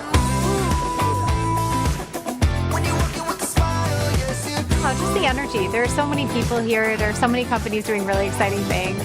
Small companies just getting started, always having big ideas. Larger companies, it's a great place to meet customers, prospects, and have a chance to kind of sell what we're up to. In the last 2 years in SaaS have been wild. It's been a different funding market, a different growth market. There's been a lot of pressures. And in this different environment, Jason talks about how it's not a downturn, but it's a new reality. When there is great changes like this, there's never been a better time to be a builder, to be a founder, to be an operator.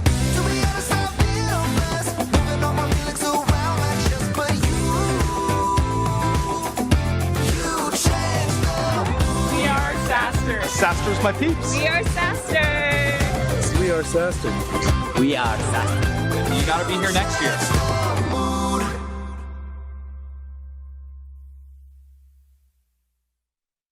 Please welcome to the stage Jason Lemkin, founder and CEO at SaaStr.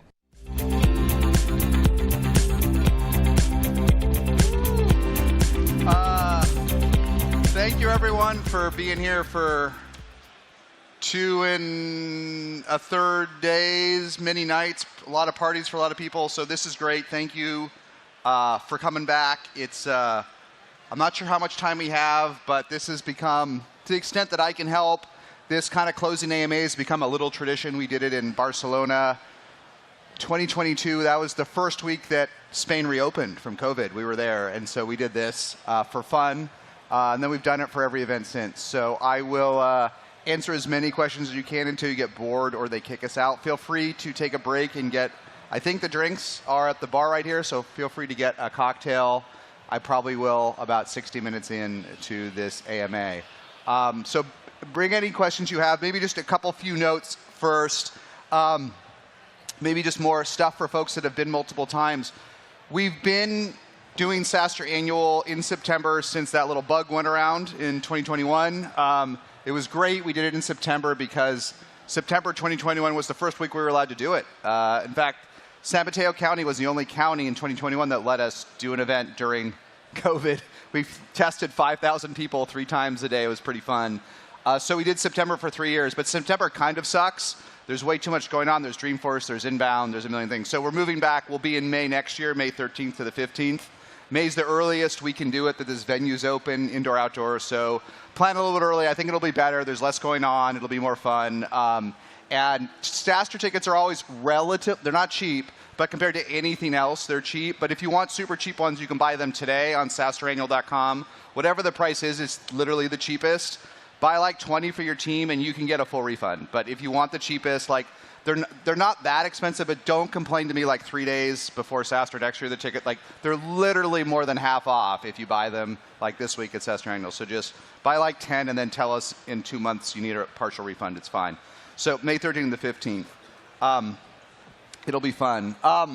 And just maybe just a couple nerdy things that are interesting to folks that have been part of SaaStr for a while. This event, So in some ways, the attendance is kind of a pulse of SaaS. And it is interesting what the numbers show.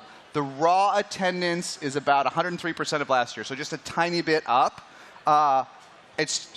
Both are great. In an ideal world, maybe it would be bigger, but it's pretty interesting that it's up. But the mix is pretty different of the people here, of that 103%. CEOs and founders up about 150% of last year. Folks from other countries are up, as you can probably tell. It's always been diverse. In 2021, actually, as crazy it was when we were in 2021, the United States was locked down. It was all Americans in 2021. I think this year it's a majority of folks outside of the US. So that's fun. So founders and CEOs are up. Overall, CMOs, CROs, CCOs are up because we've had 3 200+ summits here for CCOs, CROs. We're going to do that bigger next year and integrate them more with everybody. So look for like 1,000 extra CMOs, CROs, and CCOs to meet next year. That worked well. So those are good. Overall numbers, founders are good, C-levels are good. VCs are about 60% of last year. About 60%. This SaaStr, it's not designed. We have a VC lounge. We do stuff. It's not unlike something that's not designed for VCs, but it's traditionally been a magnet for VCs because of the concentration of founders. Down 40%. I could hypothesize why. What is clear, no matter what you read, even great, we love all the Carta data. I quote it on SaaStr all the time. The aggregate data says VC is back. It's on fire. You heard that from Tomas and others, but not really. It's, as we said in the opener, it's back, but it's different. And while YC is as hot as ever, right? I talked to 2 YC founders in this batch that got 40 VC offers this week, and the batch hasn't even started yet. So that's hot. Portions of AI are so hot that like coronas are burning, like hair is getting singed off founders. But a lot of folks in venture, even though it doesn't look like it, they don't have money to invest. They're struggling to raise another fund. They're sitting on the sidelines. They've slowed it down. They're worried. And I think, how true is that? I didn't know how true that was until this week, but attendance is down. It's only 60% of last year. I think that's, if you really want to know what the vibe is for venture, for real, forget about the actual hard data, like, thank you, Carta, but forget about the hard data. What's the reality of the human data? It's about 60%. That's or down 40%. That's still down. So it's just something to think on. So that is down. And then a couple other interesting things. There are more CEOs, founders, and C-level execs.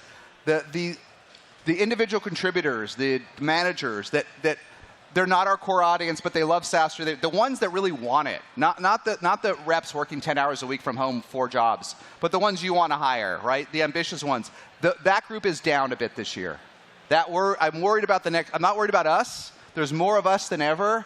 I'm a little worried about the kids. I'm a little worried about the kids because that group is down, which we talked about in the opener. And then the last point I'll make, even though overall it's up, this was the first year we missed our inclusion goals here. And for folks that have been here for a while, we were the first people that I knew of to have aggressive inclusion goals for underrepresented founders here. I think we started in 2017. I think I realized that we had to have 50% women speakers and as many diverse folks. We mostly hit our speaker goals this year. I think we came just under 50% women, which we shouldn't have, but I think we were like 60-something% less represented speakers. But the weird thing was for attendees, we put a lot of money and energy into our inclusion program. We had about 30% less takers than last year. 30%. So I hope that this is a little bit more representative and diverse environment than your average bro tech event. I hope that it is, but I'm disappointed on many levels that despite 10,000 tweets, probably 500,000 or more invested, that goal we didn't achieve, even though we've achieved it since 2017. And I could hypothesize why, but it's something I'm going to reflect on because I think overall, folks feel free to challenge me, but I think overall tech cares less about inclusion and being representative than it did 2 years ago. It cared, I think, more in March 2020 when we shut down the world than it cared today. And then there was a revival in 2020 when it was on fire. And then there may be a lot of reasons, and I'm not here to even take to have any politics in it. But I think we all know that as leaders, that the more diverse our teams are, the stronger they are in all vectors. The more socioeconomic, the more gender, the more background, the more countries you're from. I know when I was a founder for the first time, You know, my co-founder, who was a Palestinian Lebanese refugee female, she and I came up with only 2 rules. We wouldn't hire anybody from either coast. We didn't want anyone entitled in our company. So I was the only white male of some privilege in our original team of 14. We had folks from everywhere, from Vietnam and Mexico and everything. And I don't know, I mean, I think the Bay Area is the place of SaaS. I would hire from here. But what I learned from that experience, we didn't know what we were doing as a first-time founder. When she and I did that, our company was so fucking resilient, being that diverse. It was unstoppable. We did things that were thought to be scientifically impossible.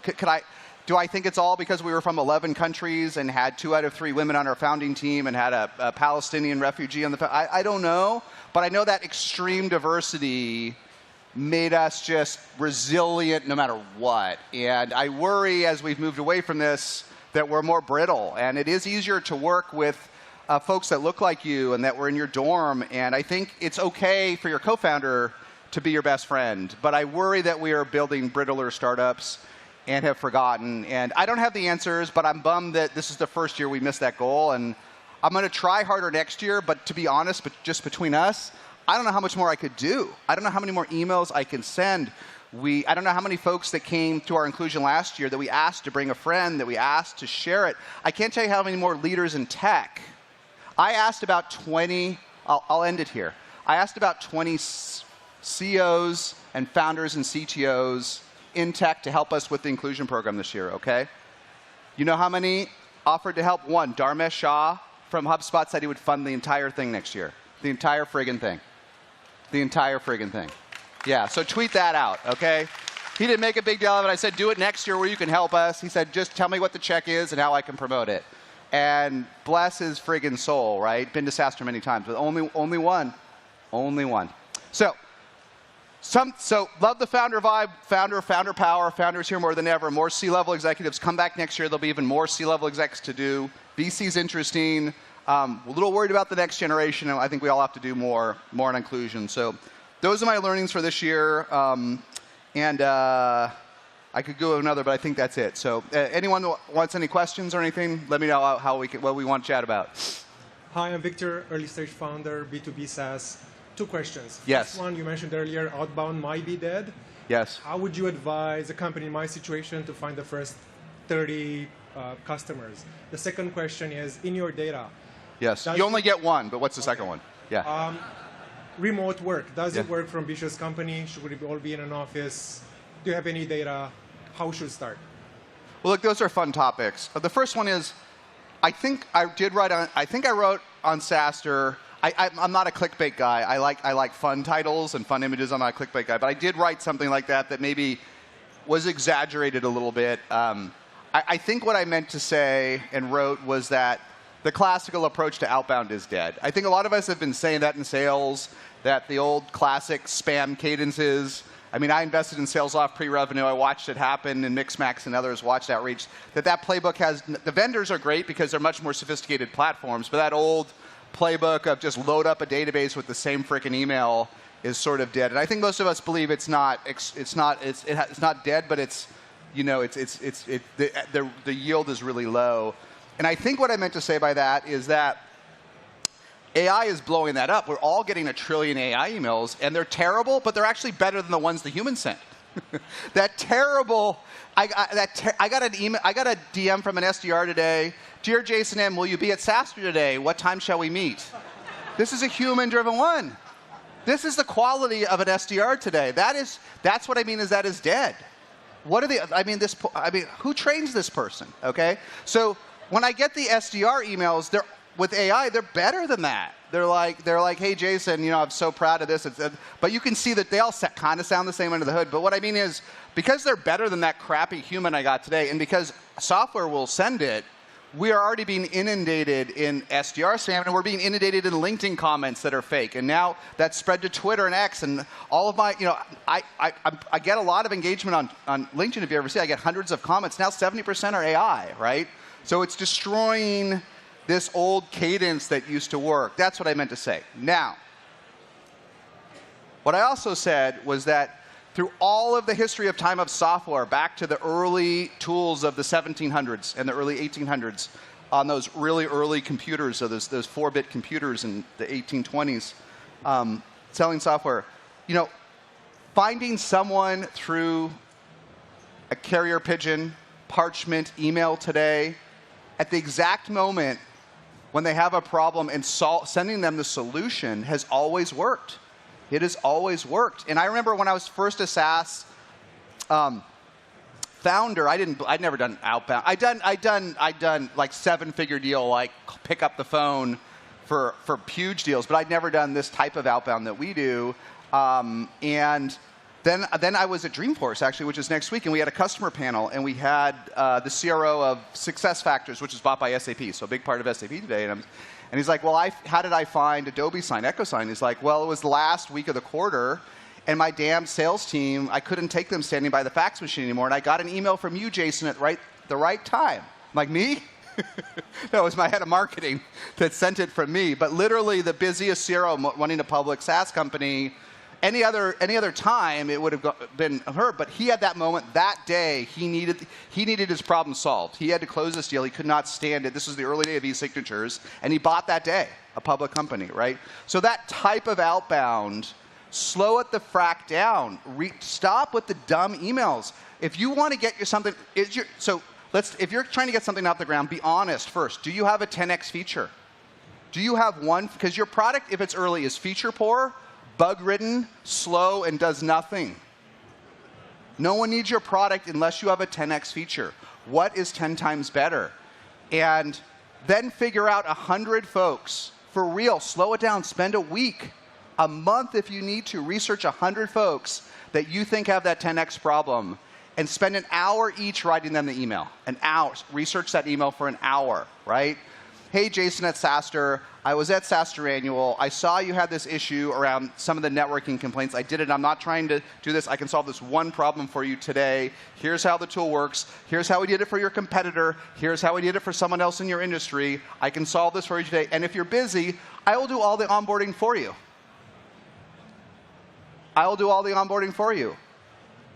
Are you interested? If that's my top problem, I will take that email. I can't tell you for me, now I'm not a typical customer. I get an email a month from someone that actually can solve one of SaaStr's top 5 problems. That one gets responded to. I often forward it to Amelia, who runs SaaStr, but that one gets responded in minutes. In minutes. And the related obvious point is there's so many tools. There's reasons that booths work because buyers come here. There's reasons that digital advertising works. It all works. But, praise the Lord that email is an open system that people still use. You can reach, if you do it right, you can reach any executive with email. I was with Andrew Bielecki, CEO of Klaviyo, $8 billion company yesterday. Someone grabbed him. I said, Andrew, he was swarmed. I'm like, no, I'll talk to this one guy. The guy gave him a pitch. He gave him his personal email. He said, email me about it. Email works. Email works, but it's got to be great. It has to be great. And 99.99% of the sales emails we get are automated or mediocre or automated and mediocre. And because AI is making it better, it's making it worse because there'll be 100 times more mediocre but not terrible email. We're being flooded with them that are almost good, and it's not going to work. But boy, anyhow, we forget the point of outbound is not to get, I hate this vibe of so many sales teams have their SDRs judged by how many folks they can get on the phone. I don't know about you, but it was always true, but it has accelerated the last 2 years. Whatever it is with CROs and VPs of sales, they're like, we're going to judge SDRs by calls. I get so many. I will outbound to a vendor that I will buy from. Okay? I forget there was a tool. I literally would just buy that second a couple weeks ago. I outbound. He's like, well, we have to get on the phone to talk about it. No, right? So what I mean is these interactions are crappy. Make that email so good, then slow it down. And this is the trick to pitching VCs too. Here's the thing at the end of the day. This will always work. Find the 100 people that will really buy from you and then slow it down. Make the best email. And then before you hit send, and no SDR on planet Earth does this, but founders can. Slow it the hell down and look at this email and say, would I buy my product based on this email? Be honest. Just the friggin' email. Because clearly with this guy at SAP, I didn't even write the email marketer. It clearly said, are you struggling with your sales reps at the end of the quarter? Is it taking them hours? Are you unable to find the deal? Would you like something that can be signed and pushed into Salesforce in 3 seconds? His answer was, it was a great email, right? No one writes that great email. I read all of them and forward the ones I get, right? Slow it down. No one asks, is this email good enough to sell the company on its own? How many SDR emails have folks ever gotten in the room where you would buy the product based on the email alone? It's like fucking 1 a quarter, if you're lucky. Because they're all crappy. Do that, right? And I'll give you one last story. And it turns out, I know it's not what you asked, it's the same story for venture capital, right? I published on SaaStr, so I've done maybe 10 investments that founders cold emailed me. People say cold email doesn't work for investing, and many folks don't like it, okay? I invested in, the first one was a pipe drive from a cold email. That sold for $1.5 billion. I co-led the seed, okay? I did Algolia, which is going to IPO. It's a $240 million from a cold email. Then the next one was a TalkTest. They're worth $10 billion. That was a cold email, okay? The fourth one was Greenhouse for $800 million. I knew them. The fifth deal I did was SalesLoft. It exited for $2.3 billion from a cold email, okay? I just did one last week that TechCrunch wrote up that I invested from a cold email in this company called Mango Mint, okay? So, and then I wrote a whole thing on SaaStr. I asked David Sachs, Keith Raboy, Aileen Lee, Satya Patel from Hubbard, how did they, and they all said, here are the type of cold emails we like to work, right? But they have to be great. The reason I invest off cold emails is because it's not the one that says, do you want coffee? Or I saw you at SaaStr, or when are you free? Or I'm in Palo Alto. It's like the email is so good, like I want to invest before I get below the fold. And if you want to see some VC examples, I wrote an old post, 2 cold emails I funded for millions, and the CEOs of TalkDesk and Mapestry let me publish their emails. When I show these to founders and they read them, they're like, yeah, I would fund that one. I don't know much about investing, but yeah, so make your product email as good as those 2, okay? So that rambling answer. And then I'll give you one last little anecdote, and then let's break. Hopefully that's enough for the 2. So I'll tell you, I sort of got this as a founder, right? And then I remember we were acquired by Adobe, and I was a VP or an SVP, but my boss was like an EVP, okay? And he had 11 VPs reporting to him. He had 2 secretaries surrounding him in his corner office, and he had a lot of resources, right? And I remember sitting next to him in our e-staff meeting, and I'm like, Jesus, how do you, I'm just curious, because I've never worked in a Fortune 500 tech company with it. How do you handle all the emails you get, right? And I'm watching him with his laptop. He didn't get that many. I mean, a lot, okay? But my point is, people don't go direct to him, or he had filters, or he had his EA. My point is, even this, not the CEO of Adobe, but one level down, if you sent him the right email and it was great, he was going to sit there in our staff meeting and open it right there. It's magical. So write that email. Works in 2024, 2014, 2004, 1994. Probably not before email was invented, but thanks for the question. Thank you. Yeah, thank you. Hi, Jason. Quick question. Yeah. You mentioned the hard data about attendees. Yes. Can you, you've been doing this for a while. Can you touch upon the... This is the 10th year. Wow. So yeah. Soft data, like, is the confidence up? Is the, is the morale up? Or and I wanted to ask you now because, it's still fresh. Well, listen, I like actual data. When I don't have it, I steal it from folks like Tamaz and Carta and Iconic and others that power Meritech that was here. I love to steal other people's data and not do the work myself. That's the data we have of whatever, 11,000, 12,000 nominal. I actually don't know how many checked in, which is always interesting. But folks that were in the system, all I can tell you is anecdotally, everyone I've talked to, morale is here. I think everyone here I've talked to has adjusted. Whether either they're like Andrew from Klaviyo, I don't know if you saw, he's like, no fucking downturn, right? Or they're like Renee from Bill, who's like, there's mixed effects. Like, subscriptions are strong, but some of the transactions are down because our customers are suffering. Mixed. I haven't met anyone, I've only met like one person here who was like, oh, what am I going to do? I can't grow. I did have one conversation. So I think the folks here are pretty motivated that came here. Some folks drove in or took an Uber, but I talked to a founder from Nepal at $4 million ARR. He didn't come here because he's struggling. That's a lot of work to get here from Nepal, right? I think we have 80 people from Brazil, 100 and something from India. You're not going to come here if you're struggling, are you? So I don't think we're a bunch of whiners in this room. So I think the vibe here is, actually, I'll answer your question qualitatively. The vibe here is better than I thought. Okay? Now, but why aren't the kids here this year? And we also, the folks, what about the folks that didn't come back? Are they down in the dumps? So I think it's almost self-selecting, right? It's like, you'll hear a lot of folks talk about their struggles when you talk to them and challenges. Some of them will tell you revenue is down, but I don't think anyone here is going to tell you they're throwing in the towel, right? So thanks for the question. Thank you. Yeah. Hey, Dr. Lumpkin. I love it. Basically like a business doctor. Yeah. So context is I work at a company that builds a document editor and reader for enterprise clients. We have a lot of legal and banks right now. We crossed $1 million ARR at the start of the year. Congratulations. However, thank you. Not by my doing. But sales has started to slow down, and we built that business off of channel partnerships as well as cold call and email. So sales cycles lengthened, and core dev team is pretty burnt out on servicing these legal customers. Yeah. And remedies have been floated to continue to grow the business by repurposing the product towards mass market. So that would consist of like building PLG approach and like meta ads. Early results aren't very promising, and I'm personally pretty bearish on this. I think there's still a lot of stuff we could do in terms of like growing our enterprise offering. Do you have any thoughts on like how many customers do you have? We have about like 25 to 50 enterprise customers, and then we have a smattering of like individual small shops. Have you completely exhausted your market at 1 million ARR? Absolutely not, no. If you have 25 to 50, what are the odds you can get 50 to 100?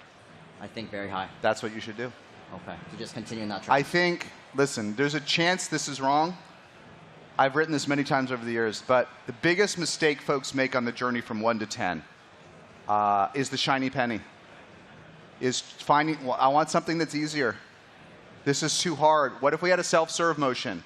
What if we did this? What if we did that? But maybe growth is slowed, and that's an issue, and it may be more team issue or competition, because you got to 1 million. There's no, unless there are only 50 customers in the entire world, you have 0.001% of the market. You have found a way to get 50. There is no way on planet Earth you cannot get to. So I would atomize it and get it to 50, 100 and not chase the shiny penny. Should you run a few experiments? Yes. Should you let the team do maybe one passion project that's not too distracting? Yes.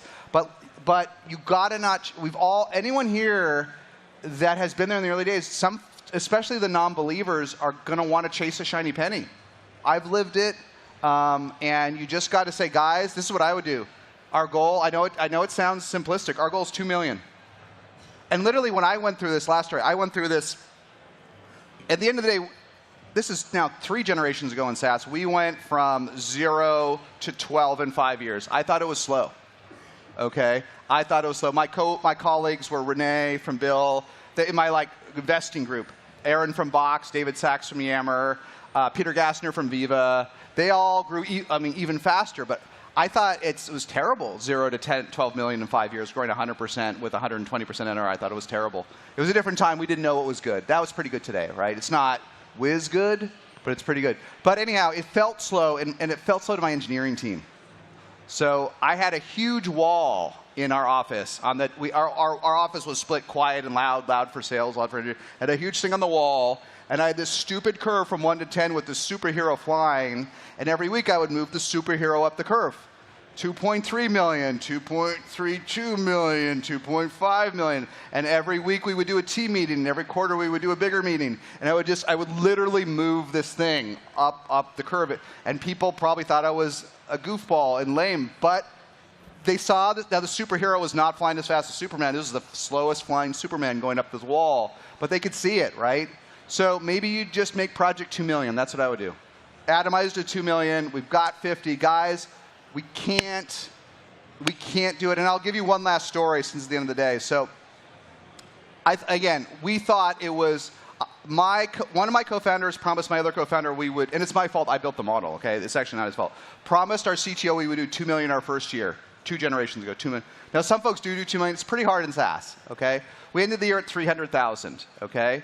Along the way, because of that, my one co-founder fired my CTO. I had to run down the street and unfire him. Then he quit, the guy that fired. There's a lot of drama because we didn't hit 2 million, okay? And I got my CTO to come back, but he was never the same after he got fired. It was too much drama from the other co-founder.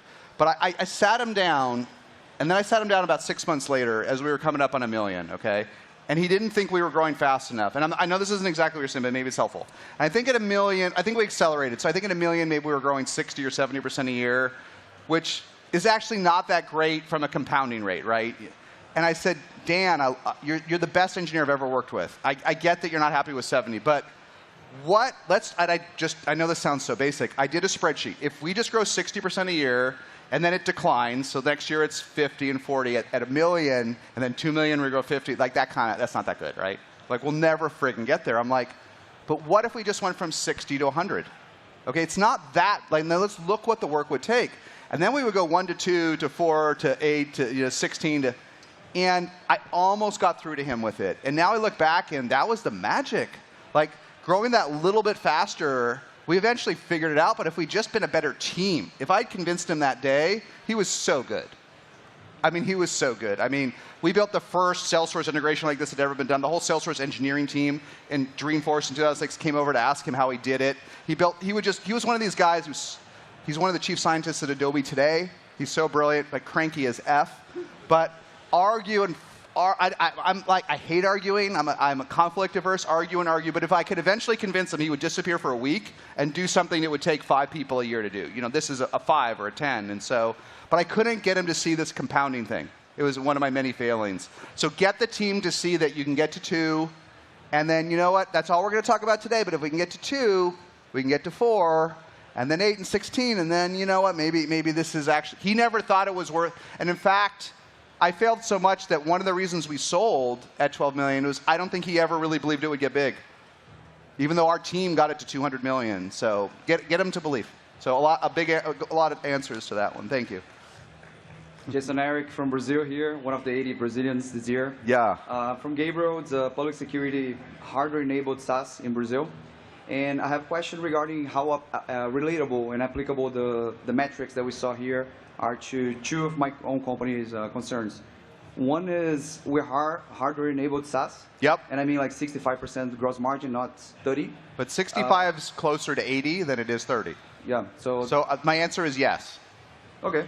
And the second one is regarding public developing country, like labor and productivity is much lower than the US, of course. Yeah. Revenue per full-time employee, how does that compare in the companies that you invest, for example? Yeah. Well, look, yeah. I know I interrupted you, which I try not to do, but just for fun, I've learned a lot about this.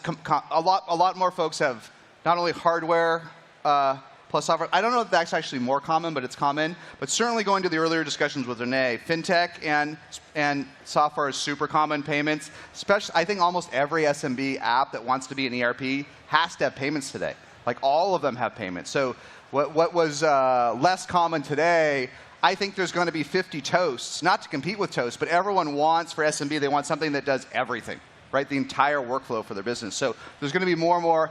And Toast has 30% margins. It's really hard business, really hard business. So my simplified learning for founders at the founder stage is, look, if you want to trade at the multiples that a Klaviyo or better does, you need margins in the 75s or higher. The 60s actually aren't good enough. They were in 2021, they're not today. But you can basically run your company the same. It's enough. It's enough of that 65 cents of each dollar goes to the bottom line, right? So I think all of the advice is applicable in the 60s. I think as you go to the 50s, some of this advice starts to decay, and as you get to the 40s or 30% of margins, I mean, the danger is that you run the same CAC and other expenses, and it doesn't work. Things like magic number don't work with the 30% margin, right? So, but I don't think you should. I think you should take all the advice. In terms of the labor, I should know the answer. Certainly, we see more and more SaaS companies where huge chunks of their team are in Central and Eastern Europe, Latin America. It doesn't really change the end goals of revenue per employees, right? Which are typically, you know, if you can afford it, you know, 100K at $1 million, you know, 200K at 20 million, or 200K at 100 million, and then you kind of go from 100K to 200K per employee as you scale. That's rough math. Like I don't think where your team is located changes as much, but it ends up being that you can afford more headcount. But I don't know how it changes the blended cost per employee. But I think if you look at the leaders, it doesn't change the targeted revenue per employee, headcount divided by revenue. I don't think it changes those numbers. So thank you. Thank you. Yeah.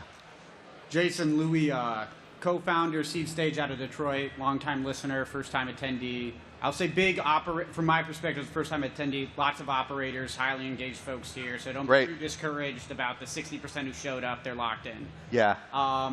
Question. It was the VCs. It was VCs that were only 60%. Okay. The operators are great. We hit above the plan for operators. Yeah. Right on. As far as mid-market and enterprise vertical SaaS. Okay. What is going to win and why in that specific segment? It's a broad question. I don't know. I have no idea. Vertical SaaS is pretty specialized. All I can tell you is two things that I've learned and observed from startups I've worked with. First of all, I think that, and I talked about this, I think, a little bit in some other sessions. I do think automation, at least for more SMB vertical SaaS, not Viva-like hardcore enterprise, for more SMB SaaS, the number one goal that I see for next generation platforms is dealing with lack of labor. It is automation and AI. Just like Renee said from Bill, none of his 500,000 customers want AI as little tiny businesses. But they don't want to do workflows, and they don't want to input data, and they don't want to do these things. And today at Bill, maybe they don't want to do them because it's work. I think in the coming years, they're not going to want to do them because we can't find anyone to do the work. We can't find humans to do the work.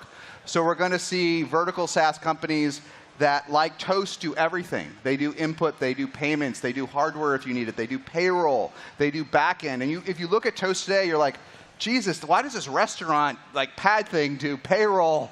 And I mean, one of the reasons they did it was because they needed more revenue. It's to go multi-product. Like that's probably the reason they started. But today, you need to do it, or there'll be a Toast competitor that doesn't just do the point of sale or doesn't just do a menu, but they do everything from acquiring. See, Toast is evolving. Like, for example, Owner. I don't know if you saw Owner, the CRO, speak early.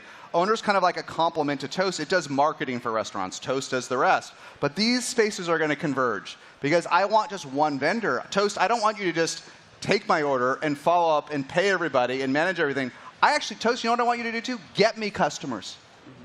Get me customers. So Owner has gone from 1 to 25 million in 2 years because these restaurants also are willing to pay $800, $1,000 a month to get more customers, right? So, but this is all going to become more integrated, right? And so all I know is that there's not enough people to work.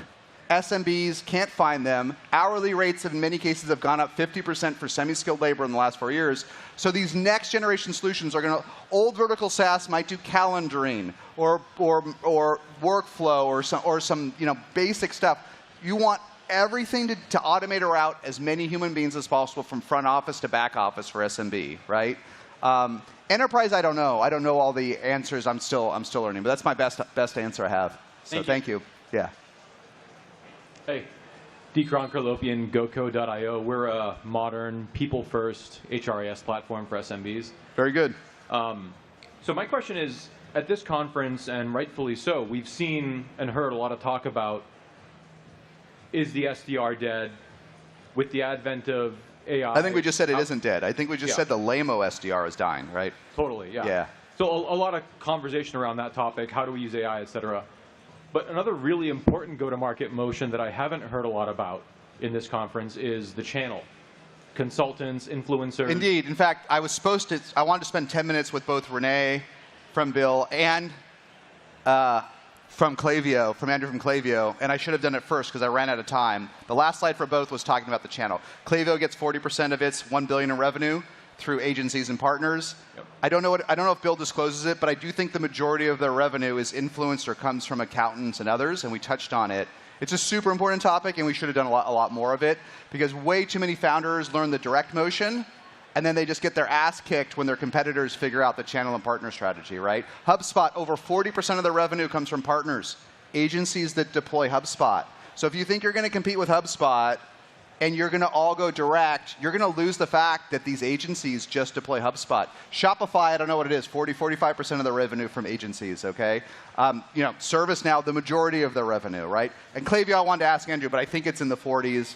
And Bill, they may not. I think at least partially it's probably 90%, right? I mean, our accounting firm, I love Bill, but our accounting firm put it in.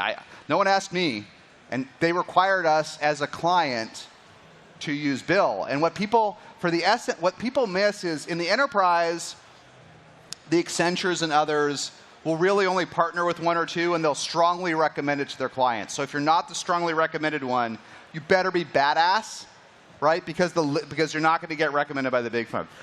And people slowly learn that. They're like, my competitor's tight with Accenture, and they they meet someone in the innovation team and they slowly build a relationship. That's hard enough to figure out. What they don't realize with SMBs is that like agencies and dev shops, they just pick one. They don't have time to learn 4 email marketing partners. They don't care if something's better than Shopify. I don't care. Shopify's number 1. I'm a tiny team. I'm a tiny agency in downtown San Mateo. I have 5 employees. We have e-commerce clients. We're going to learn one platform. We're going to spend years becoming Shopify experts. We don't really care if your product's better, right?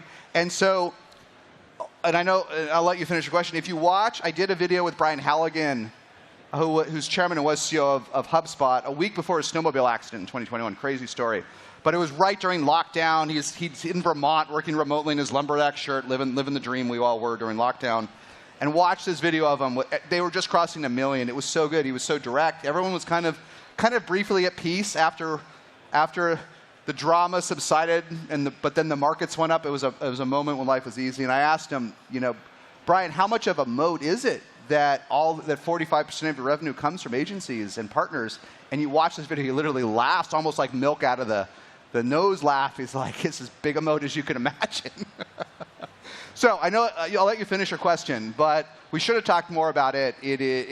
And I meant for particularly for my sessions, it was 0.9 in both of them, and I screwed up and didn't get to 0.9. So to everybody, the one bit of advice I would have is if you're selling direct, if nothing else, use public companies, use SaaStr's 5 interesting learnings, learn what folks in your industry and segment are doing through partners and channel.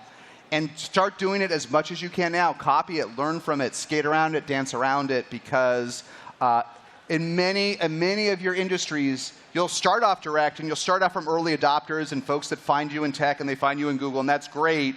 But it's often less than half of your world. And if you get boxed out because your competitor owns a channel or partner, sometimes it's almost game over like HubSpot. It's almost game over. So, sorry, do your quick follow-on question. Yeah.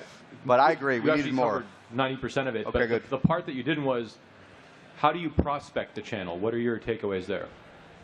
I don't know. I'm still learning. I wanted to ask Andrew and Renee that question. But the limited success I've had and watched folks have is, listen, the one thing I will tell you, here's the one thing I have learned, and so Klaviyo kind of pioneered aping Shopify with this agency model. Shopify took off with these agencies. It boxed out BigCommerce and Magento and all these others. All this, it just catered to these small shops. Okay, maybe we'll get Toby here to explain how it happened. Okay, Klaviyo copied it. They copied it, and then I invested in a company called Gorgias, which is like Klaviyo for contact center. It's coming up 100 million. They copied Klaviyo. Okay, they literally hired a guy that had done this in the Shopify ecosystem, and importantly, they didn't just hire a guy. They hired someone that was badass. And here's my one learning from this one case study. It's an entirely different department. Okay? So they had it Gorgias, and Gorgias is coming up on 100 million and 20,000 SMB customers. And just like, for the same reason, just like Shopify and HubSpot, 45% of these almost 20,000 SMBs come from agencies and partners. And they only do Gorgias for their help desk. Zendesk is a great competitor. There's others, but these shops don't do Zendesk or the other kids. They've already spent 3 years learning Gorgias, and they don't do others. And you need this guy that was the head of it was half marketer, half indirect sales. He would do 200 events a month. 200 anywhere, and travel to them. Anywhere these agencies were. No one else, we're all lazy. We're all sitting in front of our computers. And this guy, Phil, went constantly. He built a small team. Anywhere you could bring donuts. Anytime there was a tiny meetup, a tiny agency meetup in Boulder or Pensacola, Florida, because these are small businesses. He had a team, and they did it again and again and again and again and again, and it kept growing and working and working. And then once, if you get a little bit of a mini brand going, right, and then Shopify would start to recommend them, and then you would see triangulation. They're everywhere. That are all our events, and now Shopify is telling us to use it. What are you going to start to standardize on? Especially when Zendesk never showed up. Zendesk was a horizontal platform. Zendesk is much bigger. That they acquired for 10 billion. But Zendesk only recently took Shopify seriously. They had a weak integration, great company, weak integration, but they were selling direct and to big merchants. And Gorgias is running around with a team doing 200 events a month. The big guys aren't doing it, right? So that's one way. But they didn't figure it out. Actually, I just heard the story the other day. I didn't know it. I mean, he was pushed by another vendor that's at 150 million that told him to do it, who copied Klaviyo, who learned from Shopify. So emulate the playbook and dedicate enough resources. like, whether you can do it the way that that ecosystem did or not, the meta lesson is if you don't dedicate the resources to business development or partnerships or channels, it will fail. A related point, you didn't ask it, but thanks for queuing up. You got to have a team to do partnerships and channels. You got to see if your competitors are doing it and not get boxed out. A related issue you didn't ask about, but this is a top 10 founder mistake related to it, is partnerships and business development. And the biggest mistake, and I made it too, the biggest mistake many of you will make, especially if you're passionate and have some chutzpah and get out there, is it's related to this. You will build those relationships. You will meet Andrew from Klaviyo or Renee from Bill, and you will get to know them, and you will build this relationship, and you will open the door, and you'll build the integration, and you'll get something going, and then you'll move on to the next thing. And it starts off great, and it's great, but then your other competitor comes in and puts 4 resources on it, and brings cookies to the office, and gets to know everyone in the enablement organization, and gets to know everyone in the customer success organization. And even though Andrew likes you and Renee knew you, you get boxed out. You get boxed out. So the number one mistake I see with founders don't do this partner channel thing. They wait too long. They screw it up. But they're kind of okay at like initiating these business development partnerships, but they don't have anyone working 120 hours a week on it. 3 people, 120 hours a week. And the folks that do just box you out. I mean, it's so dumb, but they bring cookies. Okay, they bring cookies. They have cookie teams. They have cookie teams going up there, right? Cookie teams to Shopify, to Salesforce, to Zendesk, folks. And talk to someone that's run this playbook before, and it sounds silly, but they have gift teams, and it's dumb. But if you show up at the office, you know, just like folks, you know, try to do with doctors and samples, if you're showing up to the office with free samples, I've never done medical. I think the doctor's more likely to use your product than if you don't. And it turns out it's true in partners and channel too, right? So you can't get in the door of Salesforce or Shopify if you don't have that relationship.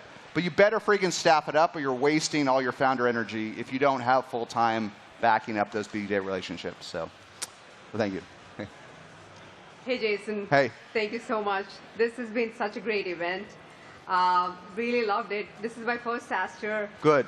You're coming back next year, right? Yes, totally. Okay, perfect. I'm using all those discounts and female founders. Okay, good. Female C-suite, all those discounts. All the boxes you can check. Good. Yeah, That's yes, good. Yeah. Yes. So I am CRO for Kriya. Okay. We are a content intelligence system that generates stellar-looking assets to support your sales and marketing teams, hyper-personalized, and we host them, we distribute them. Okay. Yeah. So that's my pitch. But then here's my take for you. So this has been a great event, and brain dates were such a great idea. Good. However. Can I have the howevers earlier in the day? Okay, no, we'll take it. Okay. No, however. I'm give you that. However. So, however, I've signed up for a brain date, group brain date. 3 times I've been rejected. Didn't tell me why I didn't have my company pitch or anything. I was just trying to share knowledge. I appreciate I've been rejected.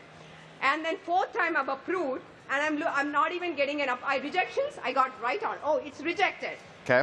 Go read the code of conduct. But then when I'm approved, no notification that I've been approved. Because I checked last night, my brain date for this afternoon was not approved. This morning it was not approved. I hear you. I can't answer all of it with this whole group. We can chat later.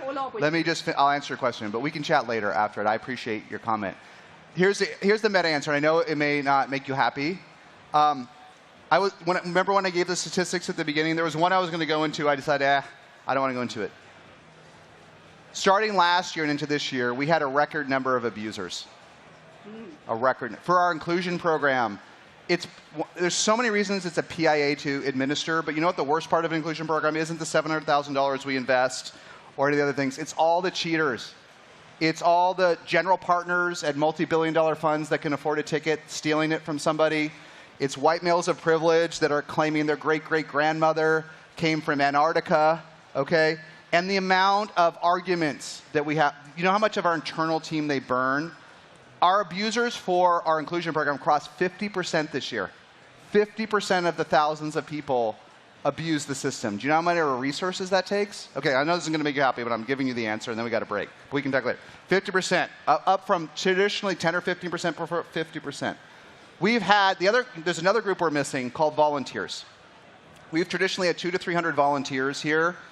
We try actually to get founders that don't have budget but love SaaStr, and we're like, okay, if you literally can't afford a ticket, you can volunteer for a day, And the best ones love it, and they work backstage, and maybe they get to meet a CEO, and they have a magical experience, and we do it. And if someone literally has no money for other reasons, and they don't check any other box, we're like, just be a volunteer.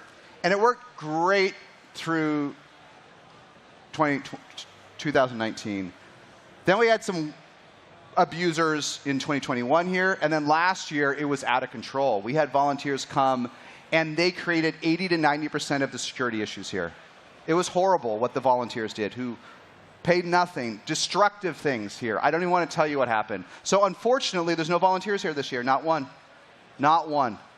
It sucks. Like, the inclusion thing is worse. We can't have volunteers because people abused this program, literally came and and these weren't folks that were like, not in SaaS. These are folks that are like, I'm a founder of a company at 10K MRR. I'm a little early for SaaStr, but I'm coming. And they would come and do epically destructive things here and harm the community and do things. Okay, last one. I know it's not going to make you happy, and we can talk in 2 weeks about it when I'm back from break. Brain dates last year became just completely abused by people. We figured out in 2019 how to ban SDRs. We actually had to make the company change their software platform, because what would happen in 2018 is any SDR would get on this platform and just spam everybody, right? It's a huge problem with networking apps. This is why networking apps don't work, is because they're full of SDRs one way or another. They literally be SDRs, they may be founders. You know, when like top events do it, like Money 2020 does it, and we met the 2020 team, like the top people get like 4,000 people that want to meet with them. Like when Jeff Bezos shows up to Money 2020, he's like scrolling through his phone, he's got 6,000 people. Like it's not processable.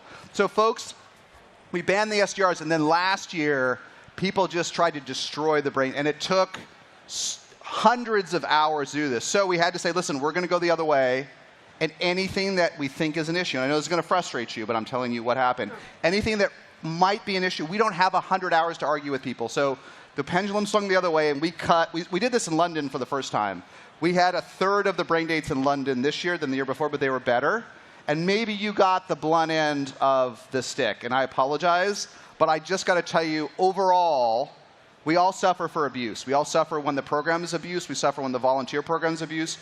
Anyone on an inclusion pass has suffered from the hundreds and hundreds of white males of privilege that claimed, I had the endless list, the VCs at multi-billion-dollar funds, males that said they're underrepresented with making, I don't know, $100 million of fees that said they couldn't afford an early bird ticket. I had another, like, extremely well-known VC this year, not that well-known, fund very well-known, but guy makes a crap load of money, never had a hit. And I gave him a chance to speak this year, and we told him, because of who you are in our program, you have to bring a female presenter with you to hit our goals. He sent us a 50-page toxic email that if I put this on Twitter, this fund would go out of business, saying, I will never come to SaaStr unless every single woman guarantees to bring a male speaker with them. This is oppressive. This is a horrible thing that SaaStr does. And I gave this firm a $2 billion exit. This fund made $400 million off of an investment I gave them. For that, another partner was their best investment he ever made. And I got this letter explaining how horrible we were asking for a diverse speaker for his thing. This is tearing my hair out for someone I have done favors with for over a decade and a half. So I'm sorry if you bared the brunt. I from the bottom of my heart, but understand it's a sign of the times. People are abusers today, and I hate it. I consider myself a giver. I care. I didn't talk about, I'm struggling with the kids that want to work 10 hours a week. I'm trying to ignore the takers, but I think I literally don't want to sound a fuddy-duddy, but in my whole career, and I think it's a reaction to post-COVID. I think we've changed more since 2020 as humans as we care to admit. And in my opener, I talked about how this is a new age of SaaS, but I think these things look the same, the VCs look the same, but we're such different people. In every way, shape, or form, whether we're hybrid or distributed, we're just different people. And some of us have become bigger takers than we used to be. I mean, telling someone I made $200 million, $500 million, so $100 million in carry. Telling partners I made $100 million in their own pocket, that I was disgusting because I asked him to bring a woman speaker, and he would only show up if every single woman agreed to have a man. I mean, as a human being, what am I supposed to do with that? I made you $100 million personal dollars, and you don't even have a brand personally, and you won't show up because our values are inconsistent with your wonderful, disinclusive. I mean, who would write, even if you believe it, who the hell would put that in email? Yeah. Who in their right mind? I mean, I subtweet a little bit, but I would never put a real case study or name. But someone else might. That email could go fucking right to the Standard. Who the hell would do that that made $100 million from me? Okay, so again, I apologize. But we had to just say we can't walk into abusers this year. So there's no volunteers. We almost, and there are other folks who could come and they could say these could be men of less privilege, underrepresented men are mad at us because they didn't get in this year. We had to give up. We're like, I just can't argue with Bradley Golden IV from whatever venture fund that maybe you are Native American, but I don't have time. Okay, I'm sorry. So we actually, 2 months before, we had to say only women. And not all women are of the same level of disadvantage, but we couldn't take the arguments with Bradley Goldsmith IV from his summer home in the Hamptons. We just couldn't take one more set of abuse from Bradley Goldsmith because the amount of time it takes, right? And this is, it's like your customers. It's like the abuse of customers taken. So way too much. Only end of the day stuff, nothing to do with you. I apologize. In 3 weeks we can talk about it. But that's why we went so hard, is because we couldn't have the shitty experiences, and you might have gotten caught up in it. So thank you. No worries. Thank you for explaining in depth. Yeah. I really appreciate it. Thank you. Can I ask the last question, Jason? Yes. Yeah. So I run a cold email SaaS, so that's where you just spray and pray, right? That's what we do. Yeah. So You're Jason M. Will you be at SaaStr today? So probably more well researched because we have a custom AI agent that figures out the right email to write for every person. But yeah, no, unrelated question though. So we're at about 600K ARR. I'm a one-person shop now. My CTO quit last year. Well, Sam Altman said you could go to $1 billion. I mean, yeah, why would you hire anybody if you got to 600K yourself? Yeah, but my question is what to do first, VP product, VP marketing, or VP sales? VP marketing. Okay. Why? Okay.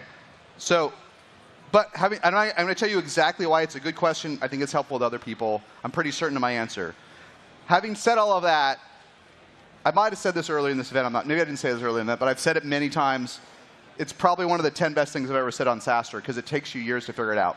Yes, the right sequence is VP marketing, VP sales, VP of product. I'll tell you why. I've got some great SaaStr posts on it. We made a cool chart that people have stolen and reused without attribution hundreds of times. AI just makes that so much easier. That's the reason. I'll tell you why. But the real answer, if you have something like you have, hire any great VP you can ever find. But great. Great. Not good. Not because you're tired. Not because you need to do sales or you need to do marketing, you need to do product. We'll get there. But if literally you're here and you meet this, and you're too early for a VP of sales, or you don't really need a VP of product today, and you meet someone and you just know this person is 100 times better than ever you met, find the money. Take it out of your own pocket as a founder. Find them. So there is a sequence, and there's a perfect sequence if you're capital constrained for your VPs, and I will say that second. But ignore all of it if you find a 10, or if you have a logarithmic scale of 5. If you find a 5, I don't care if you have no money. If you ever find a 10x engineer of 5, hire her. Hire her because she will build that feature, that integration, that thing that Google wants or Oracle wants, and she will pay for herself in about 8 weeks a 10x. If you've never worked with a 10x engineer, you don't know what I'm talking about. If you have, you know that they're all accretive. They're all accretive for the ICs, and the best VPs are accretive.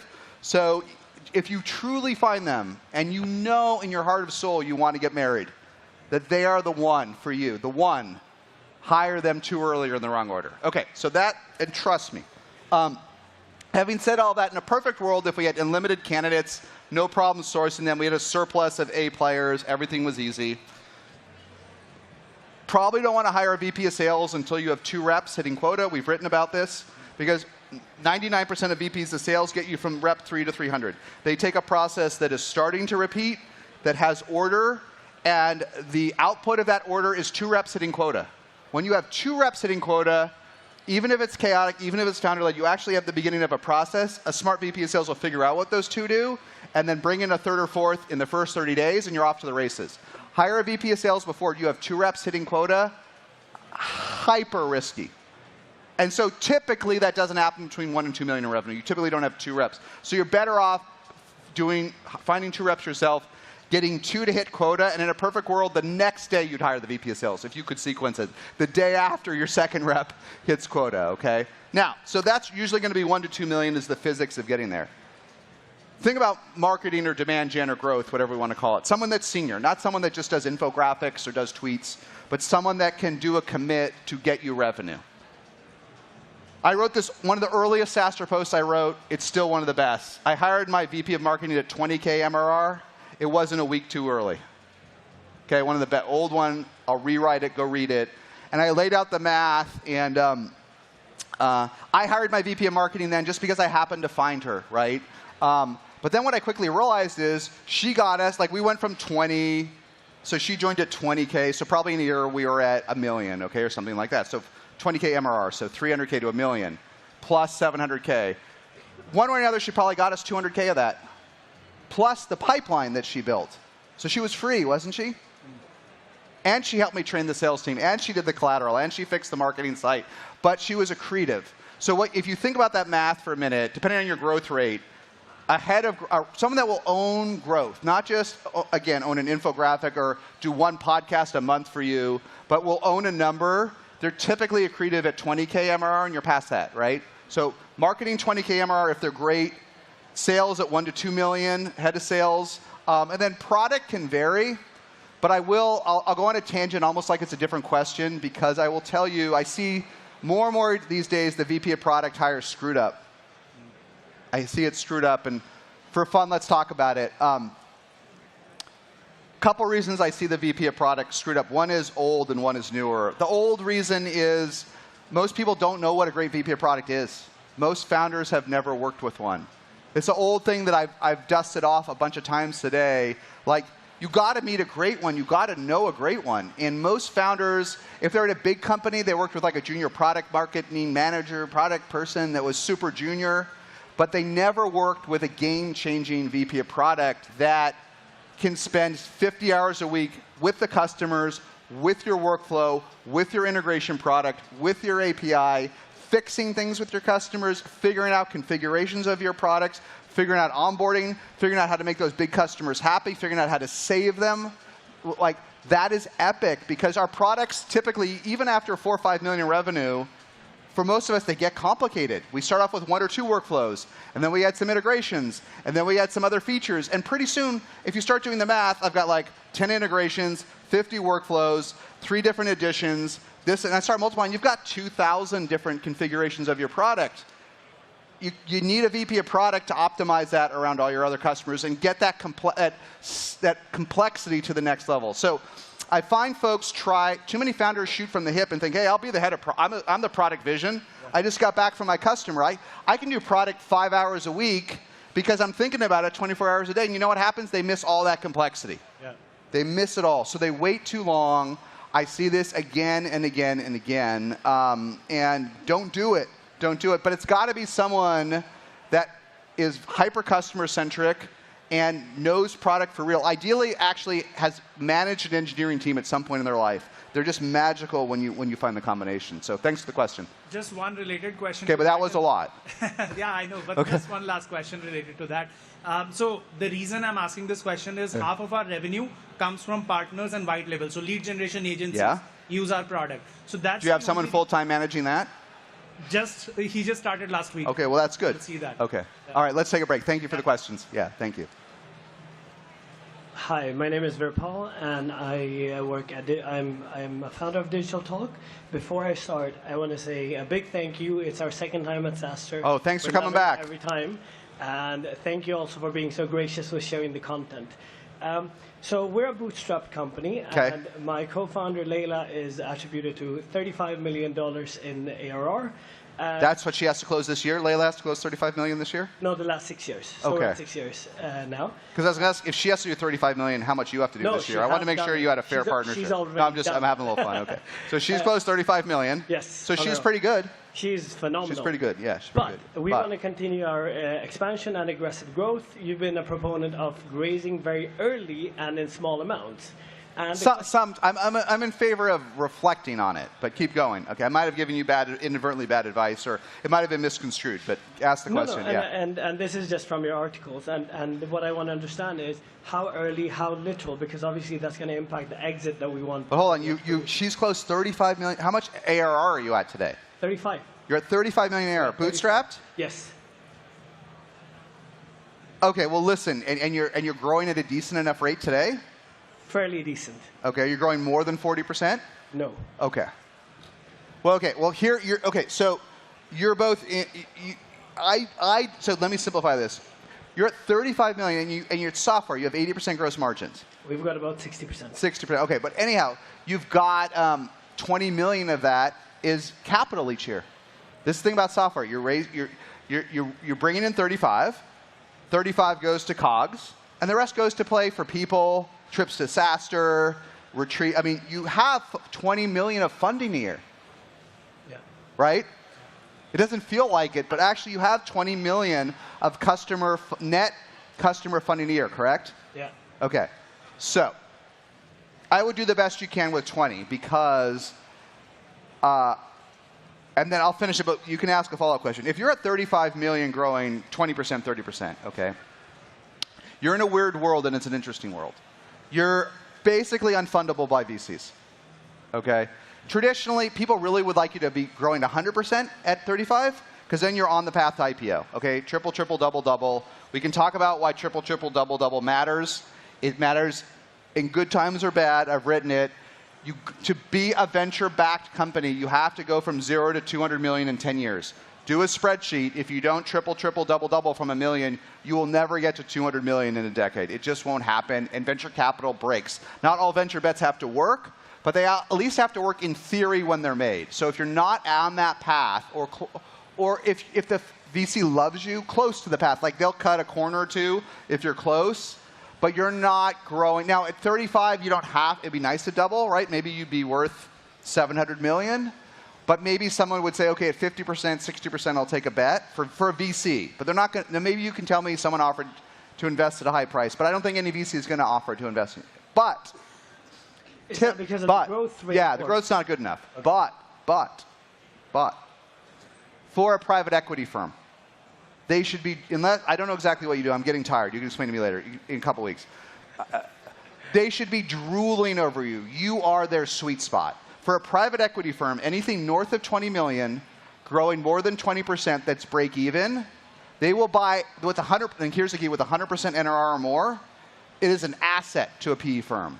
And because what they will do is they will take your 35, and they will smash it into someone with 100. Okay, and all of a sudden that 100 company that's growing maybe 5% slower than you, all of a sudden that's a much better company that has much more enterprise value, and they'll try to take you public or sell you for $2 billion in a couple years. So if you haven't gotten calls from PE firms or met them, we have. Okay, I would be shocked. Then I would say go, like, update your website. Okay, because you should, like, the junior folks of these PE firms, they get fired if they don't talk to every candidate. They literally, what you don't know in these bigger funds is like, here's what happens at a big fund. What's the company's name again? Sorry. Digital Talk. Digital Talk? Yeah. Okay, so let's say you open up a PE or venture newsletter, and it says Digital Talk was acquired for 200 million by this PE firm. Then they go to the kid who's in charge of the industry, and they say, Lemkin, Jason, why didn't we see that deal? And you're like, I didn't know about it. Lemkin gets fired. Gets fired. You know where you get fired? At the big, people don't talk about this at the, it's not always this literal, but at Bessemer, Lightspeed, Andreessen, Sequoia, they don't win every deal, okay, for a lot of reasons, and they pass on them. But your fucking job is, your job is to get them into the deals. Sequoia thinks it's a fail. Sequoia thinks it's terrible if they don't get into the biggest deal. But where they get mad is when they never saw it, the best one. So your job at both these multi-billion-dollar VC funds, the junior people, and PE firms is to see everything. So you're seeing everything. Okay. I'm sharing extra details for the rest of the team because you see them up. Dude, I don't know what you're worth, but you're worth more than $100 million to a PE firm, okay? Maybe you already know this, right? You're bootstrapped, right? Any venture deal is going to be terrible. Do you really want to sell? You're worth 100 million. It could depend on the industry, and PE is really weird. They start off really, really cheap, okay? You get really lowballed 2 times revenue, 3 times revenue. And generally, they want to go at majority as well, or get majority or 100%. Yeah, we can talk about that next. Okay, I'm not. It's different than venture, and we'll talk about some fun stories. But my point is, I wouldn't want to lose. Like, I'm not all about optionality. I'm not all about keeping your options open. I think that's a fool's errand. I like burning the bridges behind you. But Jesus, if you get past 20 million ARR bootstrapped, growing 20, 30, 40%, but not 100, you're in this world where you're not valuable to VCs. You're not handsome enough or pretty enough for the VCs, okay? But for the PE firms, you're like the hot date. So I would never raise personally, unless I'm missing something, I would never raise venture capital with your number. They're going to expect you to be worth billions. They're going to not be happy if you sell to a PE firm for anything much more than you're worth today. And you may kick yourself. Even if you don't want to do it today, you may kick yourself in a year or two that you gave up this PE option, okay? And so, and we can talk about it briefly more because I think it will help people. But yes, if you raise some private equity firms, right? They're very different. VC firms, like they'll buy less and they'll buy more. And if folks want, we could talk about how ownership targets work at VC firms. But roughly, in an ideal world, a VC would own 20%. They might have to own 2% if it's a hot YC company. They might do 10 or 15 or 30, but they want to own 20. There's some exceptions, but most private equity firms either want to own 51% or 100%. Then there's two models, right? Like Nick Mehta, I don't know if you saw him from Gainsight. They sold Gainsight to Vista for $1 billion. I don't know all the mechanics, but I think they sold half. They cashed out most of the VCs, and I think the way it worked, none of my business, okay? If I actually knew, I wouldn't tell you, but I think the way it worked with Nick as the CEO is I think all the management team and the employees got to cash out half. So it's like the 51. Like they got cash at $1 billion for half their equity, and then they got to roll over the next, right? I co-led the seed round in SalesLoft. Vista bought them for $2.5 billion, same deal. Like most investors got cashed out, and the rest of the folks wanted to stay, and it was kind of a 50-50 deal. You roll 15. But net, however you do it, they didn't need to own 100%, but they needed to have majority control of the asset, right? So PE is not like super fun. Like it's not going to camp.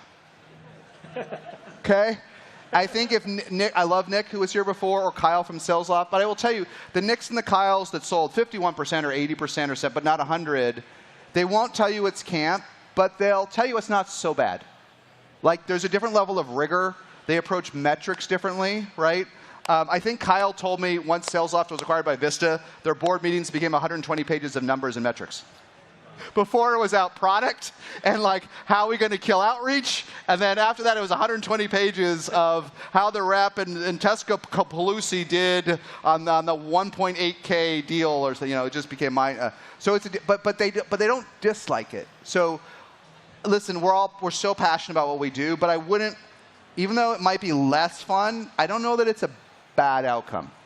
So long rambly way of saying don't do it, but my Zen view of these things in 2024, my Zen view, these PE options, these good exit options that are not great but they're good, I used to be like, frack, don't do it. I wish I never sold it. 12 million, growing 100% with 120% NRR and profitable. I'm like, that was the dumbest thing I ever did with those numbers. Now I'm a little more Zen. I'm like, if it's a pretty good deal after everything we've been through, maybe take it. Not saying take it, but like, maybe take it. Maybe take it. And I know a couple founders that I've worked with that in 2021 got multi-billion-dollar cash exits to buy the company that said no. And I know several that are worth, essentially have no exit. At the moment it's not just that they're worth less. There's no exit potential for them. Nothing. From multi-billion to, I'm not saying it's intrinsically worthless, but no chance to IPO and no acquirers at the moment. That's rough, right? So don't give up the PE. Don't shut off the PE option. I would just take the meetings, be nice, be respectful, and say maybe not today. But if you raise VC, you don't lose that option, but it just makes it so much harder. You have 20 million of cash from your customers. I wouldn't do it. So appreciate that. Thank you very much. Thank you. Yeah. Hi, Jason. Hi. My name's Kendra, first-time SaaStr. Thanks for coming. So basically, my question was, in the next few weeks, my co-founder and I, we're going to be like publicly launching officially after having like some alpha and beta testers. We think product-led growth is like the best route. Now, besides having like... Why? Because you don't want to do sales? No, I'm actually a sales rep myself. Okay, because you don't like sales? Well, see, I'm used to sales, but it's like I just feel like the product itself, I really want to try the product-led route first. Okay. Because I know it's like good value, good product, but What's the question? Yeah. Yeah, besides that, like, what's the best advice you can say for starting product-led growth?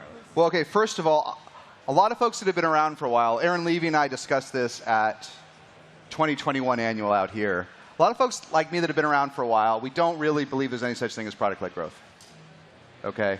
And what I mean is, look, the term's taken over. I can't argue. When cloud became a term, I'm like, this isn't a cloud. You know, and I lost that argument. I think I lost software as a service as an argument. So I've lost the PLG. But what Aaron and I, folks like Aaron and me that started off with freemium products and self-serve products, we just think PLG is a slightly better instrumented version of it.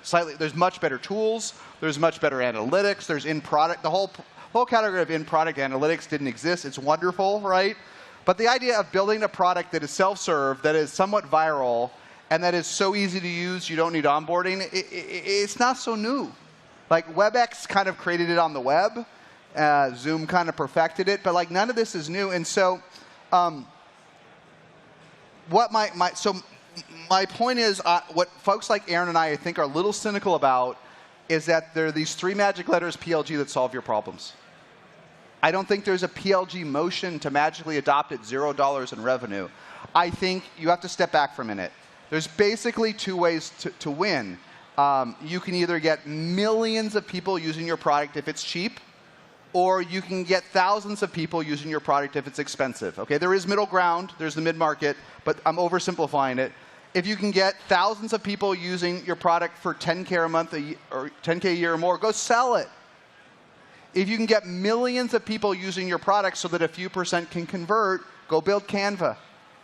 But don't be in the middle. Don't be a small number of folks that will sort of convert. That's death. Just putting 3 initials on your homepage won't do it. Okay, so first you have to make sure the market is truly, not per pretend, truly large enough to support millions of users for PLG to work, in my opinion. Okay, if you've got, and since you're sales driven, and I'll come to the next point, make sure there's millions. And then second, this is the other mistake a lot of folks make that come from a sales background. They don't realize how great a self-serve product has to be. Like so much better than enterprise. Any enterprise or even mid-market product in the world, like the onboarding doesn't have to be that good. Like because you have a customer success team and I have a deployment team and I have solutions. Or I just have a person. Lemkin does it. Lemkin sets up the thing. Lemkin flies out to the customer. Lemkin gets on Zoom, right? To have a self-serve model, the onboarding has to be instant. Instant. Can you build a product as good as Zoom or Canva or better? Most can't. Most think they can, but they can't. So if you can't build a product that is epic and self-onboarding and reproducing, you've got to go sales-led because you've got to fill that gap with humans, okay? So got to have a ton, got to be able to build an ultra-elegant product. And then third, just so many folks that have only done self-serve typically delay too long going into sales, okay? Folks that have been in sales like you, and then we'll break. I'm not saying this is you at all, but a lot of folks I know that have been in sales a long time, they're like, oh, sales is hard, you know. Every quarter, the dials go back to 0, the quota, like it doesn't scale, I need more and more. It's terrible, I need 10 reps, then 100 reps. You know what I'm gonna do next time? PLG. Because sales is so hard, I'm gonna do PLG. And they just way over-index, and they're looking for a solution to a problem, and it's not the solution. The solution is fall in love with sales more. The solution is look to your husband, look to your significant other, and fall in love with them again. Don't run for them for the PLG guy, right, at the club, right? It's not better, okay? Maybe what you know to do and you're pretty good at, sales, is the place you should be. So some ideas to think about. Thank you. Yeah. Jason, thank you for hosting this. Thank you again. I'm Pian Pian, founder and CEO of Emotions, leveraging generative AI to reduce ramp-up time for new hires like sales. Yes. So there are a lot of people who talk about the product needs to be good first before putting an oil gas to the go-to-market. So I hate that gas to market expression, that VC expression, but keep going. So just curious, like what do you see as the way to making sure the product like meets the product market fit? Like right now we're piloting with very small companies and also big companies piloting. Like, you want to know what product market fit is in SaaS? It's super simple. Okay. You have more customers than you know why. My question? You have more customers. Sorry, okay, I don't mean I get tired. Then ask you. No, but I'm going to answer a different question for fun. Okay. You don't have product market fit until you have more customers than you know why. If you know exactly how you got every customer and it's hard and you're like our other guy who was great, he's at 1 million, but they don't know how to get to 2. He's got happy customers, you can have, in SaaS, you can have happy customers and good customers, but not, you can be at the edge of product market fit. Like, I figure out, I'm hardworking, I'm a hustler, I know how to get 10 customers and 100, but the product's not so disruptive that it's being pulled by the market, okay? You don't have product market, there's too many vendors, there's thousands of vendors in every category, right? Even in Gen AI for sales, there's like a couple of vendors, even if it's not just training. At some point, your job as founders is to push so much that then the market pulls. That's product market fit, right? And you get it when you finally get a couple customers and you're like, where the hell did they come from? Like, I heard about you. My friend at SaaStr said you were great. I tried you on my own. So I'm sorry if I interrupted. I didn't mean, I usually don't, I'm just tired. That's when you have product market fit. When you turn around and realize, hey, I don't know where I got these 10 customers. That's when you put fuel on the fire. That's when you put gas on the fire, right? Or whatever the expression. That's helpful insight. It means like word of mouth. People come for you. Well, word of mouth is ultimately the only way you can build a great product in SaaS. You know, HubSpot had a slide they used to put in their investor decks until $1 billion in revenue. Go to an older SaaStr post for 5 interesting learnings for HubSpot to $1 billion, and they would always stack rank where they got their customers from. And number 1 was always word of mouth, all the way up to $1 billion in revenue at HubSpot. Yeah, for everybody, yeah. So my question is, how do you find the right design partner, the first 10 early customers, design partner, to make sure we kind of get the product market fit? Is it okay? I'm going to answer your question that you're not going to love, but then we got to take a break. Okay. I know you're probably not going to want to hear what I have to say. I think this term PLG does founders a disservice because they think it's a magical solution, this magical motion. If I just went to PLG school, like my product would sell itself, it don't work that way. The other horrible thing that I think has happened with founders the last couple of years is this idea of design partners. Folks who, they don't actually want the product. They actually didn't come in from the ether to buy it, but I hired an agency to find them, or they're sort of friends of friends, or they say they're going to buy it. I may be being unfair, but, I know this might even be triggered, not to you, but to some, right? When I hear someone's got design partners, I'm out of the meeting.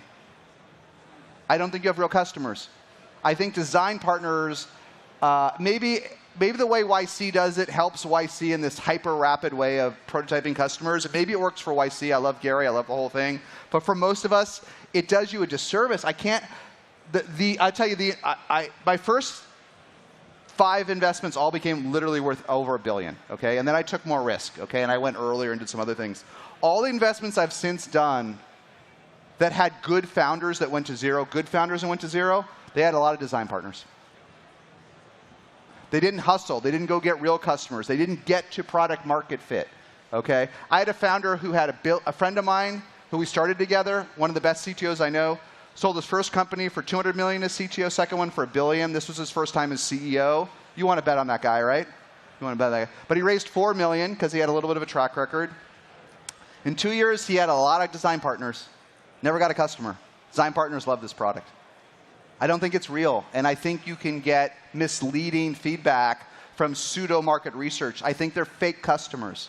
So I'm not saying there isn't something there, but boy, I just feel like founders are misled by the fact that there's any great answers to these so-called design customers, whatever it is. I worry about it. So I know it's not exactly what you're asking, but I would just skip them and go find real customers. I would not waste 1 second with these so-called design partners. Get real ones. Get someone that will pay you money for real, not favors, not pretend, and also ask for the most money you can. So this is my last point, then we got a break. You're selling an AI tool that's going to help with sales and training, right? Go out and charge $20,000 for it or $10,000. You're tenacious. Go get that meeting. Go find some CRO and say that has training onboarding problems. Say, I have an AI tool. Give me $20,000. I will train 200 reps for you. Screw the design partners. Go find that person.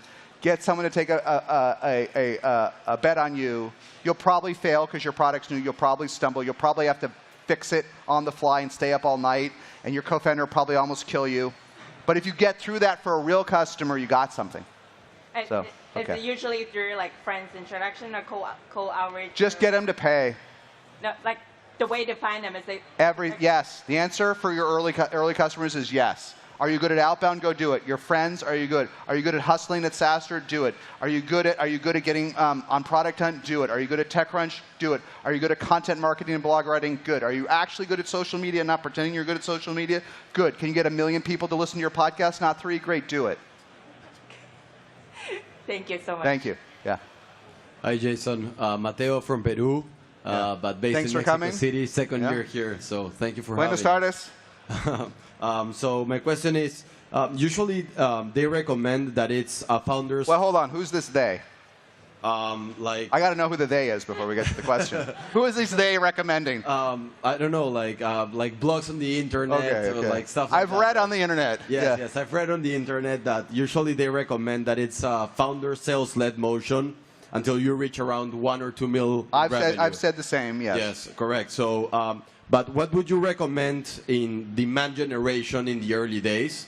And would you recommend to only hire SDRs at first, or go very aggressive on marketing? Because earlier today, the CRO of Rippling spoke, and they said that they had 150 SDRs. And and it's badass. And they took the model, Parker and Sam. Sam built that model at Zenefits, and then they reproduced it at Rippling. Massive outbound model. Yeah, so, but I was wondering, I suppose that in the early days, they didn't have 150 SDRs, you know, it's impossible. So. Well, look, you're asking a good question. I don't know the answer for any given, but I'm going to abstract away and give you a general answer.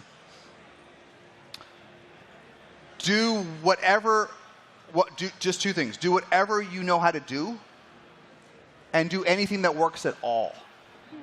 If you could, if you've never done outbound and you're scared to send an email or pick up the phone, and you've tried a couple times and you're freaked out and no one reads it or answers it and your emails are terrible, let's move over to marketing. Okay?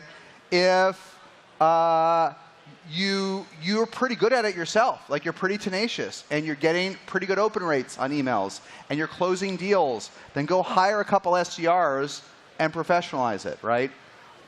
Most founders that are engineers or product focused, they kind of get consultative sales. They don't get how to deal with outbound or SDRs, okay? So a lot of folks from a product or engineering background, not all, but most of them are not great at this raw outbound motion. Others are. I mean, I was a pre-revenue investor in Greenhouse, which sold for $800 million, and the CEO, for whatever reason, in the early days, maybe loved is the wrong word, but he enjoyed managing. He managed 12 SDRs himself before he hired a sales leader. I'm like, I would have pulled out my hair. Like, I had 1 week where I had to manage our sales team between my 2 VPs of sales, and I almost died for 1 week managing our sales team, okay? It wasn't me. But Daniel from Greenhouse, you can look him up. They're at, coming up on 250 million revenue. He didn't mind, as a non-sales founder, managing 12 SDRs who need to talk 8 times a day and say the same dumb things to customers again and again, and write these dumb emails. Hey, Jason M., are you at SaaStr? He didn't mind. I would have burned out in minutes managing these folks. So he was good at that. So Greenhouse got to 10 million through outbound, right? I was personally pretty darn good at hustle marketing, getting us in media, getting other folks to promote us, getting WebEx and Salesforce and Zoho and 1 million people to promote us. So I did more of that. I went early on our API. I went early on our partner systems. Early on that I was good at, but I didn't know how to do outbound. We didn't do outbound until Sam Blond, who was CRO at Brex. He was our first SDR. That was the first time we ever did outbound, and that probably was around 2 million in revenue. We didn't have an SDR person. Wow. But I'd done enterprise out. Like, I closed $1 million deals before. I had no idea how to close a 3K deal in software. So we never did it until Sam did. So that's an extreme example, but go with your DNA. And then the last point, and then we got to break. The other mistake founders make, especially when it's early, is they're like, yeah, I tried outbound, but I only got 4 customers. I tried outbound, but I only am able to close a few deals from it. No, just keep going. You know, anything that works in the early days, keep doing it, because so much stuff won't work at all. Every category is so crowded. There's so many vendors, and even worse, none of us need more software. No business in the world, no business in the United States is failing, a few security issues aside, because they don't have a software vendor. Like the world kind of works on a day-to-day basis. We actually don't need any new products. So it's hard enough to get anyone to buy you in the early days. If anything works, press, PR, partnerships, open ecosystem, outbound, inbound, leftbound, rightbound, growth, marketing, enterprise, self-service, mid-market, global. Just do anything gets you one customer, get two. Even if it's frustrating, just do it. So thanks for the question. Thank you, and see you next year. Next year. Thank you. Hi there. I'm Kaya from Mapistry. Oh, hey, Kaya. Thanks for coming. Thank you. Yes. So I'm worried about the kids, too. Okay. I'm not a kid as much anymore. I'm going to be 27. I don't mean it by age. Yeah. I mean it by, well, maybe I do mean it by age. I don't know what I mean it by. But yes, the kids. I'm worried about the kids, too. Okay, so what are we going to do? Well, You've hit 25. I'm 27 27, tomorrow. okay. Can you believe it? Anyway, Okay. I saw Mark Zuckerberg talk this week. What did he Choir say? Event, and he was How was his fit? very cool. Very cool. You don't think he's trying too hard? A little bit, but like more human than previous. More human than previous. Okay, got it. Okay. But he was talking a lot about how he just wasn't very sophisticated in the early days of Facebook. Yeah. 19. How would you recommend that me and all the other kids and the kids at heart in the room become more sophisticated, become more mature, aside from reading SaaStr? First of all, when I said kid, what I meant was whatever age generation that's newer to SaaS that doesn't really want to work hard, right? Yeah. I don't think that's you. I do think you want to work hard, right? Here's my meta learning, and look, I don't know the answer to your, it's a good question. I can reflect on it. But my real answer is don't worry about it. Okay. And here's why. How long have you been at Mapistry? A couple months now. Okay.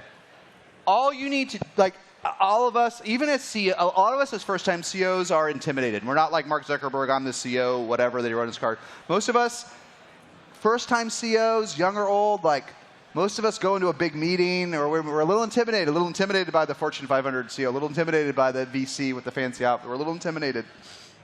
It's natural, happened to me. First VC pitch I ever had to do, not as a founder, but I ever did. I was so nervous, I couldn't finish the deck. I walked out of the room. Because I was so bad. I'd never pitched. I wasn't supposed to do the VC pitch. My partner was off like decorating his apartment in San Francisco. He was pretty rich at the time, and he said, well, you just go. I've got to meet my interior decorator. I had no prep. I didn't know what was in the deck. I actually didn't know what I was pitching. And I could just tell in the room they were humoring this kid. And after about 20 minutes, guys, I'm wasting your time. I just shut my laptop and walked out of the room. So, but there is something, now that I think about the story, there's something telling. You've only been in it 3 months. Any founder, any executive that gives a crap, somewhere around month 18, somewhere between month 12 and 24, you become pretty damn badass in the product. Pretty badass. And especially if, and whether it's a niche product like Mapistry or something everybody knows, you will become one of the biggest experts on planet Earth in your product. And that's who everyone wants to talk to. I don't care if you're 16 or 86. We all want to talk to experts. We don't want to talk to the dumb salesperson that wants to talk about sports or wants to talk about who won the debate. No, I don't have time. I'm buying business software. I have one goal. I have a huge problem with environmental compliance, with wastewater management, with whatever it is. This is a problem for me. I want to talk to a friggin' subject matter expert. Solve my problem. Yeah. And I think you can be an expert at 20 or 26 or 66. And you know, a lot of folks that go into consumer, like Mark, you know, you're like, how do you go into consumer at 17? It is true that most of them started in gaming or other types of social media, because if you can start, I built a gaming software company at 12, even back at my time. You can start so early that by the time you're 17, you're like an industry expert. Yeah. I mean, my son's just going to college. Honestly, I mean, I mean, all the boys do too now. He's such an expert in gaming, like such an expert in gaming. And so that's why at 19 you can be, I don't know if you can run service now at 19, right? But you can do that. So rambling way of saying, just be a product expert. Don't worry about looking young. Don't worry about young, old. No one cares. I want someone that walks in the room and solves my problems, and no one will care. And in fact, end of answer right there for everything. Yeah. Having said all that, the reality is having someone that is slightly younger, that it's an expert, it's kind of endearing. Excellent. You're like, that's like, because now there's a little bit extra level of trust when there's a level of trust when the gray hair beard comes in and says, we'll solve your security issue, but you're also a little worried, will he do the work? You're a little, thank you, Mr. CrowdStrike. I appreciate the gift certificate from Uber Eats. But will you really do it? Sometimes when someone that is both a leader but the owner, like you're the same thing, you're an IC but a senior IC, that just wows the room, you'll find, I think what you'll find if you're that person, as time goes on, the customers will gravitate toward you. And even if you have a boss, they'll often bypass the boss and go to that endearing, trustworthy expert on the team. You see it again and again when this VP gets hired later, VP of whatever, that doesn't know the product. Especially you see it in customer success, post-sales. They don't want to deal with the process person, the person that's never heard of me. They immediately bypass that VP for the expert, right? Yeah. So be an expert. Thank you. Thank you. Yeah. Hi, Jason. David from Brazil. Thanks for coming. I'm a big fan. Jason, my question is, yes. I'm the founder of Cargo Savings, which is the first electronic procurement for international freight in Brazil. Okay. And I would like to get your thoughts on this context. Imagine you're facing my situation in my shoes, okay? Okay. Have bootstrapped the B2B SaaS startup for 6 years. Okay. With a strong focus on product improvement. During this time, built a customer base of over 100 clients, many of them large enterprise without a sales team. Okay, just founder-led sales. Okay. How many employees? 33. Okay. 33. Have reached break-even in the second year.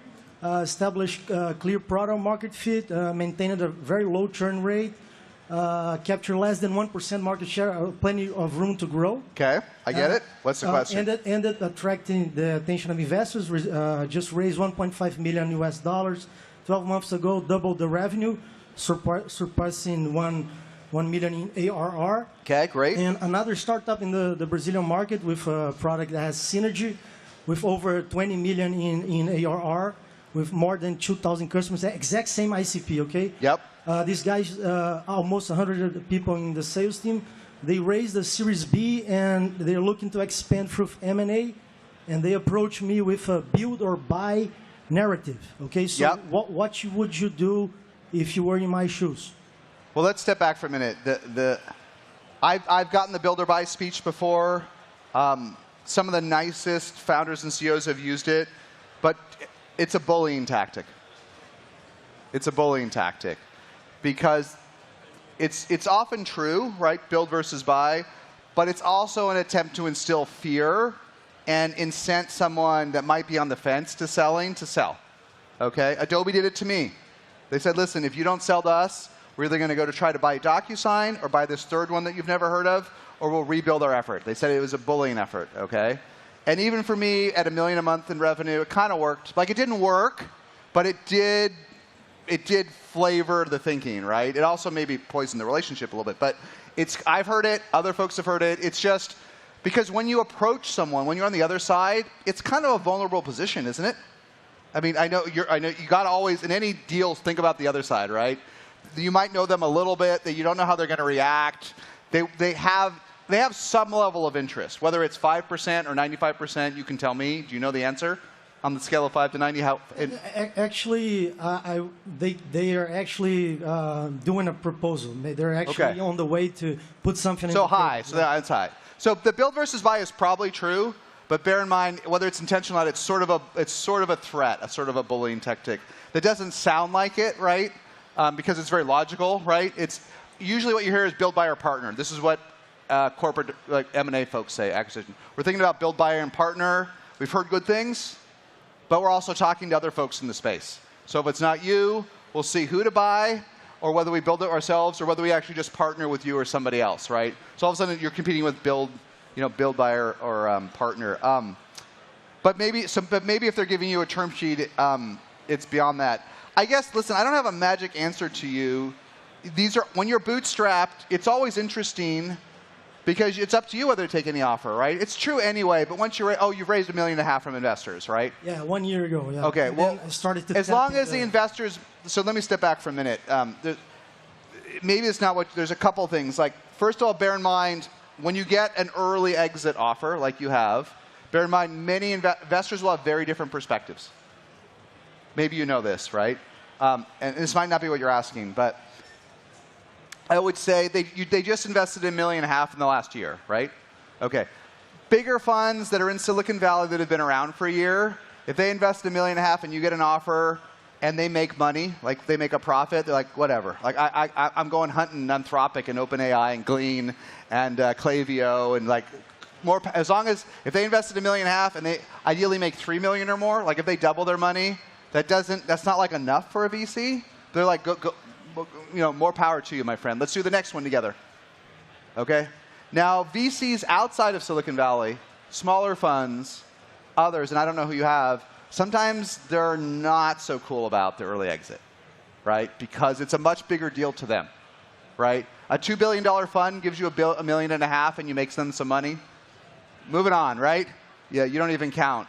A small $20 million fund where they don't have that many good investments and they're counting on you to go big, there may be some friction. So might not be what you're asking. I can't predict the friction with your investors, right? But bigger, more sophisticated investors, if you want to do it, they'll be like, I'm a little bummed, but it's cool, right? So assuming it clears your investors, because it's not all your decision anymore, right? No matter what the documents say, you're not the only shareholder, like you and the team, right? Then look, I don't know, if it feels right and it's reasonably fair and it's what you want to do, then do it, right? I don't know what the exact question is. Obviously, as a founder, selling your company to someone bigger and they take it over, it's not the same. Yeah, it's much more a dilemma of whether to go for the synergy. They have like 2,000 customers of my ICP. There's a lot of synergy. They want me to keep going. For now. Yeah, but for now. Yeah, no, they don't want to cash me out completely. They want to put earn out and give incentives for me to keep going. But at the same time, it's a dilemma because I know I have a lot of room to grow, and I don't think they can build the product to take a lot of time. So, just thinking about whether, but at the same time, I could go to World War II with another competitor that I don't have in the space. I don't need to have. So that's pretty much what I'm thinking. It's a complicated situation, okay? And if you get the offer, even if there's an NDA in it, ask a lot of people their advice, okay? And then I'm going to give you my advice. Ask a lot of people, because you're going to get a lot of different opinions. Like, you got to get advice, okay? Maybe you can't, don't literally violate it, but if it says you can't tell anybody, you got to tell your friends, okay? You got to tell because you got to get a lot of it, in my opinion. And just to help you come to your own conclusion. Talk to folks that have been through it. Talk to folks that have had a bad experience, a good experience, folks that are investors, folks that just did it, folks that didn't do it. Just get like 10 opinions is my #1 advice. Okay, my personal learning over the last 13 years of this, including going through it myself twice as a founder, multiple exits as an investor. Again, as I said earlier, I've slightly changed my mind in the last 3 years on this. If the offer is crappy, and sometimes it is from a competitor, right? If it's crappy, probably don't do it unless you're running out of money, right? Don't do a crappy offer. Life's too short, right? Better to roll the dice.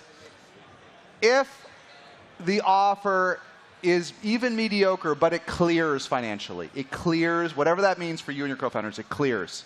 It clears at a personal level, okay? Wherever you are in life. If you're sure you want to keep going, say no way.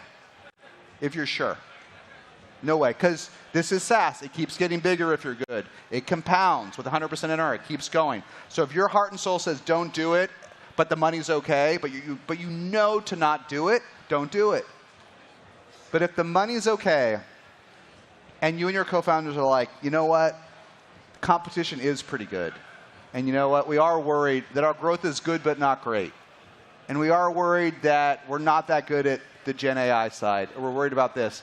Whether those worries are surmountable or not, if the team isn't sure and the offer is good, I would take it. That's what I would, because I've just seen too many stories now where the founders regretted that scenario, where the good offer came in, the team wasn't great, and they said no, and there was never another one. There was never another one. Because M&A, what you don't see, I didn't really see this until I was a VP at Adobe.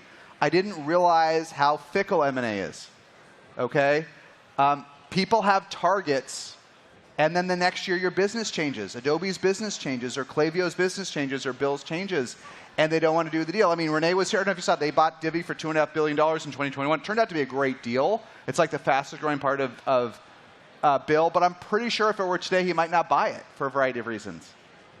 Right? He might not buy it. So you think that M&A is quirky and weird and priority driven, and so if you say no, make sure you don't want another date. You know, make sure you're willing. It's the relationship. You're willing to give it up forever, and don't say no because you just want more money or just whatever if it clears. So I don't know if that's rambly, but that's how I think about the framework, right?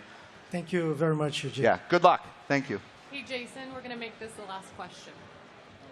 Says who? No, okay, that Second sounds to good. last question. Yeah, penultimate question. We'll do 2 more, and then we'll break. Thank you. Hey, Jason, over to your right. Oh, where'd this line come from? Yeah.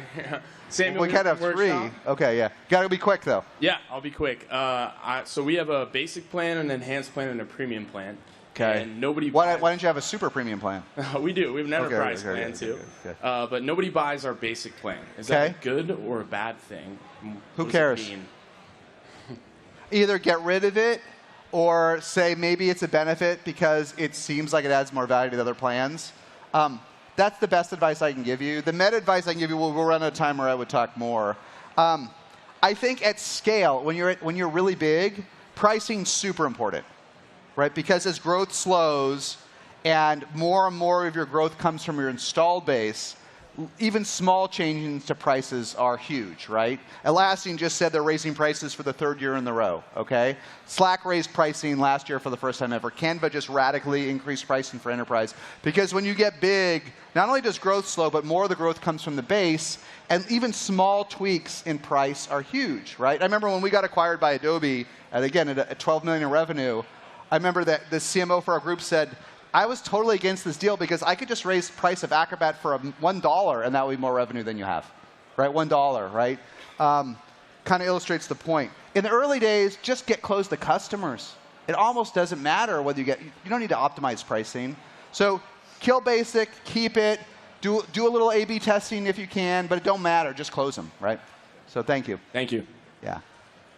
Hey, Jason, thank you for the talk. I don't know how everyone else is thinking, but I think it just paid off for the whole ticket. Okay, good.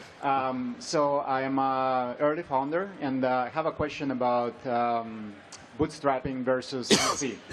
Okay, real quick because we're running out of time, but yeah. Summarize. It's a big topic, so summarize the one question. I see a lot of friends around who are just discouraged by VC, especially for the couple of last years.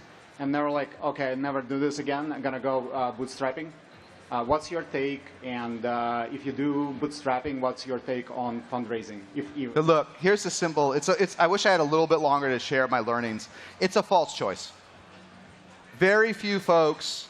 There are folks who choose, some VC says, hey, I'll give you $10 million at $100 million valuation for almost no dilution. And they say, hey, I'll bootstrap in the early days when they have no revenue. It don't really happen that way, right?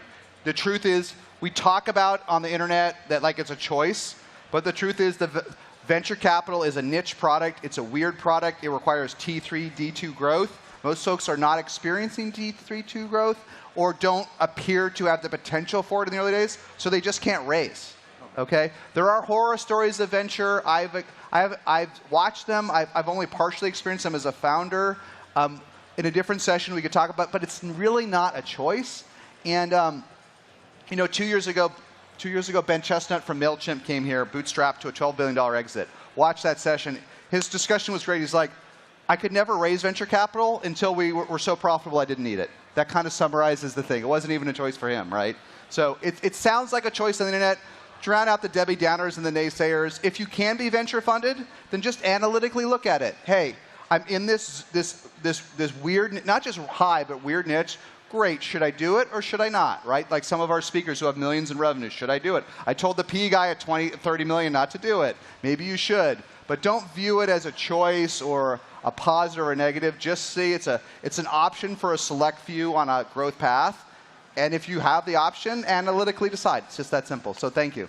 Very last one, but it's got to be short because we're going to get in trouble. Jason, I'm Devin from Hawaii. Thanks for having me. This is my first. Mahalo. Yeah, aloha. Yeah. Question is, I own 3 profitable businesses, fortunately, and I'm the CEO of all of them. Terrific. So I've got about 23 direct reports. Okay. And I decided here that I got to focus on one. I'm going to hire a CEO for the other 2.